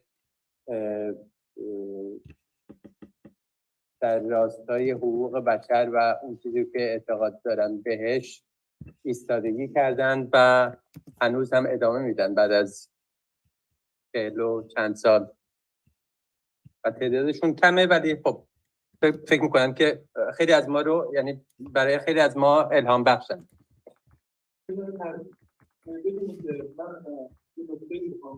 خدمتتون عرض بکنم و اونم اینه که اگر دوستانی که حضور دارن و کسانی که دارن در لایو ما رو نگاه میکنن و میشنون دقت کرده باشن، بیشترین نقشی که تلویزیون هایی که من ازشون به اشاره نام بردم اینها مبلغ هیجان هستند.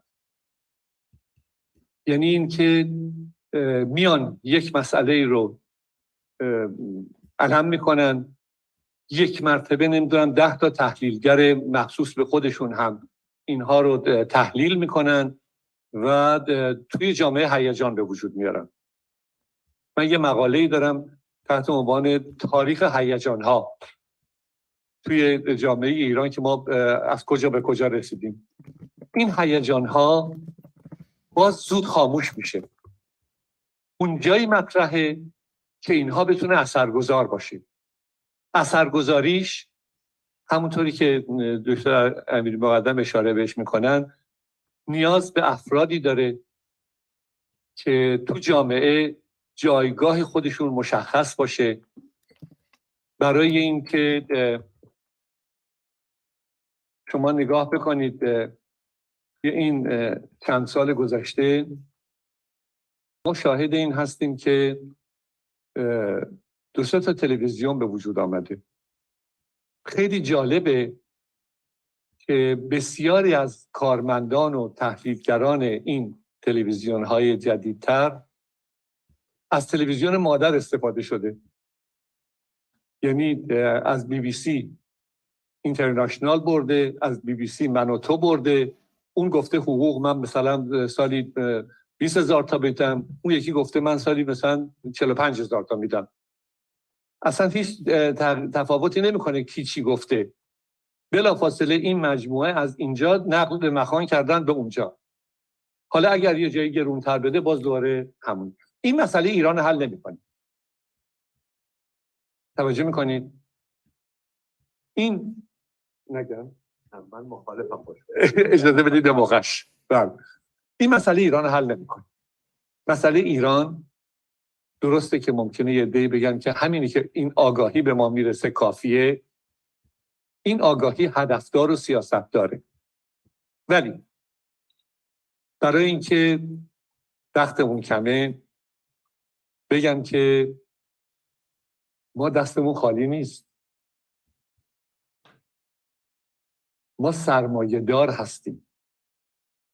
سرمایه هایی که داریم درسته به قول دکتر امیر مقدم ممکنه که تعداد کم باشه ولی وجود داره.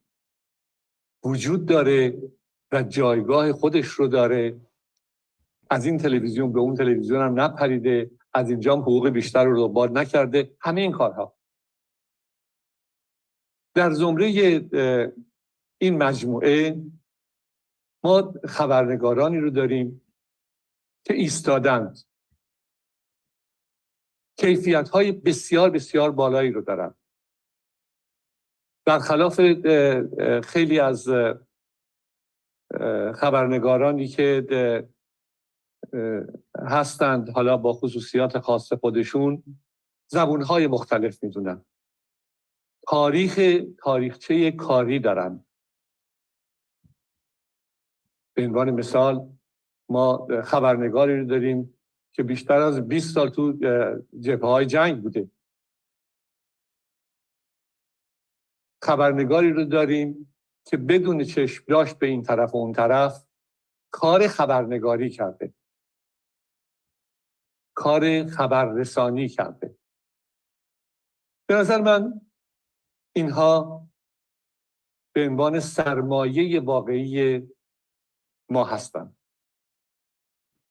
برای اینکه این سرمایه ها بیشتر شناخته بشه ما امروز در اینجا این شانس رو داریم که احمد رفعت رو ازش قدردانی کنیم. احمد رفعتی که عمرش رو توی این قضایا گذرونده، به عنوان یک خبرنگار مستقل ایستاده و همچنان ادامه میده. امروز که احمد رفعت اینجا پیش ما نشسته، همین الان چند دقیقه پیش من گفتش که یک قرص مسکن دیگه خوردم که دردم کم بشه بتونم بشینم، ولی نشسته و کارشو ایستاده انجام میده. به این معنا من میخوام خواهش بکنم که برای احمد رفعت دست بزنیم.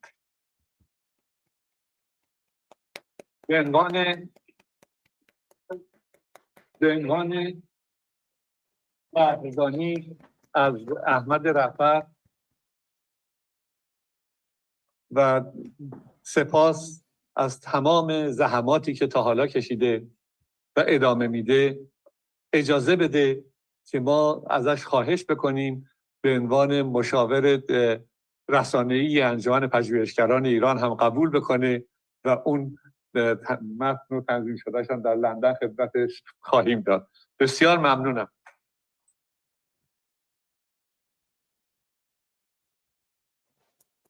خیلی ممنونم. مشاور رسانه‌ای ایشون هستم. فرقی نمی‌کنه. من واقعا انتظار نداشتم، خیلی ممنون. این جعبه رو اینجا دیدم می‌خواستم باز کنم ببینم توش چیه، چون مثلا درجا خوب شد که باز نکردم. ولی من یه انتقاد می‌شود. ببین من یه انتخاب شخصیمه.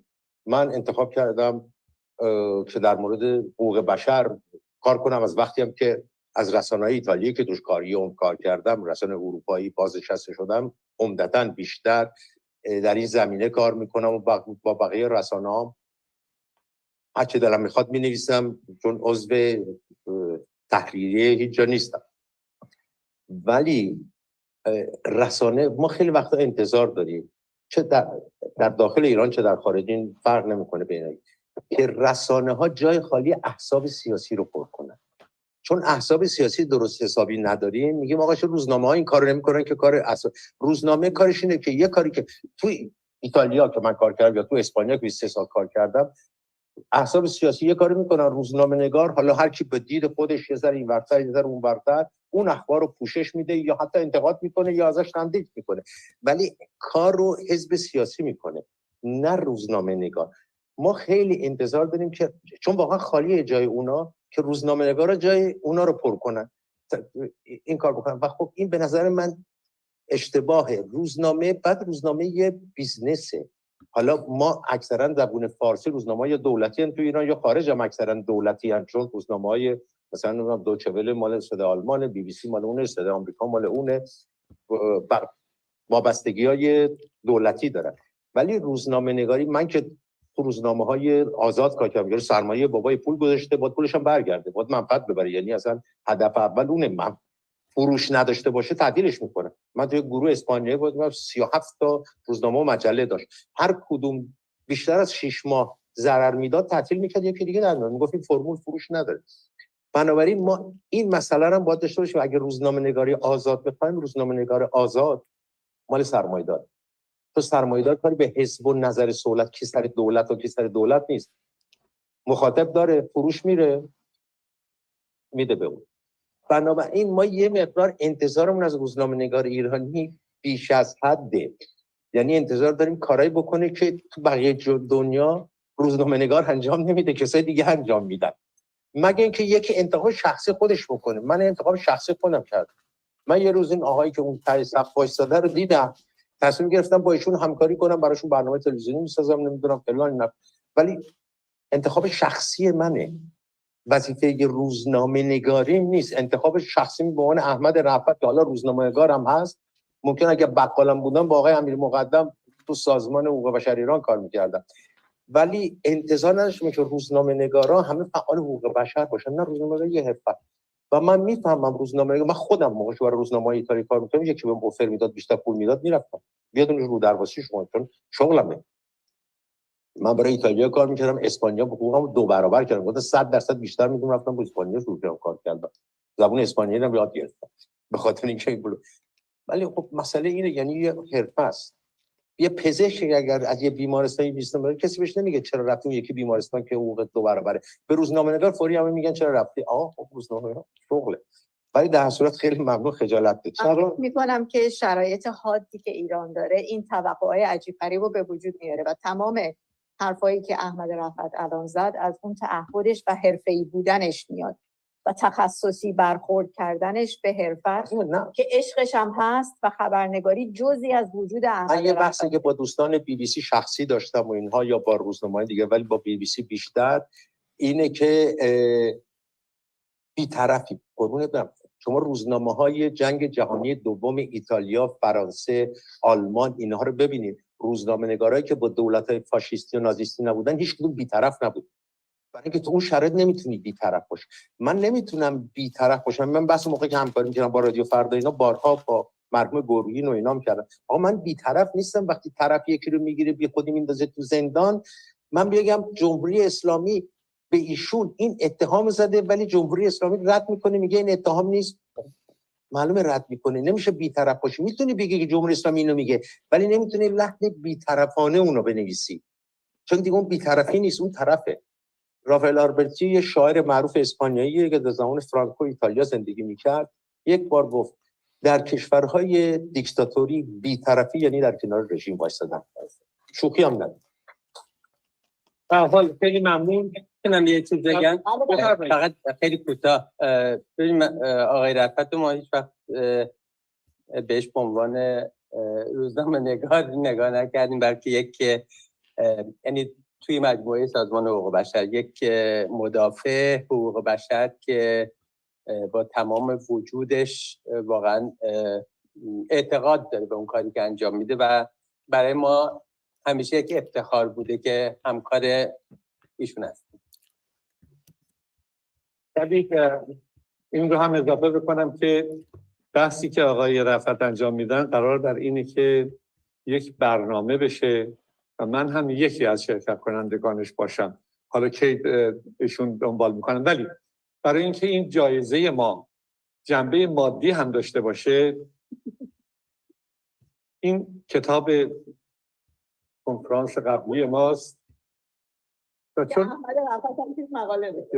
چون آخرین کتابه، همیشه ما این آخرین کتابمون رو $2000 میفروشیم، ولی حالا چون کسی نمیخره تقدیم میکنیم به آقای احمد رفعت. بازم واسه شون دست بزنیم. بسیار ممنونم. اگر سوالی، مسئله، مطلبی در سالن هست بفرمایید و در غیر این بله البته ایشون همخونه من بوده، زبان دانشجویی من تعریف کنه قبول نیست. مرسی از همه که با ما مرسی از همه که با ما بودین. خداحافظی میکنیم از همه کسانی که حوصله کردند، از صبح ما رو دنبال کردند از طریق زوم و بعد یوتیوبی که بعد از ظهر اعلام شد. ما فیلم ها و مطالبی که اینجا مطرح شده رو هرچه زودتر فراهم خواهیم کرد. همونطور که قول دادیم به انگلیسی و به ایتالیایی هم خواهد بود که کسی از ما رنجیده خاطر نشه. سپاس از همه شما که با ما بودین. جلسه بعدی که انجمن پژوهشگران ایران خواهد داشت در رابطه با بلوچستان خواهد بود که در انگلیس هستش و امیدواریم که باز همه با هم اونجا باشیم و این مبارزه رو ادامه بدیم. و یک مسئله امیدوار هستیم که سال بعد هم در چنین روزی مجددا باز در اینجا باشیم خدمت همه دوستان.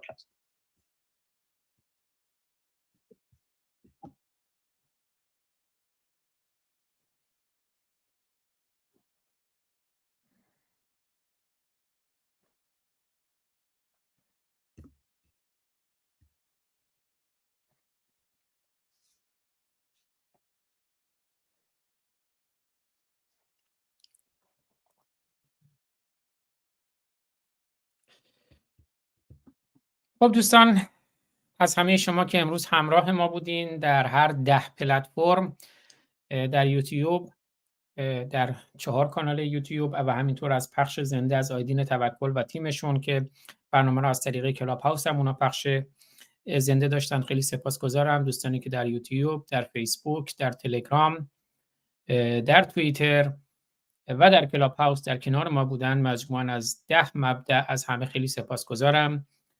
همایش خوبی بود. به امید روزی که هیچ اعدامی در هیچ جای جهان نداشته باشیم و به امید روزی که در سراسر جهان صلح داشته باشیم.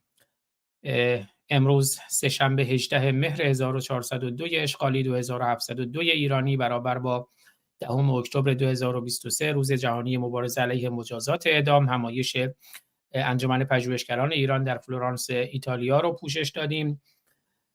خیلی خسته نباشید میگم به همه دوستان، به آقای دکتر حسین لاجوردی رئیس انجمن پژوهشگران ایران، به خانم رویا کاشفی مسئول پنل حقوق بشر انجمن پژوهشگران ایران و همه دوستانی که بودن، آقای جاوید رحمان، آقای محمود امیر مقدم، آقای احمد رفعت، خانم نگین شیرآقایی، خانم تارا عزیزی، همه دوستانی که بودن. من یک بار دیگه حالا اجازه بدین که حالا بخش انگلیسی هم بخش فارسی رو نشون بدم، همایشی که امروز بود، دوستانی که در ابتدا نبودند رو، و بعدم با آهنگ گیسوان که ناقص پخش شد برنامه رو پایان بدهیم.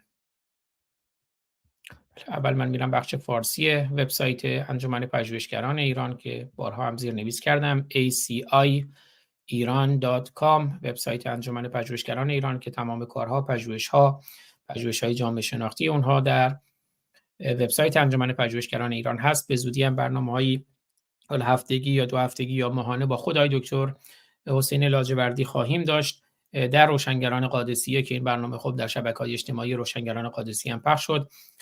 برنامه‌های ایشون امروز و فردای ایران احتمالاً بعضی دوستان دیدن در شبکه‌های مختلف و همینطور در رسانه‌های مختلف. امیدواریم برنامه‌ای با همین عنوان یا عنوانی که هماهنگ خواهیم کرد با آقای دکتر حسین لاجوردی از این به بعد در روشنگران قادسیه داشته باشیم که خب هم برنامه‌های مستقلی قبلا در خدمت های دکتر حسین لاجوردی بودیم و هم برنامه‌های در روشنگران قادسیه. تا کنون فکر کنم حدود 4 برنامه در خدمتشون بودیم، در برنامه‌های خانم دکتر میترا بابک و همینطور در برنامه‌های آقای دکتر جلال ایجادی، و این رو هم بگم که فردا هم برنامه خواهیم داشت، همینطور پس فردا برنامه فردای ما با آقای اسماعیل وفای اقمایی خواهد بود با عنوان اسلام واقعی، از جنگ قادسیه تا جنگ غزه، و پنجشنبه هم در خدمت آقای دکتر جلال ایجادی خواهیم بود با برنامه با عنوان تونل زمان،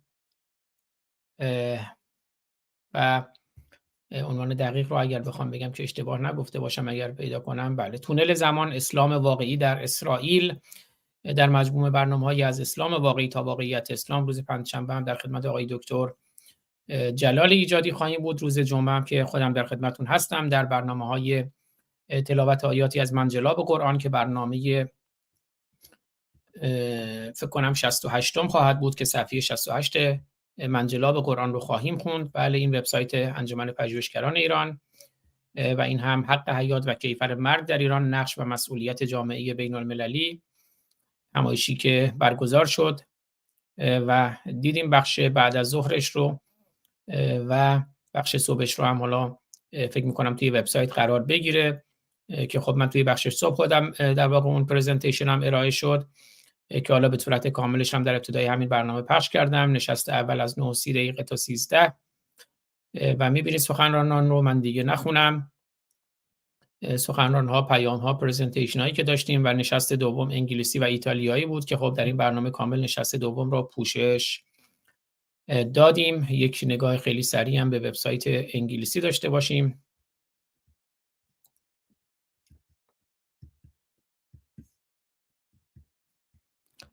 بخش انگلیسی وبسایت انجمن پژوهشگران ایران که همون aciiran.com که میرین همون صفحه هوم پیج میتونید انگلیسی یا فارسی رو انتخاب کنید. این هم بخش انگلیسی وبسایت Right to Life and the Death Penalty in Iran، نشست 4م در چند سال گذشته، The Role and Responsibility of the International Community. 4 سوال اساسی و که محور مقالات و گفتارهای نوشتارها و گفتارهای این نشست بود. سخنرانان رو میبینید در هر دو پنل، هم در پنل فارسی و هم در پنل انگلیسی و ایتالیایی. این همایش با همکاری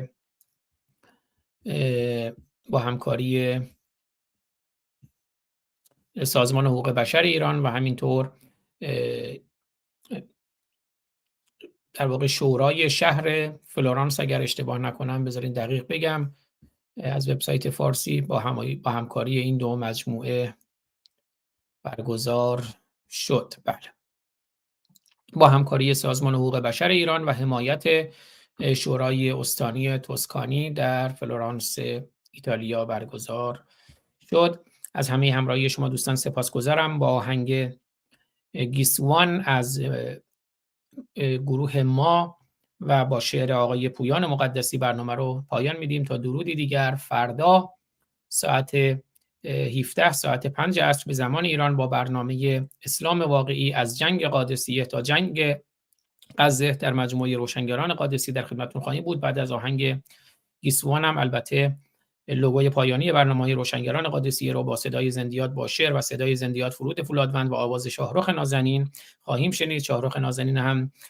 مرتب در تماس هستیم، پیگیر احوالش هستیم، حالش بهتره، در حال پیکار با مبارزه است. همینطور آقای همراه آبرامیان گرامی، ایشون هم حالشون بهتره و در حال پیکار با مبارزه هستند. ما 3 نفری که این مجموعه رو شروع کردیم با بنیانگذاری شاهرخ نازنین، بعد من در خدمت این دو عزیز بودم، همراه آبرامیان، و بعد خب عزیزانی هم به جمع ما اضافه شدن. امیدوارم دوستان هوای وبسایت خود روشنگران قادسیه رو هم داشته باشن که بذارید من اون رو نشون بدم که خب توی وبسایت روشنگران قادسیه هم وقتی میرید همه برنامه‌ها هم به صورت پادکست هم به صورت که امروز هواپیماهای شما، ماشین‌های شما، هر چی که فکر کنید. این برنامه‌ای که مثلا دیروز داشتیم با آقای دکتر حسام نوذری، اما اونجا که میریم توی پادکست همه برنامه‌ها به صورت پادکست هست. توی روشنگران هم بخش‌های مربوط به خود روشنگران، شاهرخ شاهید، همراه آبرامیان، خود من، خانم دکتر میترا بابک، دکتر جلال ایجادی، دکتر حسام نوذری، ایمان سلیمانی امیری، اسماعیل وفای یغمایی که خب من موارد رو فرستادم که امروز صفحه ویژه آقای دکتر حسین لاجوردی هم در وبسایت روشنگران قادسیه روشنگرانmedia.org یا .com ایجاد بشود.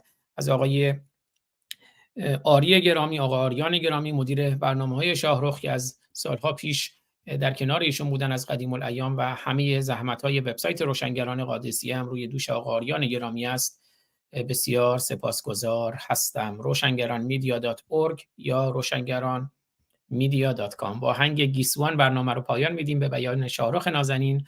روشن باشید، روشن باشید و روشنگر. دوستتون دارم، میبوسمتون. تا درودی دیگر، بدرود. فردا ساعت 5 عصر به زمان ایران.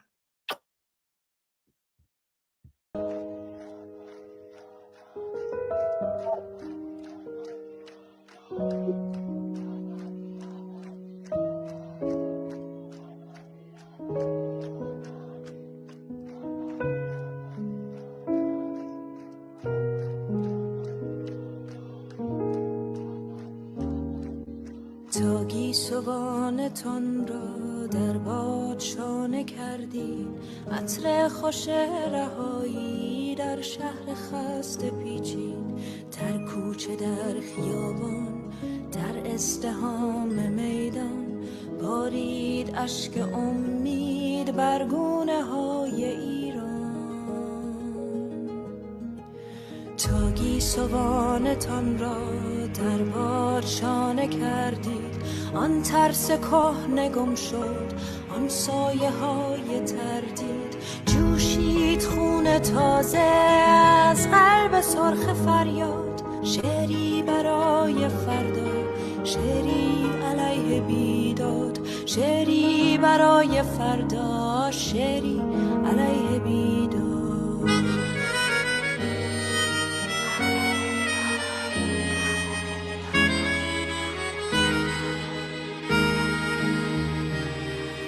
تا گیسوانتان را در باد شانه کردید، اندوه تیر پر زد، لبهای بسته خندید، اندوه تیر پر زد، لبهای بسته خندید.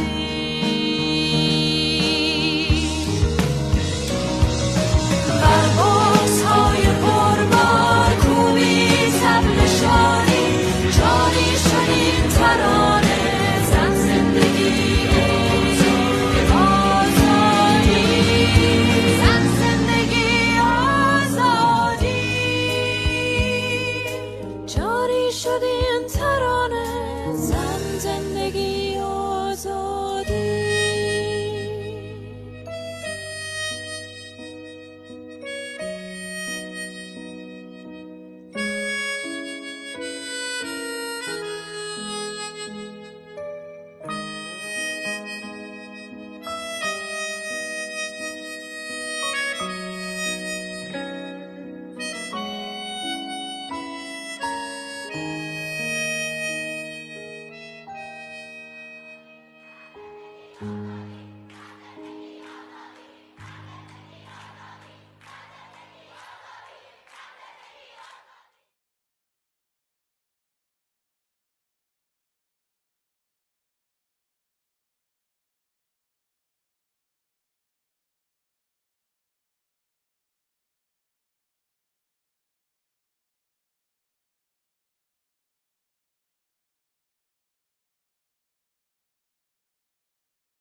5 دلاوران که از یک پشتیم، در عرصه روزگار 5 انگشتیم. گر فرد شویم در نظرها علمیم، یعنی ضعیف و شکست شدنی خواهیم بود، اما بر جمع شویم بر آنها مشتیم. پاینده بیرون. ما 5 برادران و خواهران که از یک پشتیم، در عرصه روزگار 5 انگشتیم.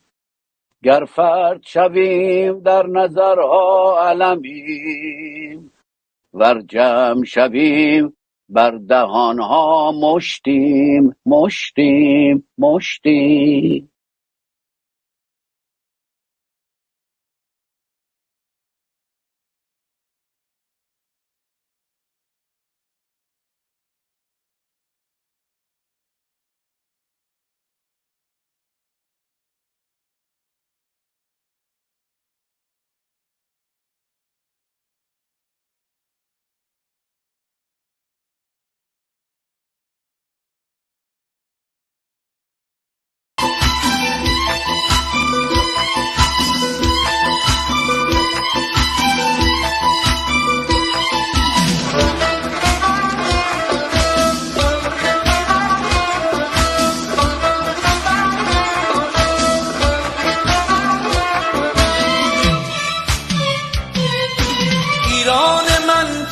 سر زمینه، اسم مبارکش قشنگترینه، با پرچم سرنگ و شیر و خورشید، بین سرای دنیا سرترین